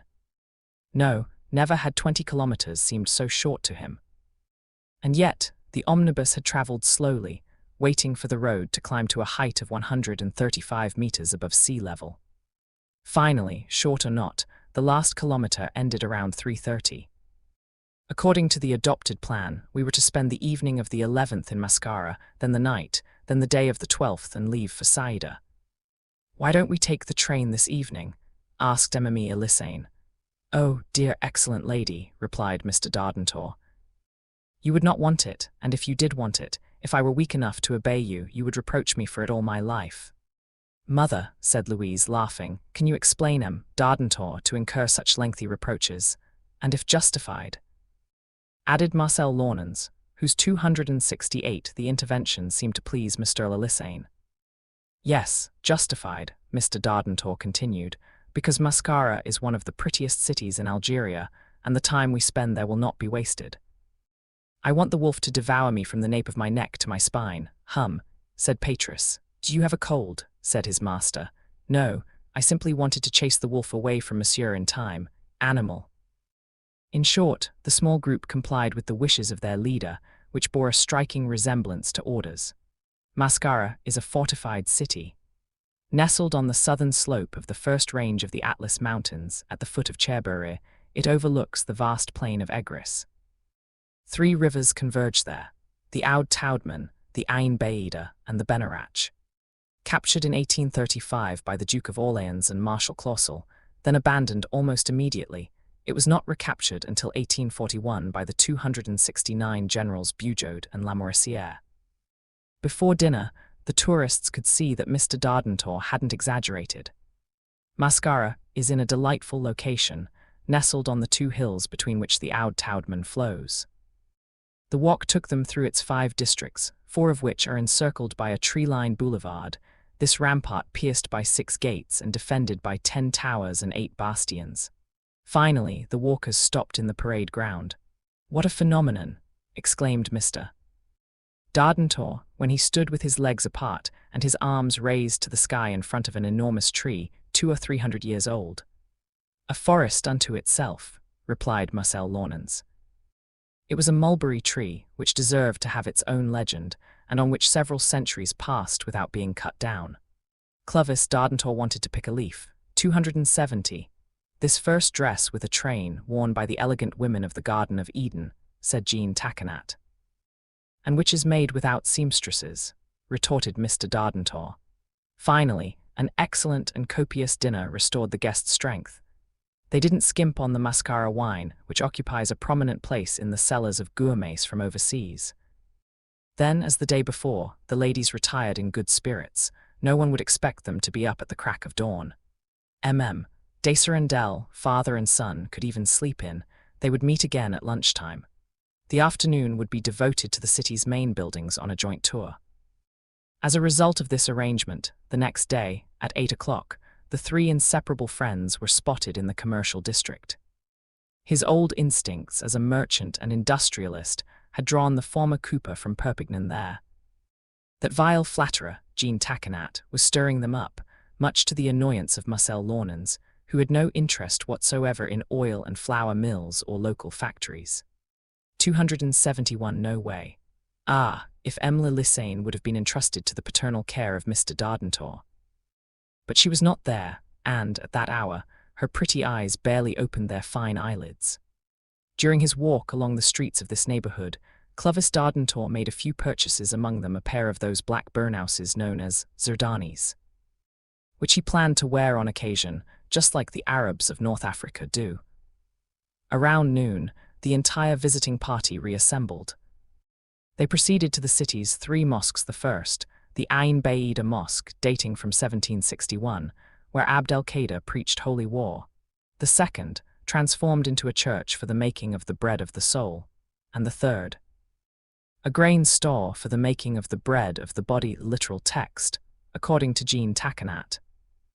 After the place Gambetta, adorned with an elegant fountain with a white marble basin, they visited successively the Beylik, a former palace of Arab architecture, and the Arab Bureau, built in the same style. 272 Moorish in style, the public garden, laid out at the bottom of the Oud Taudman ravine, boasted rich nurseries and groves of olive and fig trees whose fruit was used to make a kind of edible paste. At dinner, Mr. Dardentor ordered a large loaf of this paste, which he declared excellent, and which Jean Taquinat felt compelled to bestow upon him the same superlative. Around 8 o'clock, the omnibus picked up its passengers from the previous day and left Mascara. This time, instead of returning to Crèvecoeur, the vehicle went up towards the Tizi station, crossing the Egris plain, whose vineyards produce a well-known white wine. The train left at 11 o'clock. That evening, despite Clovis Dardentor having scattered 40 sol coins under the feet of the employees, his group broke up. Indeed, the train, consisting of 4 cars, was almost full. It followed that Emma de Serendel, Emma Elissane and her daughter could only find space in the ladies' compartment, which was already occupied by 273 old people of their sex. Mr. de Serendel, with a hearty smile, tried to get himself admitted, but, on the demand of the 2 indomitable travellers whose age made them ferocious, he had to look elsewhere. Clovis Dardentor, grumbling all over, made him get into the smoking compartment with him. That's just like these companies. In Africa, it's just as stupid as in Europe. Savings on cars, not to mention savings on employees. Since this compartment already contained 5 passengers, there was still 1 seat left after Dardentor and de Serendel sat down opposite each other. "Well," said Jean Taquinat to his cousin, "I'd still rather be with him." Marcel Launens did not have to ask to whom this personal pronoun applied, and, laughing, he replied, "You're right. Get in beside him. We don't know." 274 as for him, he wasn't unhappy to find a less crowded carriage where he could daydream at his leisure. The last carriage on the train held only 3 passengers, and he took his seat. The night was dark, moonless, starless, the horizon hazy. Besides, the country offered nothing of interest along this route, which crosses the territories of colonization. Nothing but farms, wadis, a whole network of waterways. Marcel Launens, leaning in his corner, gave himself over to those daydreams one has while awake. He thought of Louise Elissane, the charm of her conversation, the grace of her person. That she should become the wife of this Agathocles, no, it was impossible. The whole world would protest, and Mr. Dardentor himself would end up becoming the spokesperson for the universe. Frohe. Frohe. The name, which sounded like a crow's cry, was uttered by the conductor's shrill voice. No passenger left the compartment where the young man was lost in thought. He loved her. Yes, he loved that ravishing young woman, 275 girl. It dated back to the day he first saw her on the bridge of the Argels.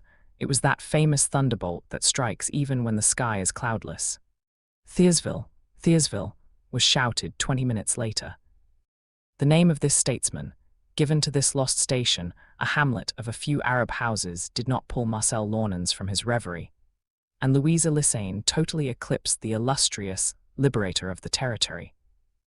The train was moving at a slow speed, climbing towards the Traria station, on the wadi of the same name, which is at an altitude of 126 meters. At this station disembarked the 3 companions of Marcel Launens, who remained alone in the compartment. From a vertical position, he was thus able to move to a horizontal position, while the train, after the small town of Charia, ran along the base of wooded mountains to the ridge. 276. His eyelids grew heavy, though he tried to resist the demands of sleep, which might have erased the framed image in his reverie. But he succumbed, and Franchetti's name was the last he thought he heard. How long did he sleep, and why, half awake, did he suddenly feel like he was suffocating? From his chest escaped hurried groans. He was choking. He couldn't breathe. Acrid smoke filled the compartment. Mingled with it were the licks of sooty flames, which spread below, fanned by the movement of the train. Marcel Launens tried to get up in order to break one of the windows. He fell back down, half asphyxiated. And, an hour later, when the young Parisian regained consciousness at Saïda station, thanks to the care he received, when he opened his eyes again, he saw Mr. Dardentor, Jean Taquinat, and also Louise Elissane. His carriage had caught fire, and as soon as the 277, the train had finally stopped at the driver's signal, Clovis Dardentor did not hesitate to throw himself into the middle of the flames, risking his life to save that of Marcel Launens. "Ah, Mr. Dardentor," he murmured in a grateful voice. That's fine, replied the man from Perpignan. "Did you think I was going to let you roast like a chicken? Your friend Jean, or you would have done the same to me." "Indeed," exclaimed Jean Taquinat. "But there's the thing. This time it's you who, and it's not the same thing," and lower down in his cousin's ear, "definitely. Bad luck." 278:11, which is only a preparatory chapter for the next chapter. The time had finally come when the various elements of the Dardentor group would coalesce into a caravan. No more railway lines to follow to get from Saïda to Sidi Bel Abs, no more transport in wagons pulled by the whining locomotive. Roads would replace the railway lines. There were 350 kilometers, or about 100 leagues to cover, under the most pleasant conditions. Mr. Dardentor kept repeating. They would go on horseback, mule, camel, a camel by car, across the surface of these territories exploited by the esparto grass growers, through these endless southern Oran forests, which on the colored maps appear as 279 verdant baskets, bathed by the network of wadis in this mountainous region. From the moment they left Oran, during this journey of 176 kilometers, it was clear that the Desirandel heir, mired in his undeniable ineptitude, had not come close to the goal toward which his family had been pushing him. Furthermore, how could Mme wouldn't Elysane have noticed that Marcel Launens was looking for opportunities to see his daughter, to do, in short, everything that that fool Agathocles, despite having the right to, didn't do? Besides that Louise was susceptible to the young man's attentions, yes, perhaps, but nothing more, Mme Elysane answered for it. And, in the end, she was not one to go back on her word. Louise, whom she would lecture if necessary, would never dare to refuse her consent to the planned marriage. As for Jean Takenat, did he have reason to be satisfied? Well, no, he exclaimed that morning. Marcel Launens was still in the hotel room where he had been taken the day before, and 280 even lying on his bed, in full possession, it is true, of his respiratory faculties. No, he repeated, and it seemed that all the world's misfortunes were conspiring against him. Not against me, his cousin pointed out. Against you too, Marcel, not at all, because I never intended to become Mr. Dardentor's adopted son. Good heavens, it's the lover speaking. What? The lover? Sneaky. It's as clear as day that you love Emile Louise Elysane. SHH. Jean. We might hear you, and if they were to hear me, what would they learn that wasn't already known? Isn't it as visible as the moon from a meter away? Do we need Mr. Oriental's telescope to see you orbiting? Isn't Elysane starting to worry about it? Wouldn't the Desirandel father, mother and son want you to be in the 500 devils? 281, you're exaggerating, Jean. Not at all. Only Mr. Dardentor seems unaware of this, and perhaps also Mr. Elysane.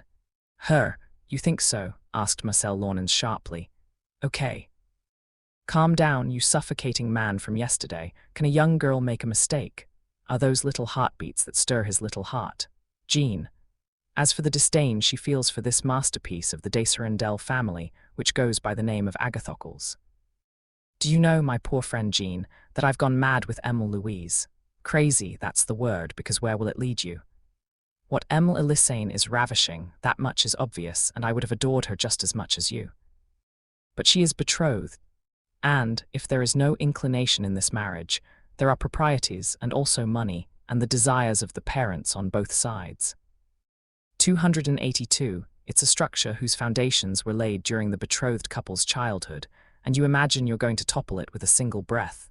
I don't imagine anything, and I let things happen. Well, you're wrong, Marcel. Which? The mistake of abandoning our initial projects. I prefer to leave the seat free for you, Jean.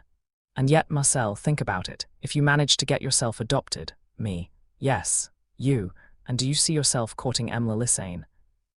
With a heavy bag in her hand, instead of a first-class cavalryman's stripes, crushing Agathocles with your financial superiority. Not to mention the influence of your new father, who is bewitched by Emile Louise, would put her at your disposal. Ah. He would not hesitate to make her his adopted daughter, if Providence wished that she should save him from a fight, from the waves, or from the flames. 283, you're talking nonsense. I am speaking with all the seriousness of a transcendent reason, and I am giving you good advice. Come now, Jean, you'll admit, at least, that I got off to a very bad start. What? A fire breaks out on the train, and not only am I not the one who saves Mr. Dardentor, but Mr. Dardentor is the one who saves me. Oh dear, Marcel, what bad luck. What awful bad luck. And, come to think of it, you'd be the one in a position to adopt the man from Perpignan now. Actually, it would amount to the same thing. Adopt him, and he'll provide for his father.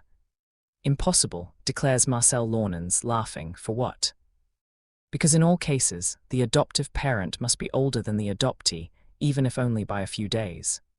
284, bad luck, my friend Marcel. How everything seems to be going backwards, and how difficult it is to establish paternity through legal means. At that moment, a loud voice resounded in the corridor onto which the room opened. "It's him," said Jean Takenat.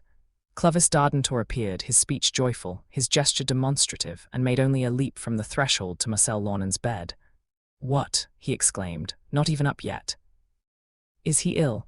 Is his breathing shallow and irregular? Should I blow air into his lungs? He shouldn't hold back. My chest is full of a superior oxygen whose secret I alone possess. Mr. Dardentor, my saviour," said Marcel Launens, straightening up. "No, no. But yes." "But yes," retorted Jean Takenat. "Without you, he would have suffocated. Without you, he was 285 cooked, recooked, burned, incinerated. Without you, only a handful of ashes would remain, and I would have no choice but to take it back in an urn.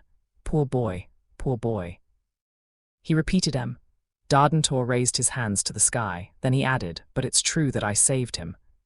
And he looked at him with kind, troubled eyes, and he kissed him in a veritable fit of acute perichinism, which might become chronic, en cause. How did the fire start in the compartment where Marcel Launens was sleeping so soundly? Probably a spark that flew from the locomotive, thrown through the lowered window. Then the cushions were burned by the flames. The fire intensified by the train's speed. "And these ladies?"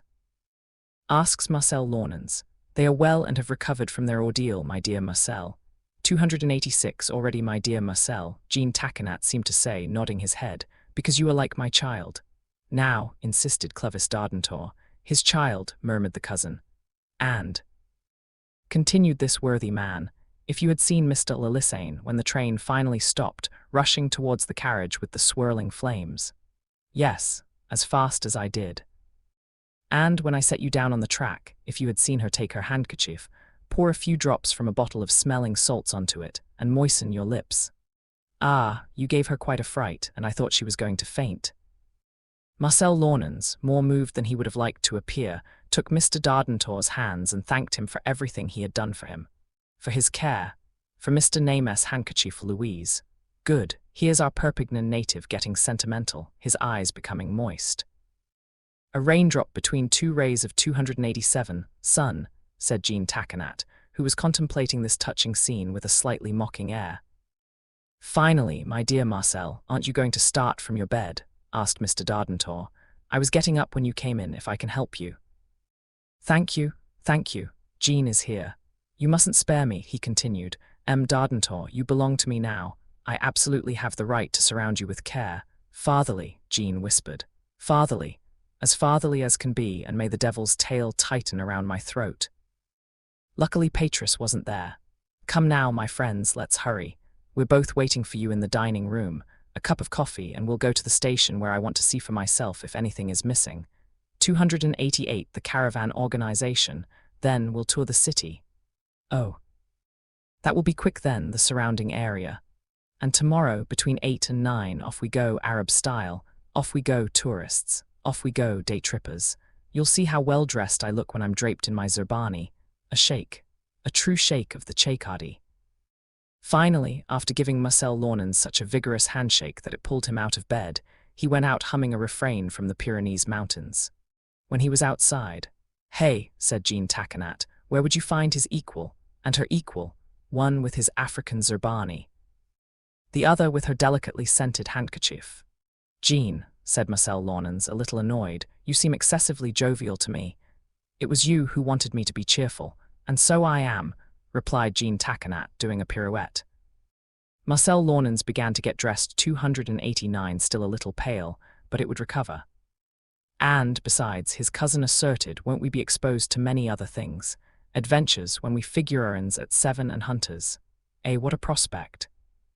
Falls from horses, kicks from that noble animal, and, during the battle, a missing leg, a missing arm, a pierced chest, a missing nose, a blown-off head, and the impossibility of protesting against the brutality of projectiles 12 centimeters. Or even less." Marcel Launens, seeing him in such a lively mood, preferred not to interrupt him, and he waited until the tap of his jokes had turned off before saying to him, "Go ahead and derail, my friend Jean, but don't forget that I gave up any attempt to be adopted by my savior by saving him in turn. Maneuver, scheme, operate at your leisure. Good luck, I wish you. Thank you, Marcel." "You're welcome, Jean. Dardentor." 290 half an hour later, they both entered the hotel dining room, a simple inn, neatly run and inviting in appearance. The Elisane and de Serendel families were gathered in front of the window. There he is, cried Clovis Dardentor. There he is, complete, with all his respiratory and gastric faculties, freshly escaped from the grill. Patris turned his head slightly away, because the unfortunate word grill seemed to evoke some regrettable comparisons. Emmeline Elisane greeted Marcel Launens with a few rather kind words, and congratulated him on having escaped this dreadful danger. Thanks to Mr. Dardentor, replied Marcel Launens. Without his dedication, Patris was pleased to see that his master simply shook the young man's hand without replying. As for the de Serendel family, with their pinched mouths, dry features, and forbidding faces, 291, they barely bowed at the entrance of the two Parisians. As for Louise Elisane, she did not utter a word, but her gaze met the gaze of Marcel Launens, and perhaps her eyes said more than her lips could have. After lunch, Mr. Dardentor asked the ladies to get ready while they waited for him. Then he and the two young men, Messrs. de Serendel, father and son, headed towards the station. As previously mentioned, the Arzu Railway Asaida stops at this last town, which forms its terminus. Beyond, across the Esparto grass fields of the Franco-Algerian Company, the Southern Oran Company has laid its line via Tafererois to the Kralfala station, from where 3 branches depart. One, in operation, descends via Creda to Mecheria and Ain Sefra. The second, under construction, will serve the eastern region in the direction of Zedragt. The third, planned, is to extend, via Ain Esfisifa, to Garyville, whose altitude reaches nearly 1,400 meters above sea level, 292 sea level. But the circular journey did not include such a deep penetration to the south. It was from Saida that tourists would advance west to Sebdu, then go back north to Sidi Bel Abs, where they would rejoin the Oran line. So, if Clovis Dardentor went to the Saida station, it was to examine the means of transport available to excursionists, and he had reason to be satisfied. Carts with covered benches, drawn by mules, horses, donkeys, and camels, were just waiting for the travellers to set off. Moreover, none of the other tourists who had left Oran had yet departed from Saida, and it was preferable for the caravan to have a larger contingent for this excursion through the southern territories, even though there was no danger to fear from the nomadic tribes. Marcel Launens and Jean Takenat, perfect equestrians, chose 2 horses which 293, they seemed good, these barb horses, with stamina, hardy and tenacious, which come from the plateaus of southern Oran. After careful consideration, Mr. de Serendel decided on a place in one of the chariots. A benches in the company of the 3 ladies. Agathocles, unsure in the saddle, finding the horses too spirited, set his sights on a mule which he thought he would only be pleased with. As for Clovis Dardentor, an excellent rider, he looked at the horses like a connoisseur, nodded his head, and remained silent. It goes without saying that the caravan was led by an agent of the company. This agent, named de Rivers, had under his command a guide named Mactani and several Arab servants. A wagon was to carry sufficient provisions that could be replenished at Dea, Sebdu, and Tlemcen. Furthermore, there was no question of camping overnight. To stay on schedule, the caravan would not have to travel more than 10 leagues a day, and, as evening fell, it would stop in the villages or hamlets scattered along its route. 294, that's perfect, declared Mr. Dardentor. And the organization does credit to the director of the Algerian Railways. We can only congratulate him on the measures taken. Tomorrow at 9 o'clock, meet at the station, and since we have a day to wander around, let's go, my friends, and visit Saida the Beautiful. As they were leaving, Mr. Dardentor and his companions spotted one of their acquaintances 100 paces away. Mr. Eustache Oriental came to the station for the same reason that had brought them there. Here he is, here he comes in person, said the man from Perpignan in a declamatory tone, without suspecting that he was speaking in verse. The president of the Montélimar Astronomical Society gave another greeting, but no words were exchanged. Mr. Eustache Oriental seemed to want to keep to himself, as he had done aboard the Argels. So he will be one of us, observed Marcel Launens, 295, yes, and will be dragged along with us, replied Mr. Dardentor.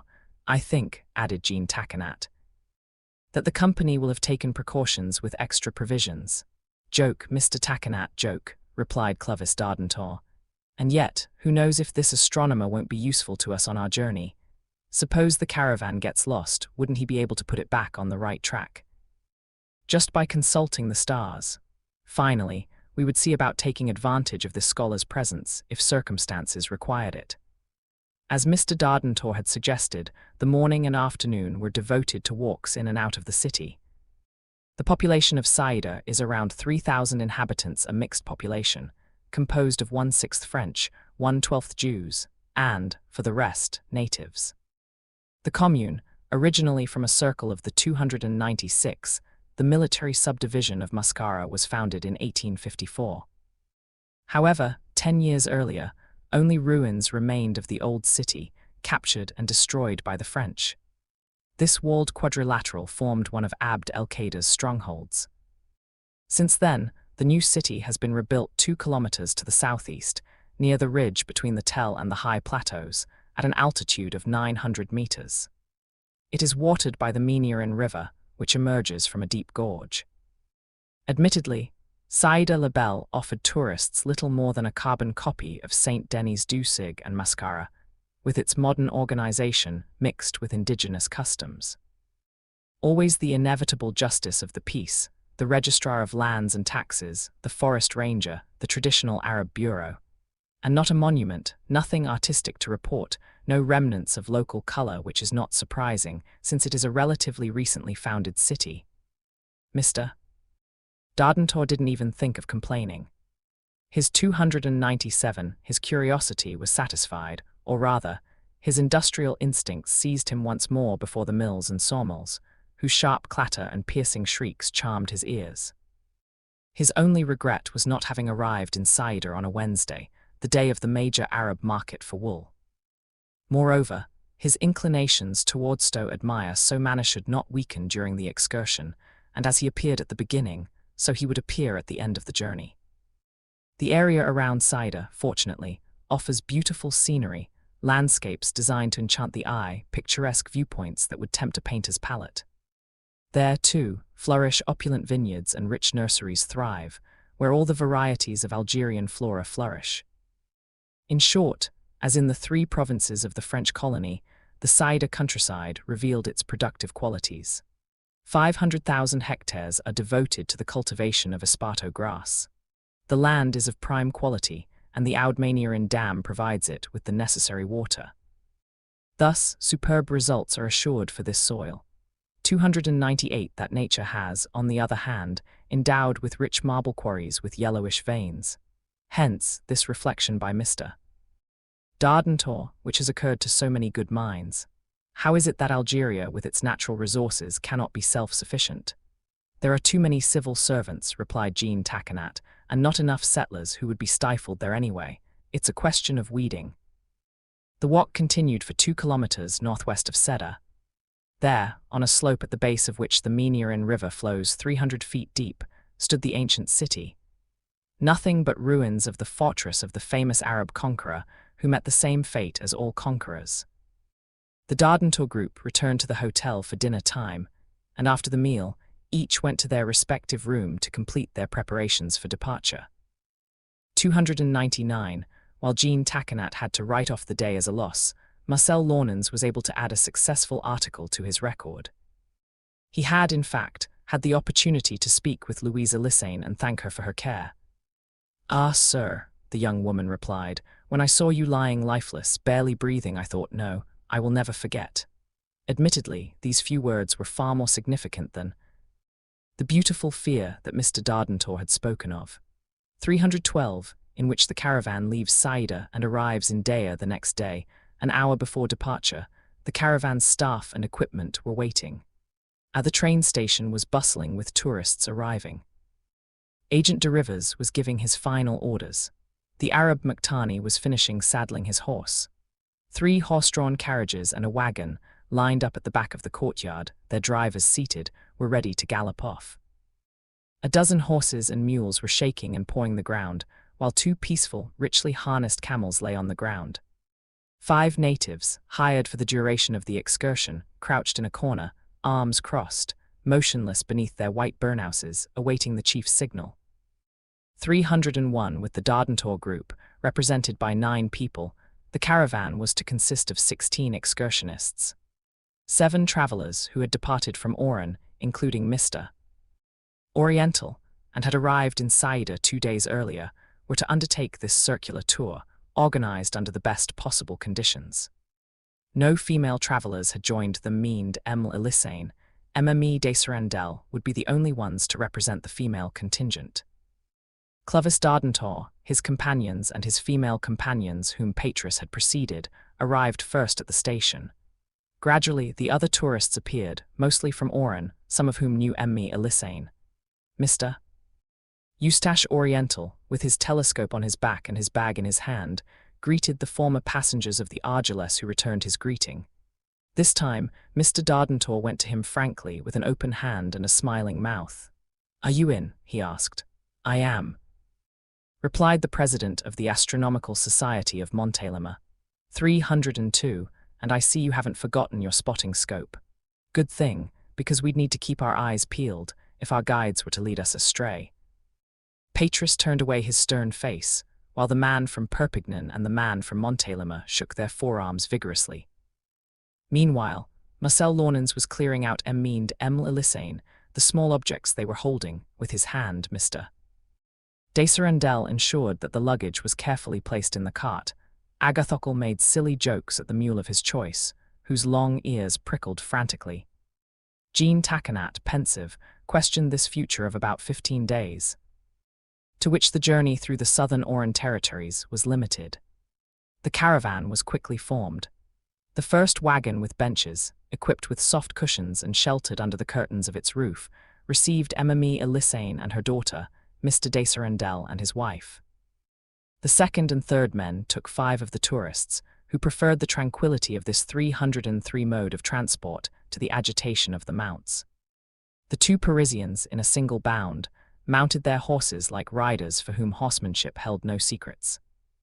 As for Agathocles, he very clumsily hoisted himself onto his mule.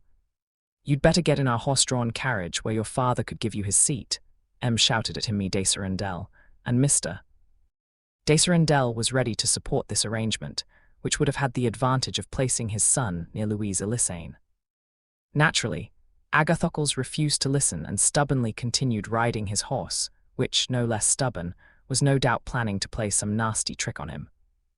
Agent de Rivers was already in the saddle on his horse, and 2 of the tourists on theirs, when eyes turned towards Clovis Dardentor.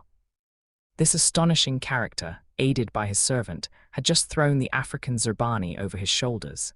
Indeed, the fez, or the turban. 304 his crowned brow lacked the white helmet of the excursionists, but his holsters resembled the Arab boot, and he cut a distinguished figure in this attire, approved by Patricia, moreover.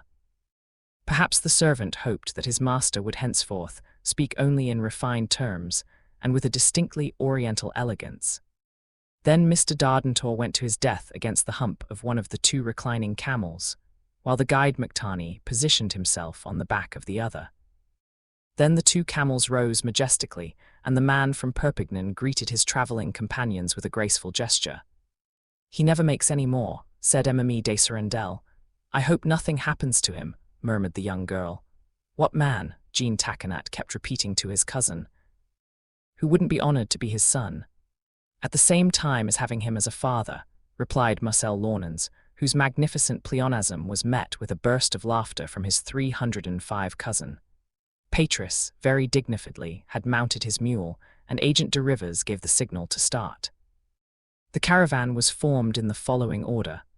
At the head, on his horse, was the Agent de Rivers, then, on their camels, the guide McTarney and Mr. Dardentor, the 2 young men and the 2 tourists on horseback. Agathocles unsteady on his mount, then the 3 wagons with benches, which followed one another and one of which carried Mr. Eustache Oriental, finally, the wagon which transported the natives with the provisions, the luggage and the weapons, lest 2 of them mounted in the rearguard. The journey from Saïda to Deir was no more than 100 kilometers. The carefully planned route indicated a hamlet halfway along, which they were to arrive at around 8 o'clock in the evening, where they would spend the night, and from where they would set off again the next day to reach Deir in the evening. An average speed of 1 league per hour would allow the journey to be transformed into a leisurely stroll. 306 through these territories, so varied in appearance. Upon leaving Saïda, the caravan immediately left the colonization area for the territory of Beni Manirin. A major communication route, extending as far as Deir, lay open to the tourists heading west. All they had to do was follow it. The sky was dotted with clouds, which were quickly dispersed by a northeast breeze. The temperature remained at a very pleasant average, thanks to the cooling atmosphere. The sun sent just enough rays to create contrasts of light and shadow and enhance the landscapes. Travel was only possible at a slow trot for the horse-drawn carriages, as the road climbs from the 900-meter mark to the 1400-meter mark. A few kilometers later, the caravan left ruins on the right and crossed the edge of the dewy Thabit forest, heading towards the sources of the Oud Haunet. They then passed alongside the Jeffreshiraga forest, whose area is no less than 21,000 hectares. 307 in the north. Vast alpha plantations developed, with their fields and workshops equipped with hydraulic presses to compress the steeper Tenderissima alpha in Arabic.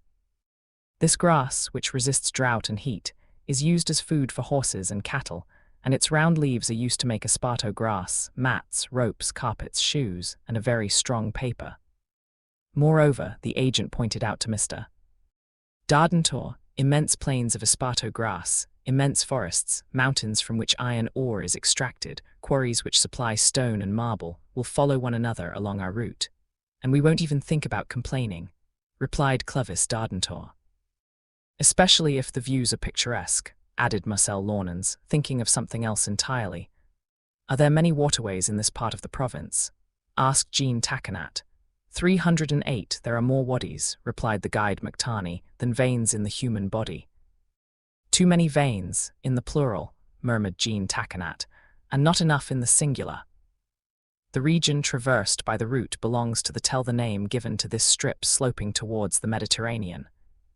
It is the most favoured part of the province of Oran, where the heat is excessive and greater than that of all of ancient Berber territory. However, the temperature there is bearable, whereas on the high plateaus of the pastures and salt lakes, and beyond, in the Sahara, where the air is thick with blinding dust, the plant and animal kingdoms are devoured by the scorching heat of the African sun. While the climate of the Oran province is the hottest in Algeria, it is also the healthiest. This salubrity stems from the frequent northwesterly breezes. Perhaps this portion of the Oran Tell, which the caravan was to traverse, is also less mountainous than the Tell of the provinces of Algiers and Constantine. Better watered, its plains are more conducive to vegetation, their soil being of 309 first choice. They are also suitable for all crops, particularly cotton, when impregnated with salt, and there are 300,000 hectares under these conditions.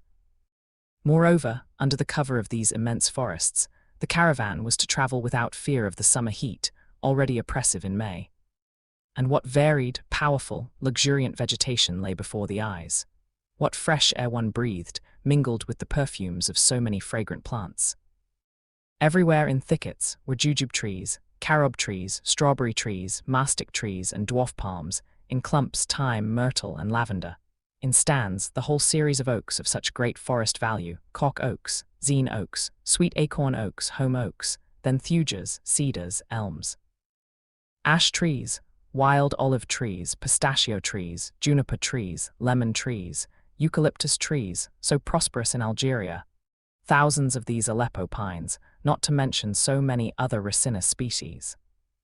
Very charmed, very cheerful, in this state of mind 310, as is typical at the beginning of any journey, the excursionists enthusiastically completed the first leg of their itinerary. Birds sang as they passed, and Mr. Dardentor claimed that it was the amiable Algerian Railway Company that had organized this concert.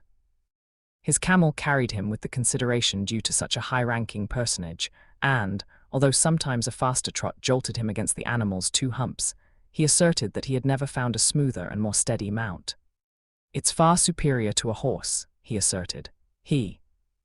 "Horse, not nag," Petrus would have said if he had been near his master. "Really, Mr. Dardentor," Louise Elissane asked him, "doesn't this animal seem too harsh to you?"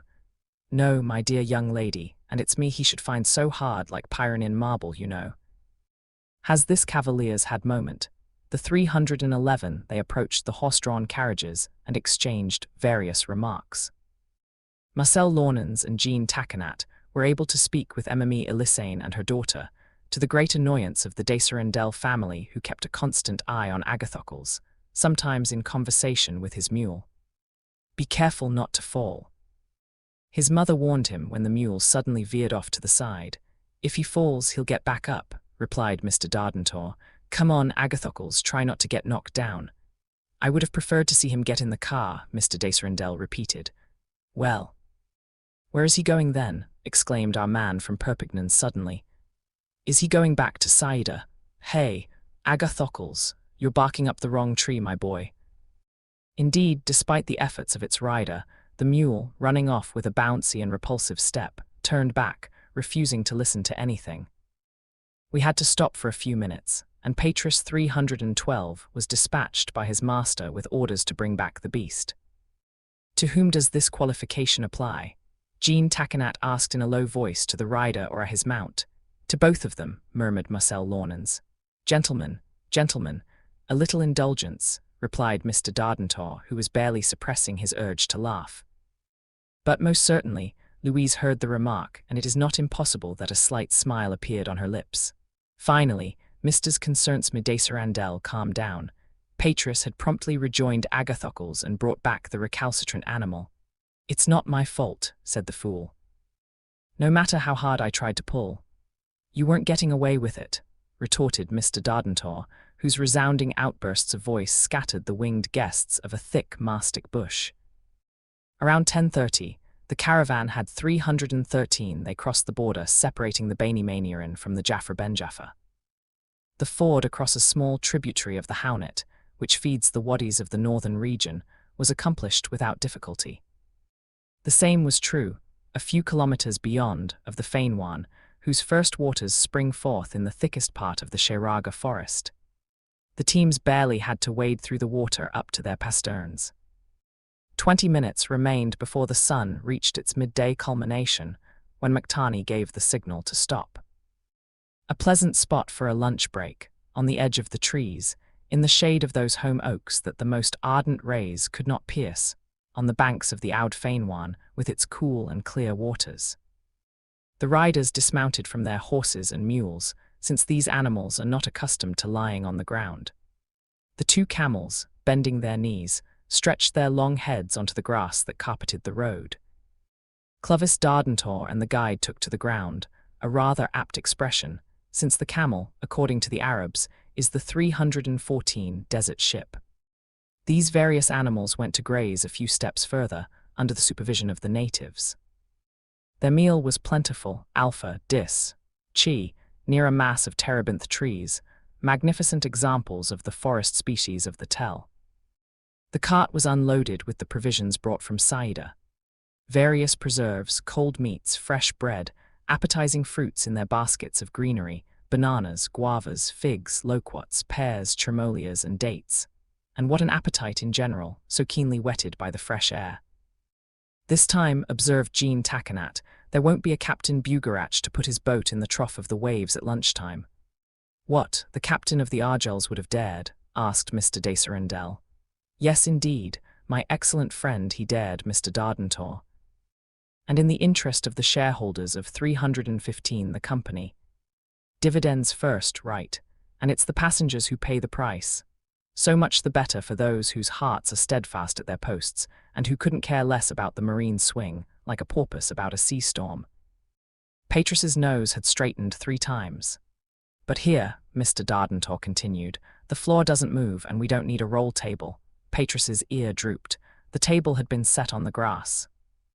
Nothing was missing. Dishes, plates, glasses, forks, spoons, knives, all delightfully clean. It goes without saying that the tourists shared this meal, which allowed them to get to know each other better. Each sat as they pleased, Marcel Launens not too close to Emla Lissane, out of discretion, but not too far away. On the side of his saviour, who had adored him ever since he had snatched him from the swirling flames of a burning train car. A superb phrase, that 316 Mr. Dardentor readily repeated this, and Patris greeted him in passing. This time, the rustic table offered neither good nor bad portions. Dishes didn't arrive one way only to disappear the next. Mr. Eustache Oriental, therefore, had no need to choose one place over another, with the same lack of consideration he had so often displayed aboard the steamer. However, he kept a little apart, and, thanks to his keen eye, the best morsels didn't escape him. It's true, Jean Taconat managed to snatch a few from him with the skill of a magician. Hence, a pout of an offended man, which Mr. Oriental didn't try to hide. This first outdoor meal was a very joyous occasion. Weren't those presided over by our man from Perpignan, overflowing like a mountain stream, always so contagiously cheerful? The conversation soon expanded. They spoke of the journey, the unexpected events it would undoubtedly hold, and the vagaries of a route through this fascinating region. 317. This statement, however, Emma Lissane asked if there was anything to fear from the wild animals in the area. Wild beasts, replied Clovis Dardentor. Pshaw, aren't we numerous enough? Doesn't the baggage cart carry rifles, revolvers, and ample ammunition?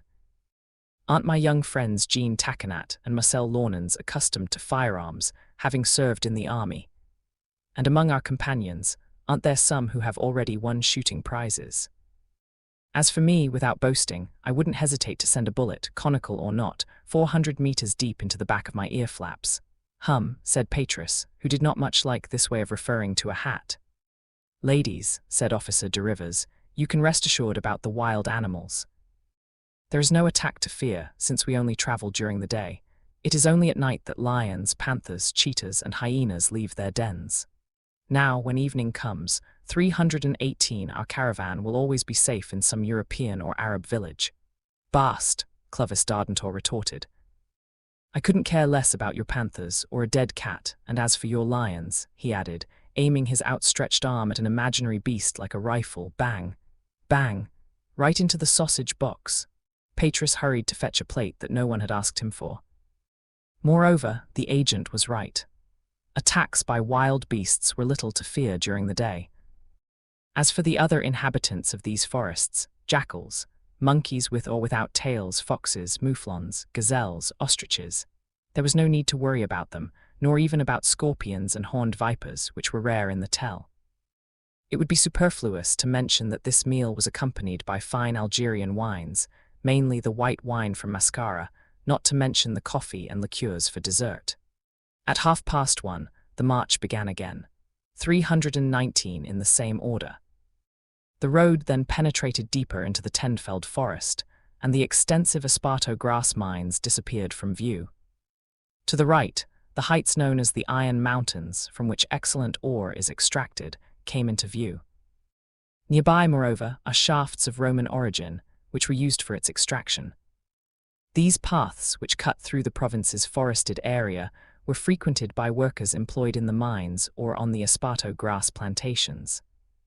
Most of them displayed a Moorish appearance, a mixture of the blood of the ancient Libyans, Berbers, Arabs, Turks, and Orientals, both those who inhabited the lowlands and those who lived amidst the mountains, on the high plateaus, at the edge of the desert. They travelled in groups, and there was no reason to fear the attacks imagined by Jean Taconat. In the evening, around 7 o'clock, the tourists reached the intersection of the main road with the Esparto grass track, which branches off from the road from Sidi Bel Abs to Daya, and 320 extends south to the territories of the Franco-Algerian Company. There a hamlet appeared where, according to its itinerary, the caravan was to spend the night. 3 houses, quite neatly kept, had been prepared to receive it. After dinner, the beds were divided as everyone preferred, and this first leg of about 12 leagues provided the travellers with 10 hours of good sleep. The following morning, the caravan set off again and travelled in such a way as to complete this second stage, which would stop at Daya during the day. But, before leaving, Mr. Dardentor, taking Mr. and Emma Sidim Desirandel, had the following conversation. "Ah, my good friends and your son, and Emile Louise, it seems to me that things aren't going well at all. Good heavens, he has to push his toe." "What do you expect, Dardentor?" replied Mr. Desirandel.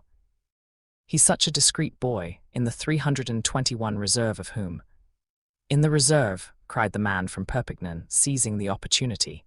"Come on, he's not even in the territorial army. Look, shouldn't he always be by your side of the road, the laserbones, and during stops, be looking after his fiancée, talking to her nicely, complimenting her on her good humor and good looks? All the usual platitudes one spins to young ladies. He doesn't say a word, that damned Agathocles." "Mr. Dardentor," replied Emma Desirandel, "would you like me to tell you something? Everything that's on my mind. Go ahead, my dear lady." "Well, you were wrong to bring those two Parisians with you, Jean and Marcel," replied the man from Perpignan. "First of all, I didn't bring them, and they came all by themselves. Nobody could stop them. 322 too bad, because it's very unfortunate. And why? Because one of them is paying more attention to Louise than is appropriate. And Emma Lysane has certainly noticed this attitude. And which one? That Mr. Launens, that fop, whom I cannot stand." "Neither me," added Mr. Desirandel. "What?" cried Dardentor. "My friend Marcel, the one I rescued from the swirling flames." But he kept the end of the sentence in the chest. "Come now, my friends," he continued, "that doesn't hold water. Marcel Launens cares no more for our dear Louise than a hippopotamus cares for a bouquet of violets. The excursion over, he and Jean Takenat will return to Oran, where they are to enlist in the 7-tanned hunters. You dreamt all that. And besides, if Marcel hadn't come, I wouldn't have had the chance to." 323, and his sentence ended with these 3 words: "burning train car." In truth, he was acting in good faith, this worthy man. And yet, if it didn't work out with Agathocles, it was impossible to deny that it worked out with Marcel. Around 9 o'clock, the caravan entered the largest forest in the region, the Zegla forest, which the main road crosses diagonally as it descends towards Dea. It covers no less than 68,000 hectares. At noon, the second stage was completed, and, as had been done the day before, lunch was eaten in the cool shade of the trees on the banks of the Oudseffium. And such was Mr. Dardentor's state of mind that he didn't even think to observe whether Marcel Launens was being attentive to him. Lysane. During this lunch, Jean Takenat noticed that Mr. Eustache Oriental took various sweets from his bag, none of which he offered to anyone, and which he seemed to savor with the sensuality of a true gourmet. As 324, he had always aimed for the best pieces during the meal. "And he doesn't need his spyglass to discover them," Jean Takenat told Mr. Dardentor. In the afternoon, around 3 o'clock, cars, horses, camels and mules stopped in front of the Berber ruins of Taurira, which interested 2 of the tourists, who were more archaeologists than the others. Continuing its journey southwest, the caravan entered the territory of Jafrathwama and Mehamid, watered by the Oud Tauyalila. It was not even necessary to unhitch the vehicles to cross it at a fordable point. The guide, moreover, proved to be very intelligent. Of that intelligence which anticipates the right tips when the trip has been completed to everyone's satisfaction. Finally, the village of Dea, at the edge of the small forest of the same name, appeared in the twilight. 325 at dusk, around 8 o'clock in the evening. A fairly good inn offered hospitality to all these somewhat tired people. Before going to bed, one of the Parisians said, the other, "Finally, Marcel, if we were attacked by wild animals, and if we had the good fortune to save Mr. Dardentor from the claws of a lion or a panther, wouldn't that count?" "Yes," replied Marcel Launens, who was already falling asleep. "But I'm warning you, in an attack like that, he's not the one I'd think of saving, parbleu, fit Jean Takenat." And when he lay down, when he heard certain roars resounding around the village, "Be quiet, you foolish beasts who spend the day asleep," he exclaimed. Then, before closing my eyes, "Come on, it is written that I will not succeed in 326 to become the son of this excellent man, or even his grandson."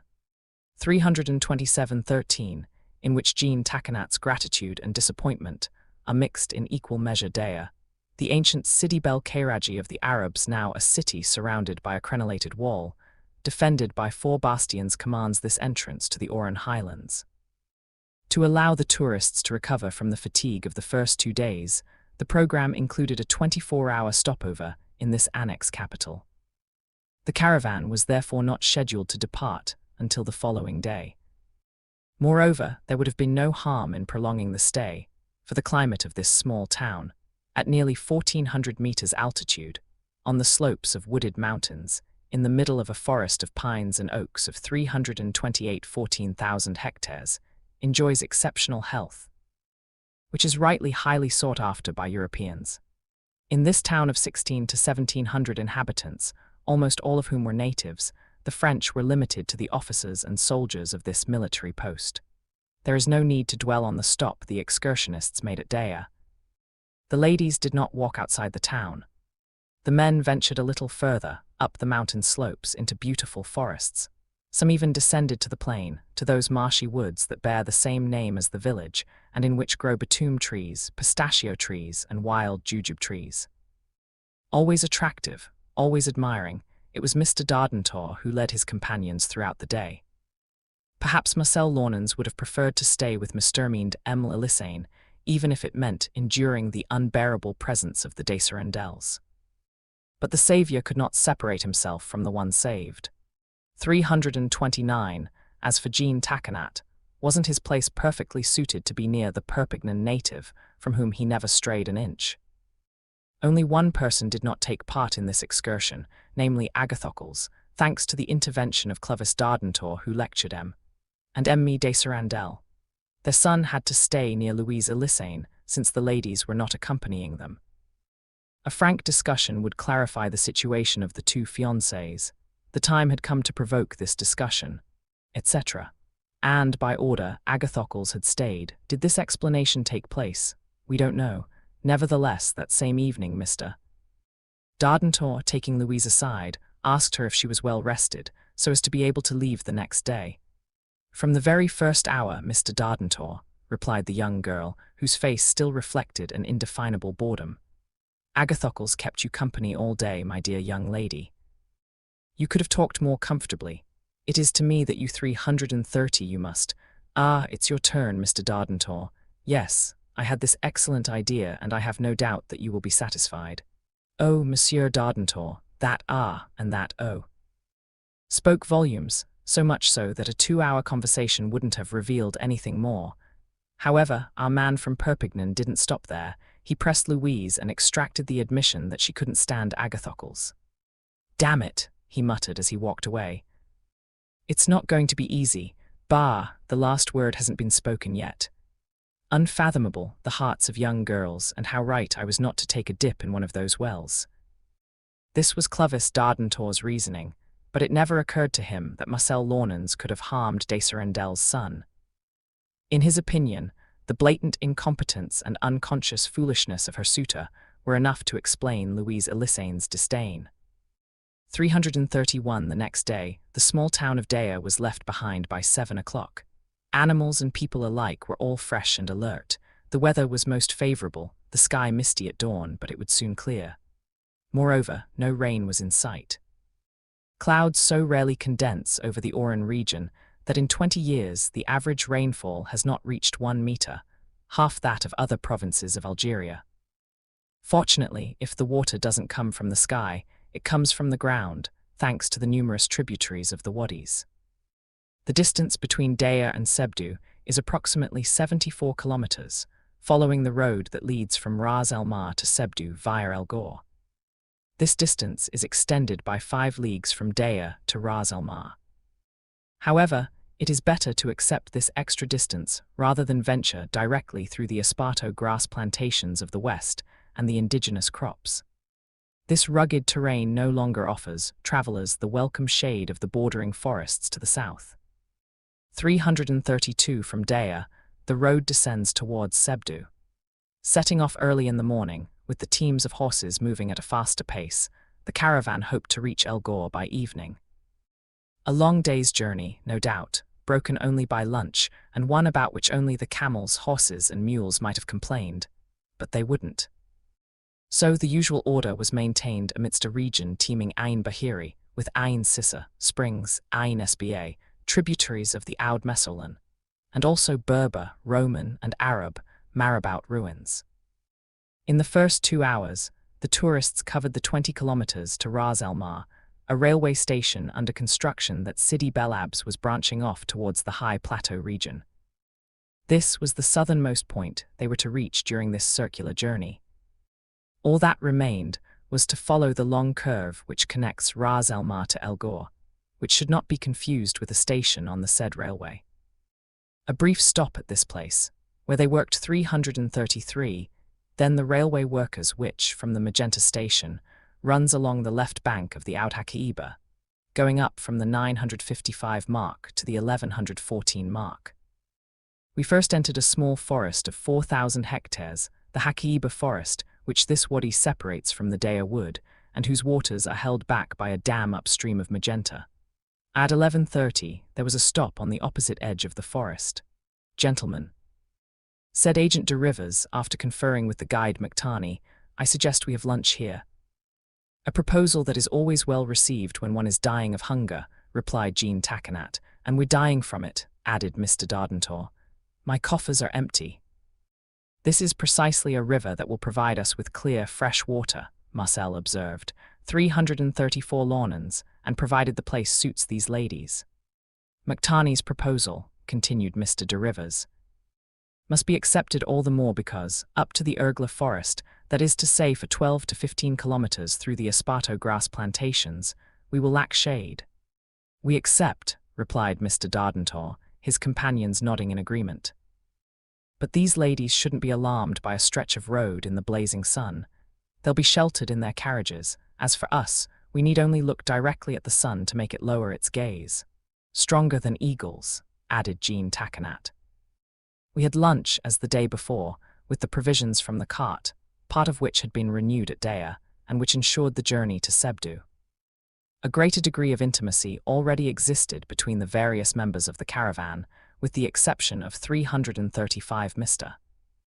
Eustache Oriental, who always kept to himself. Moreover, there was nothing to be but rejoicing in the way this excursion was being carried out, and congratulating the company which had planned everything, to the complete satisfaction of its clientele. Marcel Launans distinguished himself by his attentiveness. Instinctively, Mr. Dardentor felt proud of him, as a father would be of his son. He even tried to show him off, and this heartfelt cry escaped him. "Well, ladies, was I really wise to save dear Marcel to snatch him away?" To the swirling flames of a burning wagon, Jean Takenat could not help but reply, "Perfect, perfect," cried Mr. Dardentor. "That sentence is mine, unfolding in resounding, magnificent words. Is it to your liking, Patris?" Patris replied with a smile, "She really does look beautiful, and when the gentleman speaks in such an academic manner."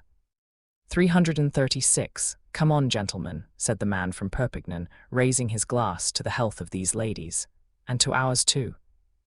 Let's not forget that we are in the land of the Baini Pomptauges." "It couldn't last," murmured Patris, lowering his head. Needless to say, Mr. and Mrs. Mideserendel found Marcel Launans increasingly unbearable, a handsome man, a charmer, a poseur, an infatuated man, and they promised themselves they would disabuse Mr. Dardentor of his notions, a difficult thing, no doubt, at the point this expansive man had reached. At 12:30, the baskets, bottles, and dishes were put back in the cart, and they prepared to leave. But at that moment, the absence of Mr. Eustache Oriental was noticed. "I don't see Mr. Oriental any more," said Agent de Rivers. No one noticed this person, although he had participated in the meal with his usual punctuality and 337 his normal appetite. What had become of him? "Mr. Oriental," shouted Clovis Dardentor in his booming voice, "where has that fellow gone with his pocket telescope? Hey, Mr. Oriental," no response. "This gentleman," said Mr. Melisane, "however, we cannot abandon her." Obviously, that was impossible. So they began to search for him, and soon, at the edge of the forest, the astronomer appeared, his telescope pointed towards the northwest. "Let's not disturb him," advised Mr. Dardentor, "since he is currently questioning the horizon. Did you know that this particular individual is capable of doing us great services? Just by taking the sun's altitude, if our guide were to come, If we were to get lost, he would put us back on the right track. From the pantry, finished Jean Taconat. Perfect. 338. A vast esparto grass plantation occupies this part of the Ould Balog territory, which hikers used to cross on their way back to El Gore. The road, bordered by countless grasses stretching as far as the eye could see, barely allowed passage for cars. They could only advance single file. A sweltering heat hung heavy over these wide open spaces. The horse-drawn carriages had to be closed. If ever Marcel Launens cursed the radiant sun, it was certainly on that day, since the pretty face of Louise Elissane disappeared behind the curtains. As for Clovis Dardentor, much to the detriment of his sweat glands, straddling the two humps of his camel, Bedouin-like like a true son of Mohammed, he apparently couldn't look down from the sun and, mopping his head, perhaps he was regretting the Arab taberka that would have protected him from its incendiary rays. "Good heavens," he exclaimed, "that mobile stove, scurrying from one end of the horizon to the other, is red-hot. And look at you, how it's hitting you in the gourd." 339. The head, if monsieur pleases, remarked Patris. To the northwest rounded the wooded heights of the hourglass forest, while to the south appeared the enormous massif of the high plateaus. At 3 o'clock, we reached the forest in which the caravan would find, under the impenetrable canopy of home oaks, as saturated with fresh and invigorating scents. This forest in Urgla is one of the largest in the region, covering no less than 75,000 hectares. A road runs through it for a length of 11 to 12 kilometers. Widely cut through for the government's logging operations, it also allowed tourists to gather at their liking. The carriage curtains were raised, and the riders drew closer. Cheerful conversation flowed from one group to another. And Mr. Dardentor repeated, seeking congratulations that no one refused him, except for the Desirandels, more sullen than ever. 340. Well, my friends, who was the kind man who advised you on this delightful trip? Are you happy, Madame Elissane, and you, my dear Mademoiselle Louise? Were you hesitating enough, however, to leave your home on Rue du Vieux Château? Come now, doesn't this magnificent forest overlook the streets of Oran? Could Boulevard Oudinot or Promenade de l'Étang be included with it? No, they wouldn't have been able to get it, O Patris. Especially since, at that very moment, a troop of little monkeys was providing escort, frolicking among the trees, leaping from branch to branch, screeching and grimacing their hearts out. Now, Mr. Dardentor, eager to show off his skill, and he was quite skillful, boasting aside, suggested the idea of shooting one of these graceful animals with a rifle. Now, since others would undoubtedly have wanted to imitate him, it would have meant the massacre of the entire simian band. But the ladies intervened, and the means of resisting Emile Louise Elissane, begging for mercy for these lovely samples of Algerian fauna. 341. And then, murmured Jean Taconat, who raised himself in his stirrups up to Mr. Dardentor's ear, if you aim at a monkey, you might catch Agathocles. Oh, Mr. Jean, replied the man from Perpignan, really, you're putting him through the ringer, that boy. That's not very generous. And as he watched Desrandel's son, whom his mule had just sent forth with a sudden swerve, taking 4 steps back without much difficulty, he added, besides, a monkey wouldn't have fallen. That's right, replied Jean, and I apologize to the quadrupeds for my comparison. If we wanted to reach El Gore before nightfall, it was important to make a strong push during the last hours of this afternoon. The teams were therefore put into a trotter pace, which caused many jolts. While the road was passable for carts carrying esparto grass or lumberjacks, it left much to be desired for a caravan of tourists.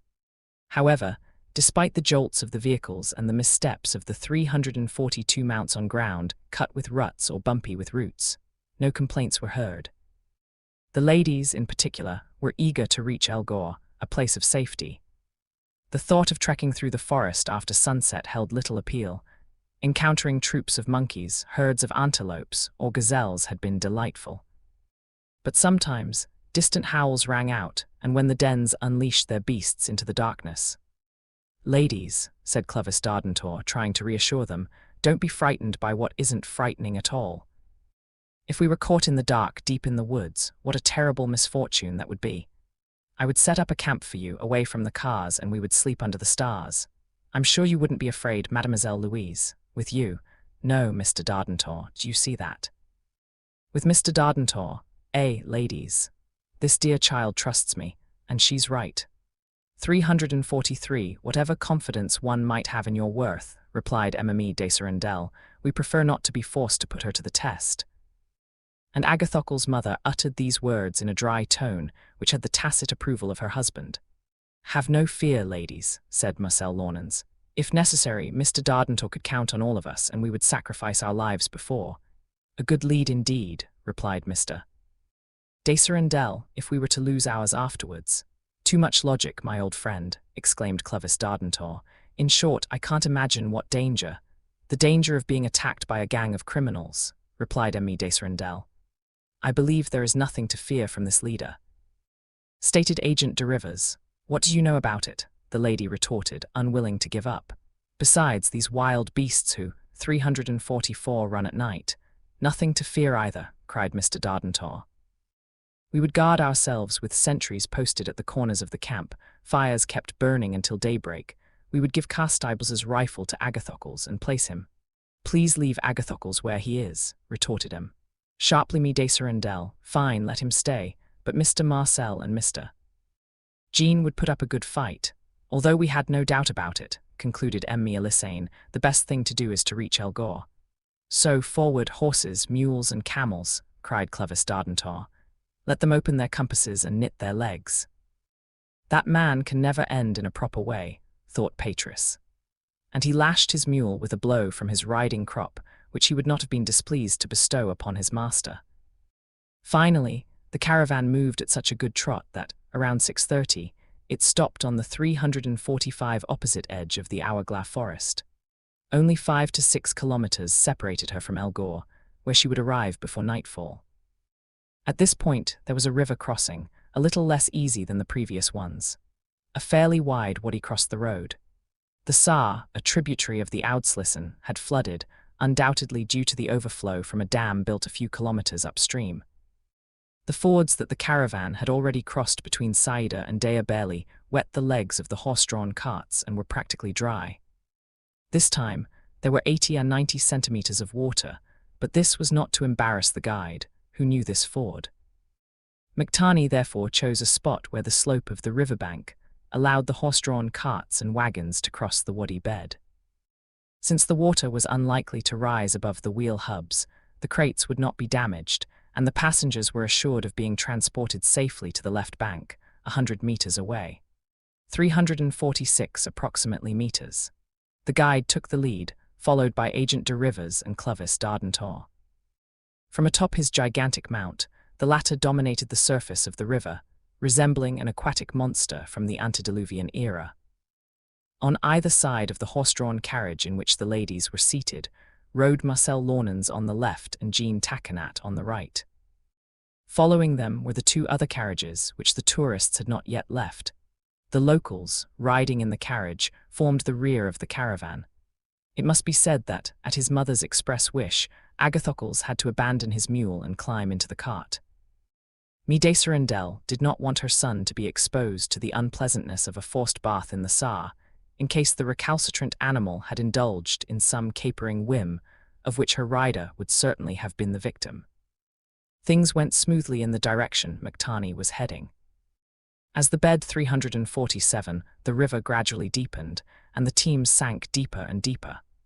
However, the water did not rise to their waists, even when they reached the middle of the wadi. While the riders raised their legs, Mr. Dardentor and the guide, perched on the camels, did not need to take this precaution. Half the distance had therefore been covered when a cry was heard. That cry was uttered by Louise Elisane when she saw Jean Taquinat disappear, whose horse had just missed on all 4 feet at once. Indeed, on the right side of the ford, there was a depression, 5 to 6 meters deep, which the guide should have avoided by staying further upstream. At the cry of Emile Elisane, the caravan stopped. Jean Taquinat, a good swimmer, would have been in no danger if he had freed himself from the stirrups. But, surprised by the fall, he did not have time and was thrown against the side of his horse, which was struggling violently. 348 Marcel Launens quickly urged his mount to the right, just as his cousin disappeared. "Jean," he cried, "Jean." And, although he couldn't swim, he was about to try to help her, at the risk of drowning himself, when he saw that another man had gone before him. That other man was Clovis Dardentor. From the back of his camel, after getting rid of the Zurbani that enveloped him, the Perpignan native had just thrown himself into the Saar and was swimming towards the place where the water was still bubbling. Motionless, panting, terrified, they all stared at the courageous rescuer. Had he overestimated his strength? Shouldn't there be 2 victims instead of 1? After a few seconds, Clovis Dardentor reappeared, dragging Jean Takenat, half suffocated, whom he had managed to free from his stirrups. He held him by the collar, raising his head above the water, while with his free hand he led him back towards the ford. 349. A few moments later, the caravan climbed the opposite bank. People got out of the cars and horses and rushed around the young man, who soon regained consciousness, while Clovis Dardentor shook himself like a Newfoundland dog soaked from a rescue. Jean Takenat then understood what had happened, to whom he owed his life, and, extending his hand to his rescuer instead of the obvious thanks. "Bad luck," he said. This answer was understood only by my friend Marcel. Then, behind a cluster of trees, a few steps from the shore, Clovis Dardentor and Jean Takenat, to whom Patris brought some clothes taken from their suitcases, changed from head to toe. The caravan resumed its journey after a short stop, and, at 8:30 in the evening, it finished its long stage at the hamlet of El Gore. 314, in which Tlemcen is not visited with the care that this charming city deserves. Sebdu, a district capital, a mixed commune of 1,600 inhabitants, barely a few dozen French, is situated in the heart of a country whose landscapes are breathtakingly beautiful, whose climate is exceptionally healthy, and whose countryside is incomparably fertile. It is even said to have been the Tafreoyua of the natives. And yet, Jean Takenat couldn't have cared less, as Clovis Dardentor might have put it, at the risk of offending the sensibilities of his faithful servant.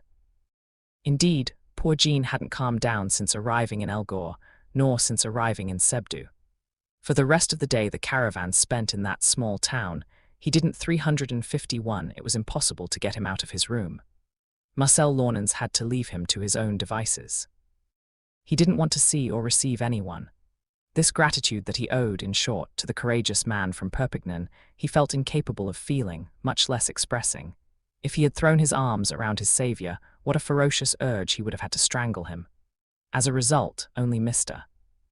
Dardentor and Marcel Launens, not to mention a few other tourists adhering to the tour itinerary, conscientiously visited Sebdu.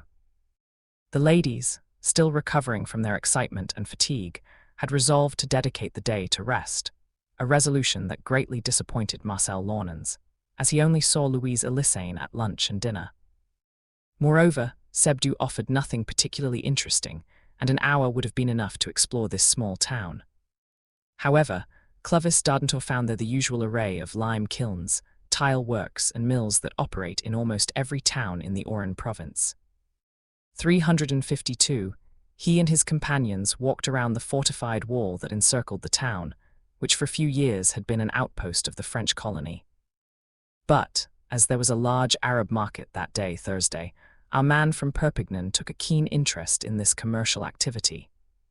In short, the caravan set off early the next day, May 19th, to cover the 40 kilometers separating Sebdu from Tlemcen.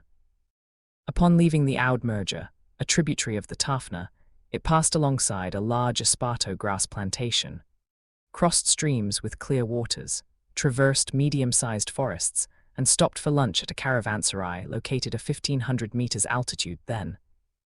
Via the village of Turney and the Black Mountains, beyond the Oude Sakaf, she reached Tlemcen. After this difficult stage, a good hotel accommodated everyone who were to stay there for 36 hours. During the journey, Jean Takenat had kept to himself, barely responding to Mr. Dardentor's almost paternal gestures. At his 353 disappointment was mixed with a certain amount of shame. He, indebted to the very man he wanted to make his own. So that morning, after sulking since the day before, he jumped out of bed and woke Marcel Launens, addressing him thus. "Well, what do you say?" The sleeper could say nothing about it because his mouth was no more open than his eyes, and his cousin paced back and forth, gesticulating, crossing his arms, expending himself in noisy recriminations. No, he would no longer take things cheerfully as he had promised. He was determined to take them tragically. Finally, when the question was put to him again, the Parisian, straightening up, could only find this to reply. "What I'm saying, Jean, is that you need to calm down. When bad luck strikes so decisively, the best thing to do is submit." "Or to resign," retorted Jean Taconat. 354, I know that one, and I won't make it my motto. No, truly, it's too much. When I think that of the 3 conditions imposed by the code, 2 actually came to pass, the waves and the flames. And that indescribable Dardentor, who could have been engulfed by the flames of the train, who could have disappeared beneath the waves of the Saar, and whom perhaps you or I could have saved. He was the one who played the role of rescuer. And it was you, Marcel, whom the fire, and me, Jean, whom drowning chose as victims. Do you want my opinion, Jean? Come on, Marcel. Well, I find that funny. Ah, you find that funny. Yes, and I think that if the 3rd incident were to occur, for example a fight during the last part of the journey, I'm very much mistaken. Or it would be Mr. Dardentor who would save us both at the same time. Jean Taconat stamped his foot, pushed back the chairs and banged on the window panes. 355 to break, and what will seem quite strange is that this fury was actually serious in a fantasist like him. "You see, my old Jean," continued Marcel Launens, "you should give up on being adopted by Mr. Dardentor, just as I gave up on it myself. Never, especially since now that he has saved you, he will adore you as he adores me, this emulator of the immortal Perichin. I don't need his adoration, Marcel, but his adoption, and may Mohammed strangle me if I don't find a way to become his son. And how will you go about it, since luck invariably seems to be on his side? I'll set traps for him. I'll push him into the first stream we come across. If necessary, I'll set fire to his room, to his house. I'll recruit a band of Bedouins or Tuaregs to attack us 356 on the way. Well, I'll set traps for him. And do you know what will happen to your traps, Jean? He will arrive. That you will be the one to fall into it, and that you will be pulled out by Mr. Dardentor, the protégé of the good fairies, the favourite of Providence, the prototype of the lucky man, for whom everything has succeeded in life, and for whom the wheel of Lady Fortune has always turned in the right direction. Fine, but I'll seize the first opportunity to mess with his crank. Anyway, Jean, here we are in Tlemcen. Well, in 3 or 4 days we'll be in Oran, and the wisest thing we can do is throw all our future aspirations into the basket of oblivion and go sign our commitment." Upon hearing this sentence, Marcel Launens' voice had visibly changed. 357, "Tell me, my poor friend," Jean Taconat continued, "I thought that Emile Louise Lysane—" "Yes, Jean, yes, but why dream? A dream that could never be reality. At least I will keep an indelible memory of this young girl. Are you so resigned, Marcel?" "I am. Just as much as I am at not becoming Mr. Dardentor's adopted son," exclaimed Jean Taconat. "And if I must tell you my true feelings, it seems to me that, of the 2 of us, you have the better chance of succeeding. You're crazy." "No, because, as far as I know, bad luck isn't against you, and I think it would be easier for Emile Lysane to become MME. Launens, it's just that Jean Taconat should become Jean Dardentor, although for me it's just a simple name change."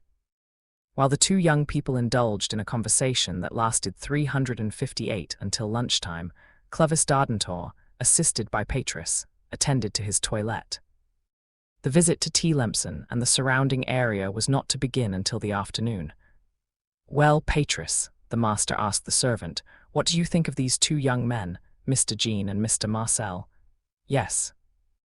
I think that one would have perished in the flames and the other in the waves, if Monsieur had not devoted himself, at the risk of his life, to rescuing them from a terrible death. And that would have been a shame, Patris, because they both deserve a long and happy life. With their kind nature, their good humour, their intelligence, their wit, they will go far in this world, won't they, Patris? My opinion is exactly that of the gentleman, but would the gentleman allow me an observation inspired by my personal reflections? 359, I'll allow it. If you don't overcomplicate your sentences, is it so? Perhaps the gentleman will dispute the accuracy of my observation. Go ahead without quibbling and don't beat around the bush for an hour. The pot, said Patris, already shocked by the knitting. which targeted his favourite periods. Will you let go of your plug? Would you, sir, be willing to give me your opinion on Mr. and Mrs.'s son, me de Surrendell? Agathocles, he's a good fellow, a little, and not enough, and especially too good. Who only wants to get off on the wrong foot. One of those young men whose true nature only reveals itself after marriage. Perhaps he's made of wood. Give me my mustache comb. Here is the gentleman's comb. But he's made of the stuff of the best husbands. They've chosen an excellent match for her, and I'm certain that happiness is assured in this marriage in every respect. By the way, I don't see. 360, your observation is still emerging, Patris. She poindra naturally, when Sir will have kindly agreed to answer the second question that his condescension allows me to ask him to set down. Installation, proposal and removal. What does Mr. M think of Lillisane? Oh.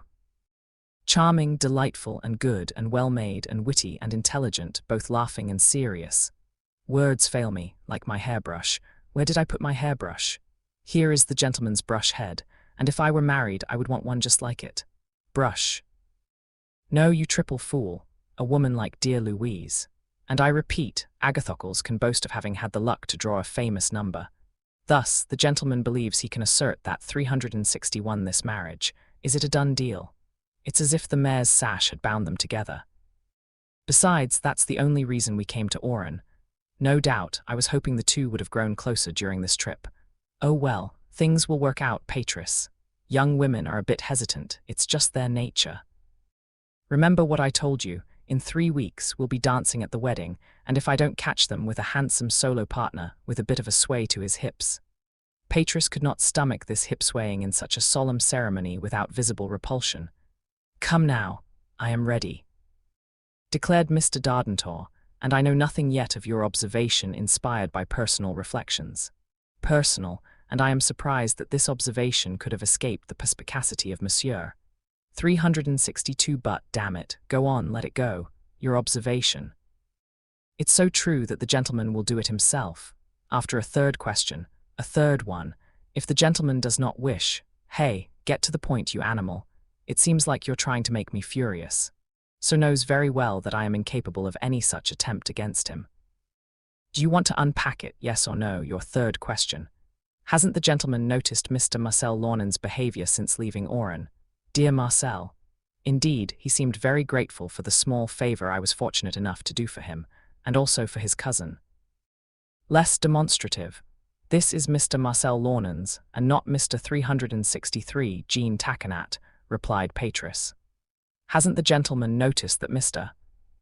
Lillisane seems to please him immensely, that he attends to her more than is appropriate for a young girl already bound by the half-hearted commitment of an engagement, and that Mr. and Mrs. de Surrendell conceived a genuine and legitimate shadow over it, and not without reason.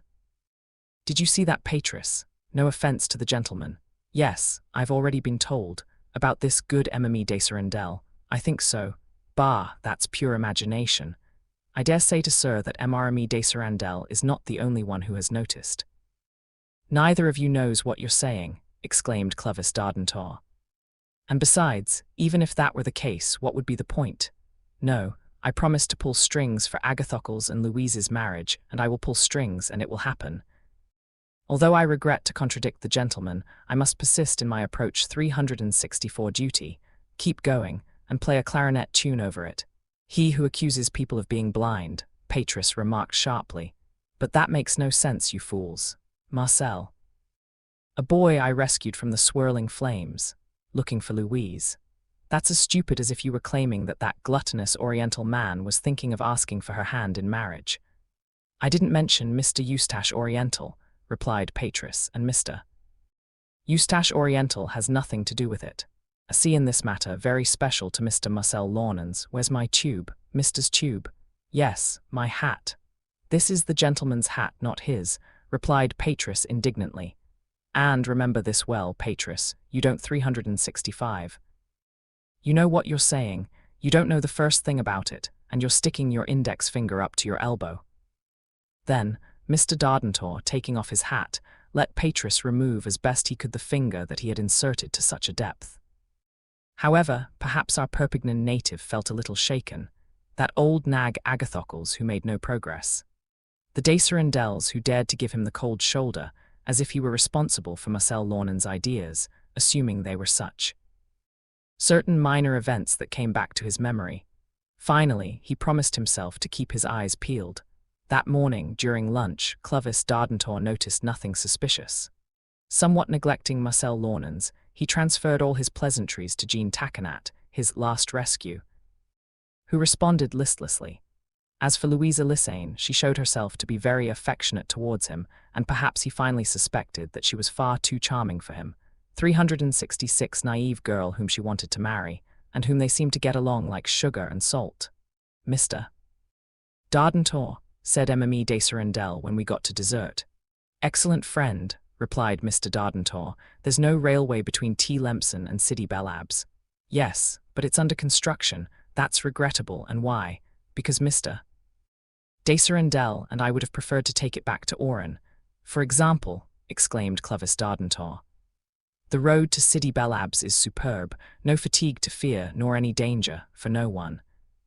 And he smiled at Marcel Launens, who did not see his smile, and at Jean Taquinat, whose teeth gnashed as if they wanted to bite him. 367. Yes, Mr. de Serindel continued, we are very tired from the journey, and it is regrettable that we cannot shorten it. Mia Lysane and Emile Louise, like us, would have. Before the sentence had been finished, Marcel Launens had looked at the young girl who had looked at the young man. This time, Mr. Dardentor must have said to himself, that's it, and, remembering that delightful thought of the poet that God gave woman the mouth to speak and the eyes to answer, he wondered what answer Louise's eyes had given. 1,001 devils, he murmured. Then, what did you expect, my friends? The railway is not yet operational, and there is no way to dismantle the caravan. Couldn't we leave today? Resumed Mme de Serindel. Today, exclaimed Mr. Dardentor. To leave without having visited this magnificent Tlemcen, its warehouses, its citadel, its synagogues, its 368 mosques, its promenades, its surroundings, all the wonders that our guide pointed out to me. 2 days would barely be enough. These ladies are too tired to undertake this excursion, Dardentor, replied Monsieur de Serindel coldly, and I will keep them company. A tour of the city is all we will do. You are free, with these gentlemen, whom you saved from the maelstrom of waves and flames, to thoroughly explore this magnificent Tlemcen. Whatever happens, isn't it agreed that we will leave tomorrow, first thing in the morning? It was a formality, and Clovis Dardentor, somewhat taken aback by Mr. de Serindel's mockery, saw the faces of both Marcel Launens and Louise Lysane darken. Sensing, moreover, that he shouldn't press the matter, he left the ladies after casting a final glance at the saddened young woman. Are you coming, Marcel? Are you coming, Jean? He proposed. We're following you, replied one of them. 369, he'll end up using the informal two with us, murmured the other, not without some disdain. Given the circumstances, all that remained was to fall in line with Clovis Dardentor. As for de Serindel's son, he had already made a run for it, and that day he could be seen, in the company of Mr. Eustache Oriental, frequenting grocery stores and confectionery shops. No doubt the president of the Montélimar Astronomical Society would have recognized in him a natural aptitude for the pursuit of fine food. Given their state of mind, the two young men could only take a very limited interest in this curious Tlemcen, the Bab el Ghab of the Arabs, situated in the middle of the Issa Basin in the semicircle of the Tafna. And yet, it is so beautiful that it is called the African Granada. The ancient Pomeria of the Romans, abandoned to the southeast and replaced by the Tagrat to the west, became modern Tlemcen. But, with his Joanne in hand, Mr. 370 Dardentor kept repeating that it was already flourishing in the 15th century. And century, industrious, commercial, artistic, scientific under the influence of the Berber races, that it then had 25,000 families, that it was currently the 5th city of Algeria, with its population of 25,000 inhabitants, including 3,000 French and 3,000 Jews, that after having been taken by the Turks in 1553, by the French in 1836, then ceded to Abd el-Qaeda, it was definitively taken again in 1842, that it constituted a strategic capital of great importance on the Moroccan border, yes.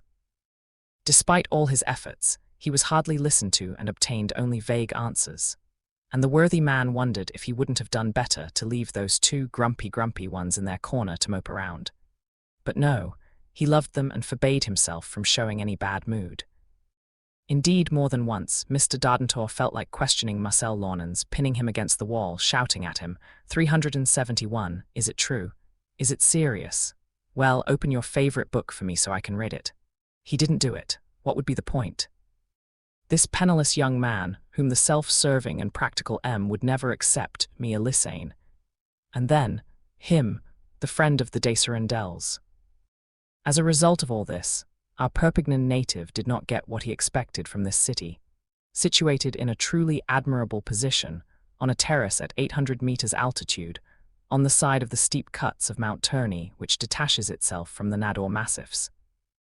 From where the view extends over the plains of the Isser and the Tafna, over the lower valleys whose orchards succeed the gardens, a green area of 12 kilometers, rich in orangeries and olive groves, a veritable forest of centuries-old walnut trees, of terebinths with powerful blooms. Not to mention the variety of fruit trees, the olive groves by the hundreds of thousands. Needless to say, all the cogs of the French administration are functioning in Tlemcen. 372, with the regularity of a coreless machine. As for his industrial establishments, Mr. Dardentor could have chosen between flour mills, oil mills, and weaving mills, primarily those that produced the fabric for black burnouses. He even acquired a delightful pair of slippers in a shop on Place Cavaignac. They seem a little small for you, observed Jean Taconat in a mocking tone. Parbleu, and a bit expensive. We have some change. So you intend to send them? Asked Marcel Launens. To a kind person, replied Mr. Dardentor with a thin, very thin wink of his eye. This is something Marcel Launens could not have afforded, and yet he would have been happy to spend all the money from the trip on gifts for the young girl. 373. While Tlemcen was the meeting point for trade between Western Morocco and its tribes, grain, livestock, hides, fabrics, ostrich feathers. The city also offered precious souvenirs to lovers of antiquity.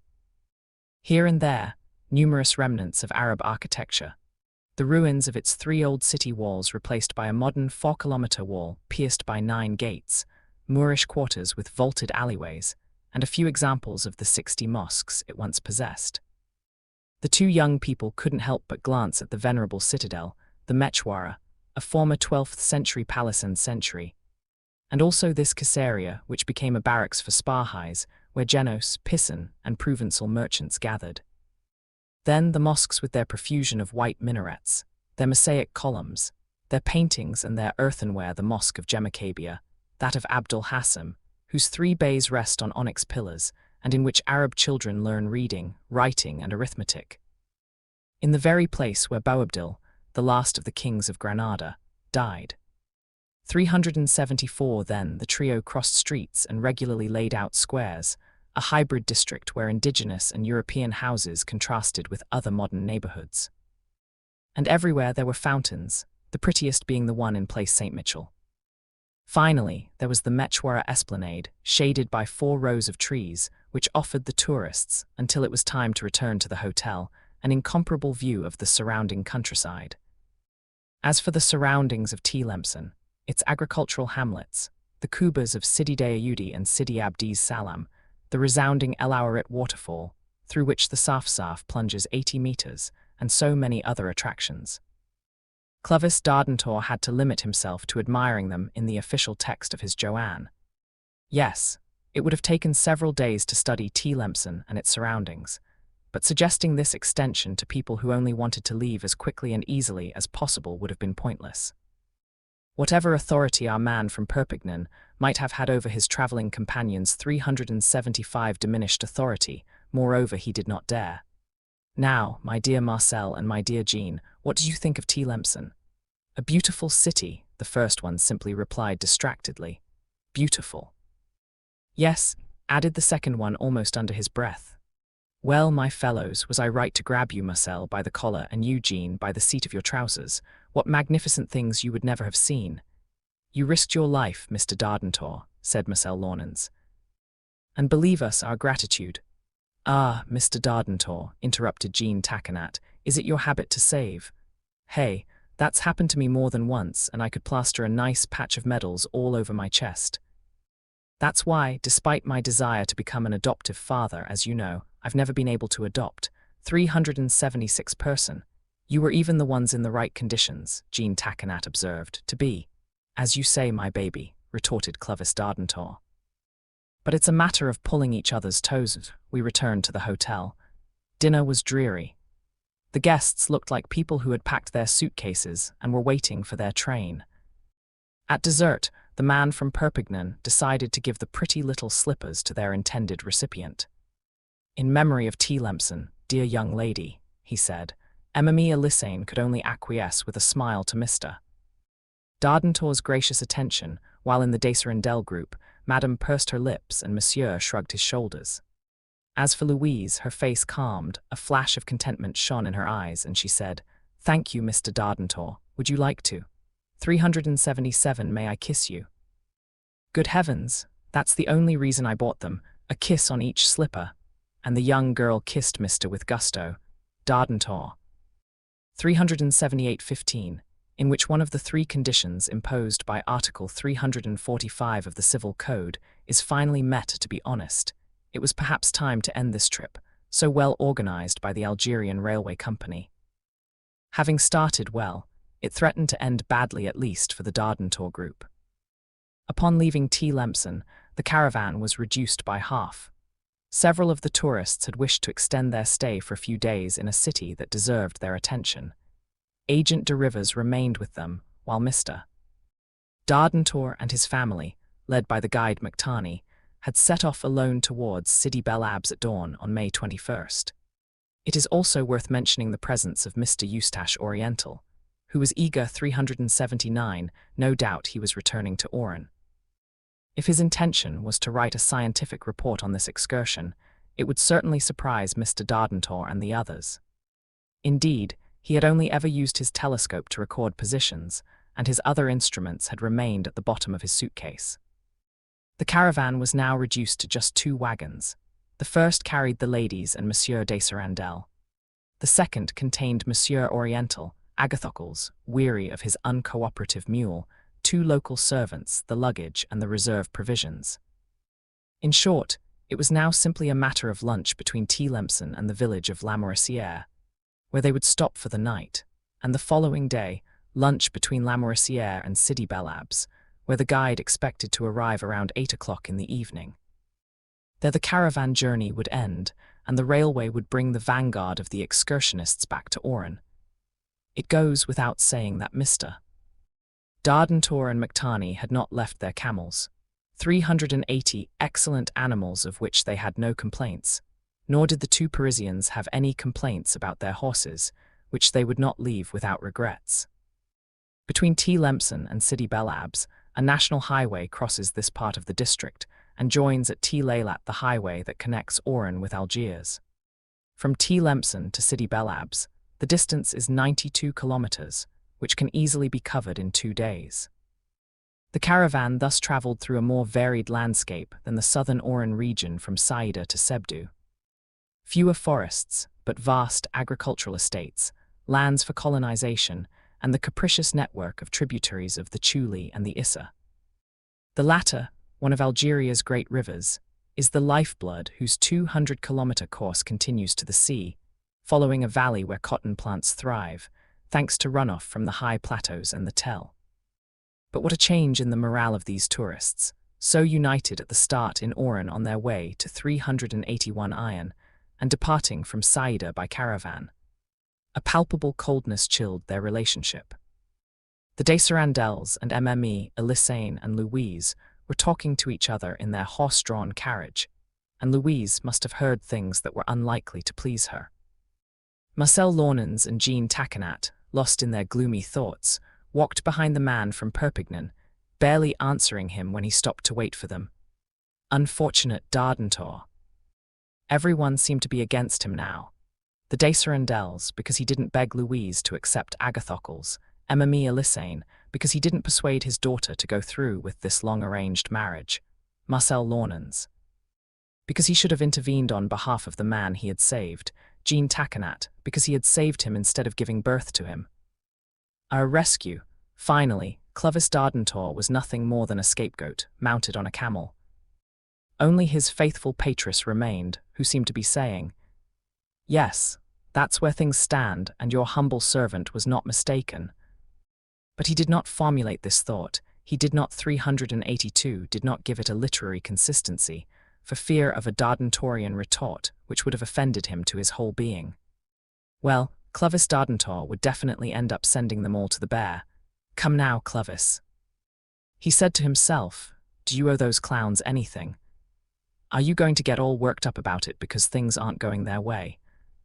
Is it your fault that Agathocles is just a canary, that his parents look at him like a phoenix, that Louise has finally come to appreciate that bird for what he's worth, because, well, we have to face the facts? That Marcel loves the young lady, I'm beginning to suspect. But, by the two humps of my Mehari, I can't exactly shout to both of them, 'Come here, my children, let me bless you.' And even that cheerful Jean, who's lost all his good humor, all his whimsy, drowned in the waters of the Saar. It's as if he's angry with me for pulling him out of there. My word, they're all a bunch of fools, all in the same bag of whiners. Well, 383 Patris had just gotten out of the horse-drawn carriage with the intention of speaking to his master, and said to him, "I fear, sir, that the weather may turn rainy, and perhaps it would be wise. Bad weather is better than no weather at all. Not at all," replied Patris, his mind racing with this fanciful axiom. "If then, sir," Zut, appalled by this street urchin expression, Patris climbed back into the horse-drawn carriage faster than he had gotten out. During the morning, in a warm rain pouring down from storm clouds, we covered the 12 kilometers separating Tlemcen from Ain Feza. Then, the downpour having stopped, we had lunch at our resting place, in a wooded gorge, cooled by the numerous nearby waterfalls, a lunch lacking privacy, where a palpable awkwardness reigned. We were like guests at a communal table who had never seen each other before sitting down. 384 in front of their plates, and who would never see each other again after emptying them. Under the watchful eyes of the Desarendels, Marcel Launens avoided looking at Louise Elissane. As for Jean Takenat, no longer counting on the vagaries of the road and national highway, with its well-maintained embankments, its military markers, its neatly aligned piles of stones, its road workers at their jobs, he cursed the unfortunate administration that had civilized this country. On several occasions, however, Clovis Dardentor tried to react. He wanted to regain the broken link. He launched some rockets, but his fireworks, as if they were affected by the downpour, fizzled out. "They're really bothering me," he murmured. We set off again around 11 o'clock, crossed the Chuli, a fast tributary of the Issa, on a bridge, passed by a small forest stone quarries, the ruins of Hadjaraum, and, without incident, reached the La Mauricia annex around 6 o'clock in the evening. 385, after such a brief stay in Tlemcen, there was no question of settling in this Oldmimoun of 200 inhabitants, named after the illustrious general. Remarkable above all for its cool and fertile valley, the only inn offered no comfort whatsoever. They even served soft-boiled eggs that could have been roasted on a spit. Fortunately, the agent, Mr. de Rivers, was not there, which prevented any justified complaints. On the other hand, the tourists were honored with a local serenade. Perhaps they would have refused this performance, but, at the insistence of Mr. Dardentor, whose ill humor it would have been unwise to further exacerbate, they resigned themselves to it. This serenade was given in the great hall of the inn, and it was well worth hearing. It was a nauba, reduced to 3 types of Arab instruments. The tabule, a large drum whose double face is struck by 2 thin wooden sticks.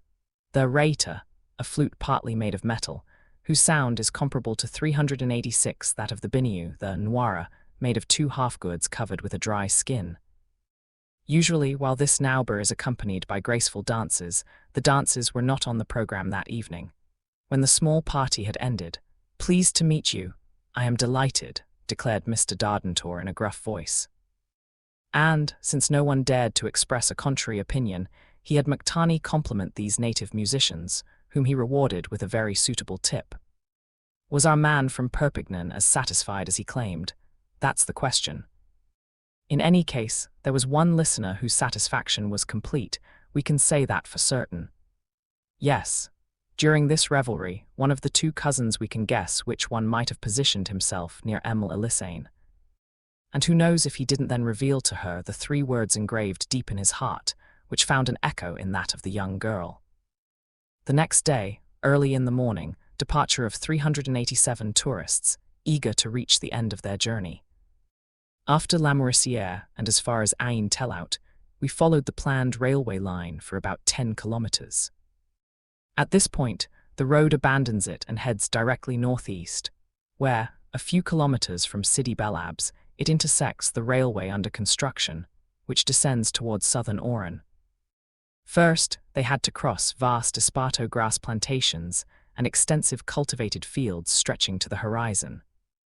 Wells were frequently encountered along the road, even though the first waters of the Muzan and Zehena wadis were already plentiful. The vehicles and horses traveled as fast as possible to cover this 45-kilometer stretch in a single day. There was no longer any question of lingering in cheerful conversation, and besides, there was nothing of interest along the way, not even Roman or Berber ruins. The temperature was high. Fortunately, a screen of clouds moderated the sun's heat, which would have been unbearable on the surface of this 388 a deforested region. Everywhere, fields without trees, plains without shade. The same route, which continued in this way until the lunch stop. It was 11 o'clock when the caravan stopped at the signal of the guide Mactani. As they carried a few kilometers to the left, the edge of the Ould Mimoun forest would have offered him a suitable spot, but it was not advisable to take that long detour. The provisions were taken from the baskets. We sat down by the roadside in various groups. There was the Desserin Della Lissane group, and Louise had to be in their group. There was the Jean Marcel group, and the young man, by not trying to approach the young woman, showed a discretion for which she must have been grateful. Since La Mauricière, it is likely that the two of them had travelled further than the caravan, and toward a destination that was not exactly Sidi Bel Abs. Finally, there was the Dardentor group, which would have consisted solely of the man of that name, if our 389 a Perpignanais would not have accepted the company of Mr. Oriental for lack of thrushes. They found themselves near each other and they talked. About what? About everything. About the journey that was about to end, and, in fact, without incident. No delays, no serious accidents since departure. The tourists are in perfect health, perhaps a little tired, especially the ladies. Another 5 to 6 hours walk to Sidi Bel Abs, and then we would only have to squeeze into a first-class carriage bound for Oran. And are you satisfied, Mr. Oriental? Clovis Dardentor demands it. Very satisfied, Mr. Dardentor, replied the man from Montélimar. This trip was very well organized, and the question of food was resolved in a very acceptable manner, even in the smallest villages. This question seems to have held an important place in your mind. Very important indeed, and I was able to 390 to obtain various samples of edible products whose existence I was unaware of. As for me, Mr. Oriental, these concerns about food, said Patris, who was serving his master. They leave me pretty much indifferent, continued Clovis Dardentor. In my opinion, on the contrary, they should occupy the foremost place in existence, he replied. Oriental. Well, dear sir, allow me to confess that if we had expected any services from you, they would not have been culinary services, but astronomical services. Astronomical, repeated Mr. Oriental.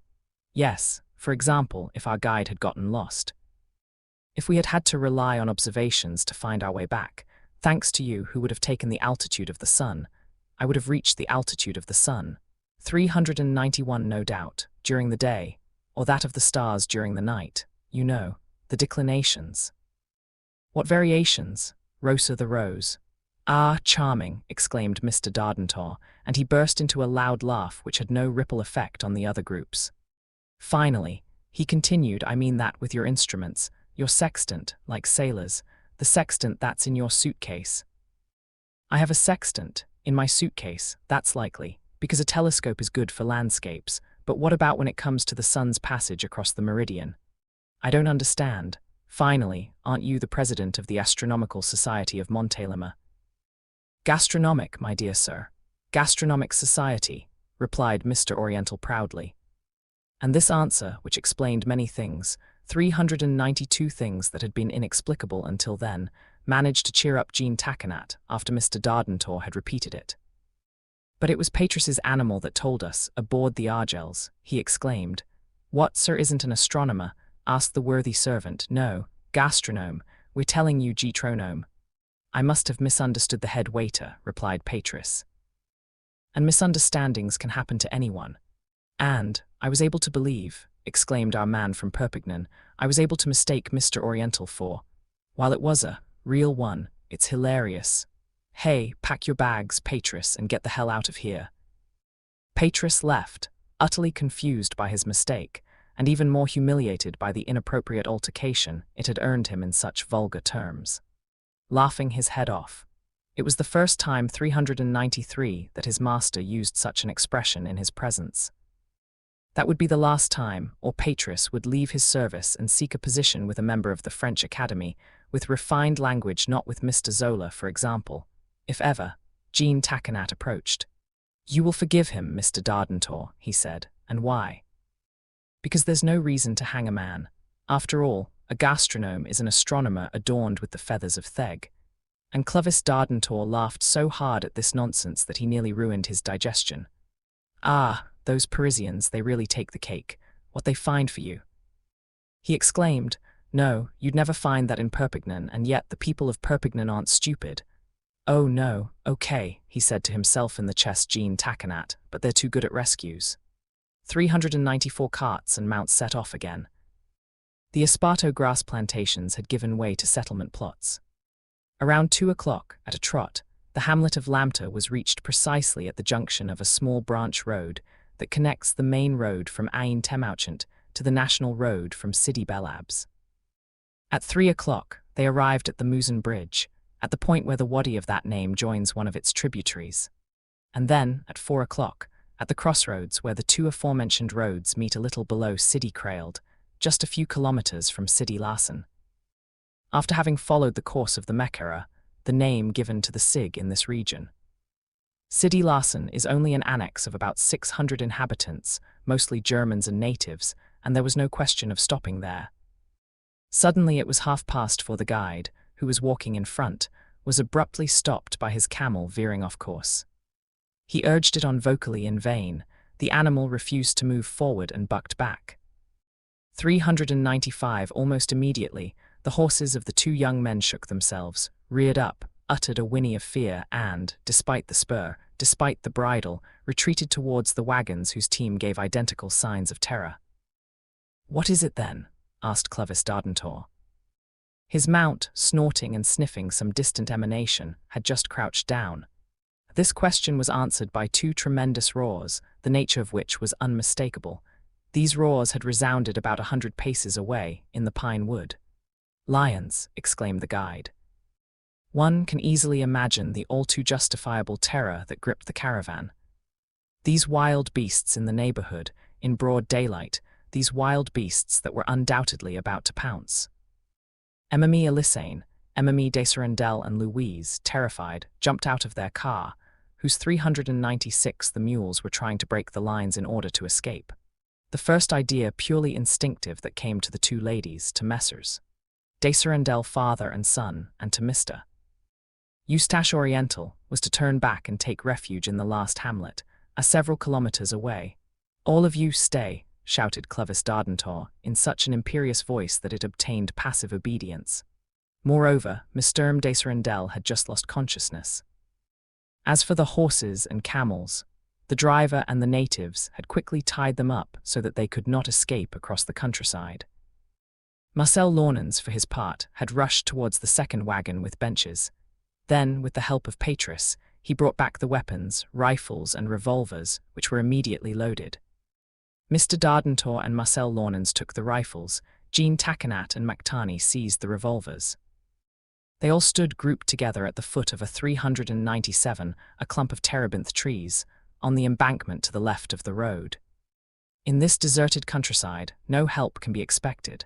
The roars erupted again, and almost instantly a pair of wild beasts appeared at the edge of the woods. They were a lion and a lioness, of colossal size, whose yellowish coat stood out vividly against the dark greenery of the Aleppo pines. Would these animals throw themselves upon the caravan they were eyeing with their blazing gaze? Or, worried by their numbers, would they retreat into the woods and give way? First, they took a few steps without hurrying, disturbing the air only with muffled snores. "Nobody move," Mr. Dardentor repeated, "and let us do it." Marcel Launens glanced at Louise.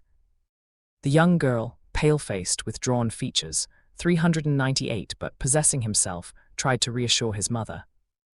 Then, Jean Taconat and he came to stand near Clovis Dardentor and McTarney, about 10 paces in front of the clump of terebinth trees. A minute later, as the two predators drew closer, a first shot rang out. The man from Perpignan had fired at the lioness, but this time his usual skill had failed him, and the beast, only grazed on the neck, leaped back with a raucous cry. And, as the lion charged at that very moment, Marcel Launens, shouldering his rifle, fired. "How clumsy I am!" exclaimed Mr. Dardentor, following his unsuccessful attempt. Marcel Launens had no such reproach to deserve, for the lion was struck in the shoulder. It is true, his thick mane cushioned the bullet, which did not strike him mortally. And, in a renewed rage, he rushed down the road, without stopping for 3 bullets from Jean Taconat's revolver. All of this had happened in a matter of seconds, and the 2 rifles could not have been 399 recharged when the beasts fell back near the clump of terebinth trees. Marcel Launens and Jean Taconat were knocked down by the lioness, whose claws were raised on them, when a shot from McTarney suddenly diverted the animal, which, returning to the charge, rushed at the 2 young men on the ground. Mr. Dardentor's rifle rang out a second time. The bullet pierced the lioness's chest, without passing through her heart, and if the 2 cousins had not nimbly moved out of range, they would not have escaped unharmed.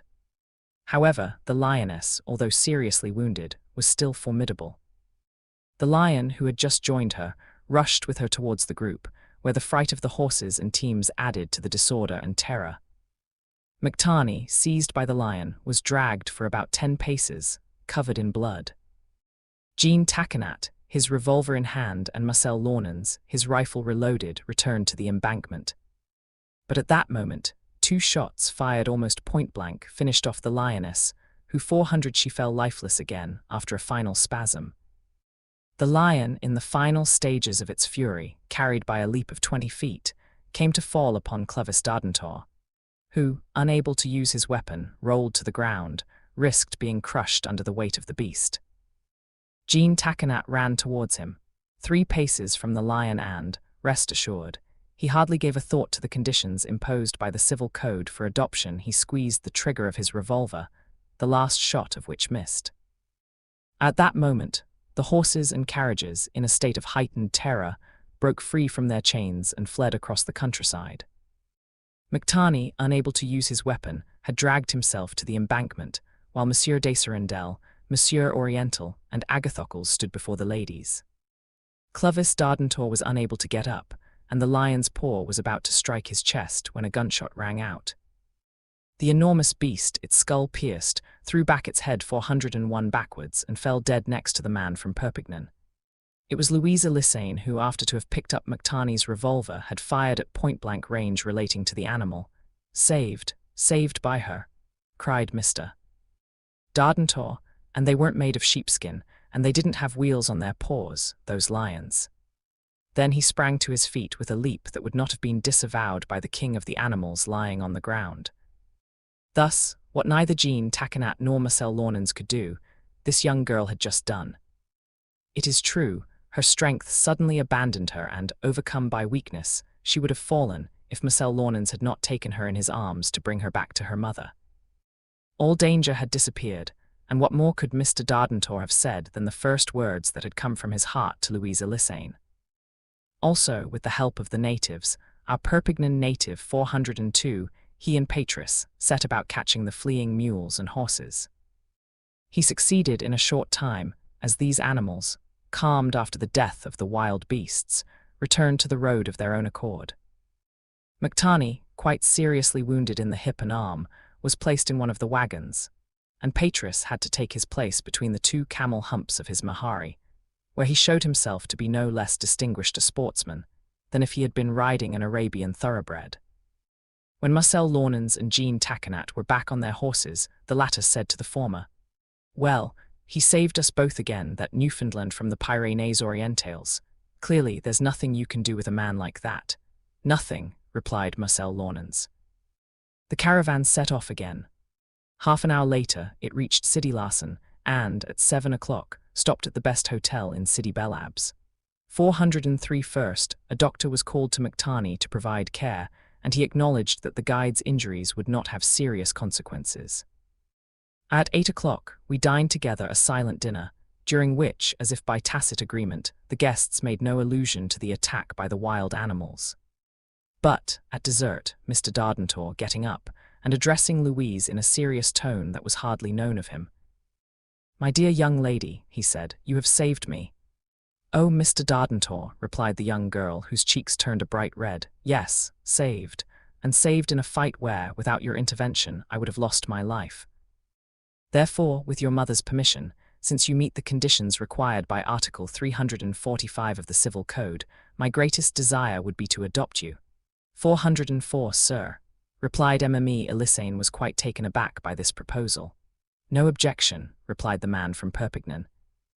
"Because if you don't consent—" "What if I don't consent? I marry you, dear lady, and M. Louise will still become my daughter." 405:16, in which a suitable ending concludes this novel, according to Mr. Clovis Dardentor. The next day, at 9 o'clock in the morning, the train from Sidi Bel Abs carried away part of this caravan, which, after a 14-day journey, was going to return to its starting point. This group included Mr. Clovis Dardentor, M. Elissane, the Desarendel couple and their son Agathocles, Jean Taquinat and Marcel Launens, not to mention Patris, who longed to resume his quiet and regular life in the house on the Place de la Loge in Perpignan. Remaining in Sidi Bel Abs, whether by convenience or necessity, was the guide McTarney, who was to be meticulously cared for after being royally paid by Mr. Dardentor, and the 406 natives attached to the service of the Algerian Railway Company, and Mr. Eustache Oriental.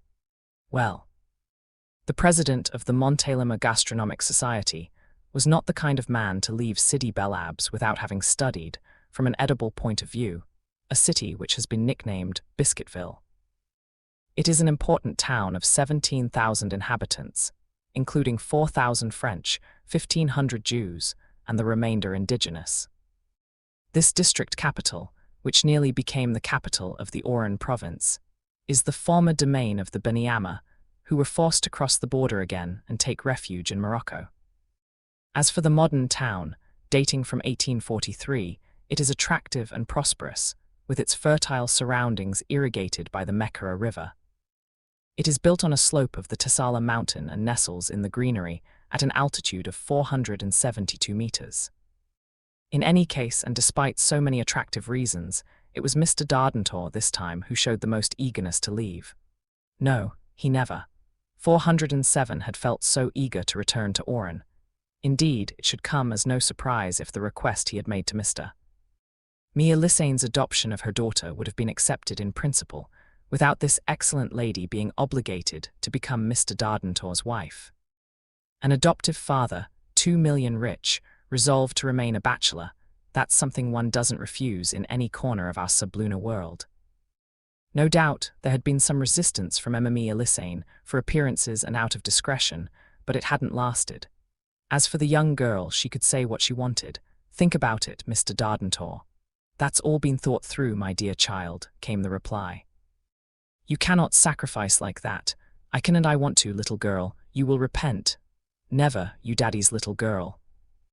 And, ultimately, Mme. Elissane, a practical woman, having understood the advantages of the combination, which wasn't difficult, had 408 from the bottom of my heart.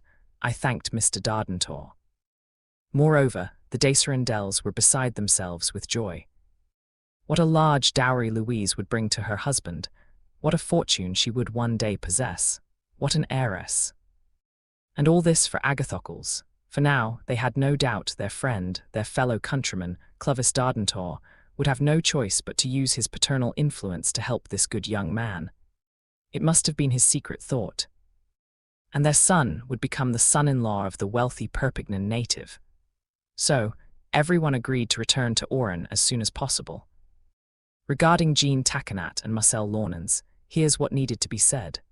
And, first of all, the first one, having definitively returned from that land of dreams where his imagination had led him astray, cried out that morning, "By Jove, long live Dardentor! And since we are not the ones who become his sons, I am delighted that this charming Louise becomes his daughter. And you, Marcel." 409 The young man did not reply. But, Jean Taquinat continued, does that count from a legal point of view? What? A fight against lions. Whether against beasts or against men, a fight is always a fight, and it is undeniable that M. Lissane saved Mr. Dardentor. Hey, now that I think about it, Marcel, it's fortunate that neither you nor I participated in the rescue of that good man with Emile Louise Lissane. And why? Because he might have wanted to adopt all three of us. In that case, she would have become our sister, and you wouldn't have been able to imagine. Indeed, replied Marcel Launens, annoyed. The law forbids marriages between besides. I don't think about it any more, poor friend. Poor friend, you love him 410 good. Yes, Jean, with all my heart. What a shame it wasn't you who saved that 2 millionaire. He would have chosen you for his son, and then what? Yes. What a misfortune, and the two young people were quite sad when the train, after having bypassed the important Tessala Massif to the north, headed towards Oran at full steam. So, Mr. Dardentor had seen nothing of Sidi Bel Abbes, neither its watermills and windmills, nor its plasterworks, tanneries, or brickyards. He had explored neither its civilian quarter nor its military quarter, nor strolled along its streets. At right angles, planted with superb plane trees, nor drank from its many cool fountains, nor crossed the 4 gates of its perimeter wall, nor visited its magnificent nursery at the Dea Gate. In short, after following the Sig for about 20 kilometers, passing through the hamlet of 411 Trembles and the town of St. Lucian, joined a St. Barbe du Tilleylat, the Algiers to Oran line, the locomotive, at the end of a journey of 78 kilometers. Stopped around noon in the station of the capital. This circular journey was finally over, compounded by a few incidents that the Algerian Railway Company had not foreseen in its program, and which the tourists would never forget. And, while Mr. Dardentor and the 2 Parisians were returning to their hotel in the Place de la République, the Emile Lissane on Girl, Desire and Dell were returning the dwelling of in Via Chateau after 14 days of absence. With Mr. Dardentor, things didn't drag on. If I may be permitted to use this rather vulgar expression, even if Patris were offended. He handled this adoption matter swiftly, despite the undeniably complicated formalities. If he weren't 50 years old, if he hadn't rendered services to Louise during her minority, it was clear that Louise 412 Lissane had saved him in a fight, in accordance with Article 345 of the Civil Code. Therefore, the conditions imposed on the adoptive parent and the adopted child were met. And, during this period, as our man from Perpignan was constantly being summoned to the Rue du Via Chateau, he found it more practical to agree to come and live with Emile Lissane. However, what could be observed was that during this period, Clovis Dardentor, so outgoing and communicative until then, became more reserved, almost taciturn. The Desarendels were worried about this, although they could not doubt their friend's helpfulness. Moreover, at his parents' urging, Agathocles was courting a young heiress who would one day possess hundreds of thousands of francs more than she was then, and he never left her side. However, as a result of this situation, Marcel Launens and Jean Taquinat were singularly abandoned by their former rescuer. Since he had left the hotel, they 413 they rarely saw him, and when they did, they encountered him in the streets, always busy, a briefcase under his arm containing thick bundles of cash. Yes, no doubt about it, Clovis Dardentor's Parisianism towards the 2 Parisians was waning. The Pyrenean no longer seemed to remember that he had saved them, twice individually, from the tumultuous waves and swirling flames, and once together in the fight against wild beasts. Consequently, one fine morning, Jean Taquinat felt compelled to express himself in these terms. "My dear Marcel, we must make up our minds. Since we came here to be soldiers, let us be soldiers. When do you want us to go to the quartermaster's office and then to the recruitment office? Tomorrow, replied Marcel Launens. And, the next day, when Jean Taquinat renewed his proposal, he received the same response. What saddened Marcel Launens the most was 414 that he lacked opportunities to see Emile Elissane. The young woman hardly ever went out. The receptions at the house on Rue du Vieux Château had stopped. The marriage of Mr. Agathocles de Sarandel and Mrs. Louise Elissane. Marcel Launens was in despair. One morning, Clovis Dardentor came to the hotel to visit the two young people. Well then, my friends, he asked without further preamble, and what about your commitment? Tomorrow, replied Marcel Launens. Yes, tomorrow, added Jean Taquinat, tomorrow without fail, dear and rare Mr. Dardentor. Tomorrow, he replied. No way. What the hell? You have plenty of time to sneak into the 7 Tanned Hunters. Wait, there's no rush.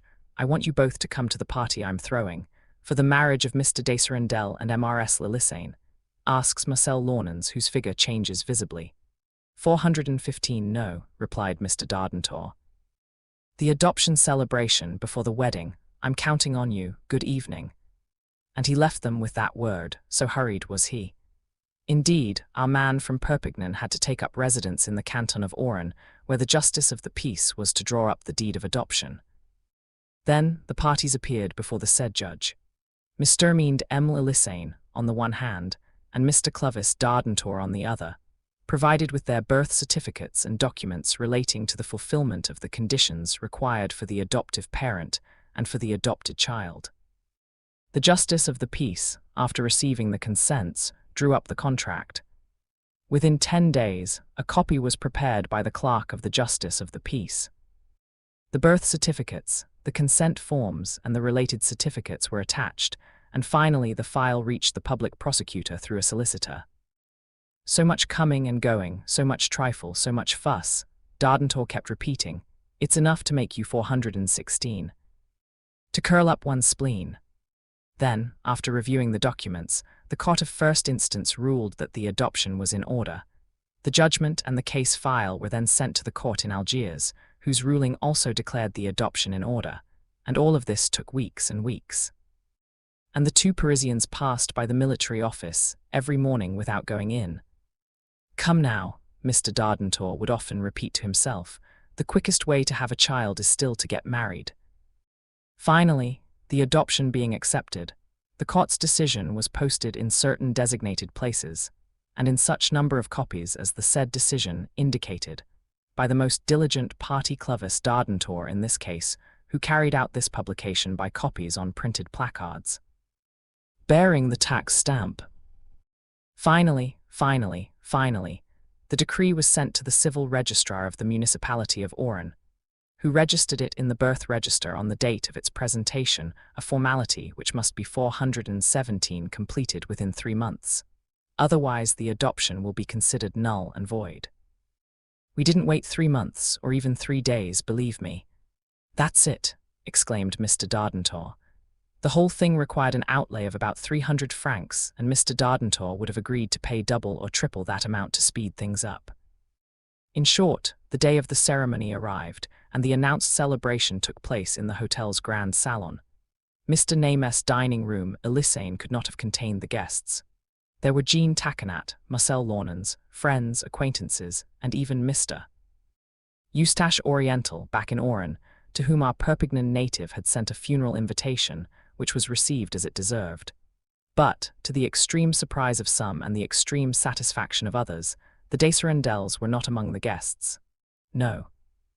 Since the day before, disconcerted, furious, cursing Mr. Dardentor even in the 418, the most distant generations who would form the descendants of his adopted daughter, they had left the edge of the Argels, where Captain Bugarach and Dr. Bruno did not have to ruin themselves on food for them, because Agathocles himself had lost his appetite.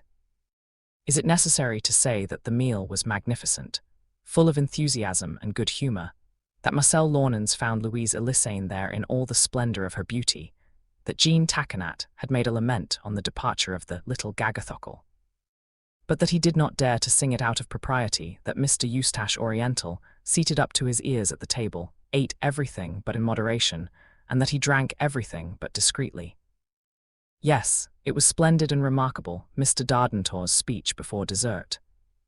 How inspired the Desrendelles had been in embarking the day before, and what a face they would have made at that solemn moment. Ladies and gentlemen, thank you for taking part in this ceremony, 419, which has just fulfilled my dearest wish. Patris could hope at the beginning that this speech would end in a suitable way. Besides, if you enjoyed dinner, dessert will be even better, thanks to the introduction of a new dish not on the menu. Patris began to feel some concern. Ah, a new dish, said Mr. Eustache Oriental, licking his lips. I don't need to introduce you to our charming Louise, continued Mr. Dardentor, whom her excellent mother allowed me to adopt, and who, while remaining her daughter, has become mine. Here there was unanimous applause, and also a few tears in the eyes of the women in the audience. But, with her mother's consent, it is our Louise whom I have come to offer for dessert, like a dish from the table of the gods. 420 Mr. Eustache Oriental was disappointed and had to put his tongue back in. And to whom, my friends? To one of our guests, to that good fellow Marcel Launens, who, as a result, will become my son. And what about me? Jean Taquinat couldn't help but shout. You'll be my nephew, son. And now let the music play. Boom, boom, piff, pang, and all the bangs of a wild wedding. Patris had covered his face with his napkin. It should be added that Marcel Launens was married the following week in a grand ceremony to Louise Elissane, and that neither his name nor that of Jean Taquinat ever appeared on the records of the 7 tanned African hunters. But one might say it ends like a farce. Well, what is this story, if not a farce without verses, and with the obligatory denouement of the wedding the moment the curtain falls? 421.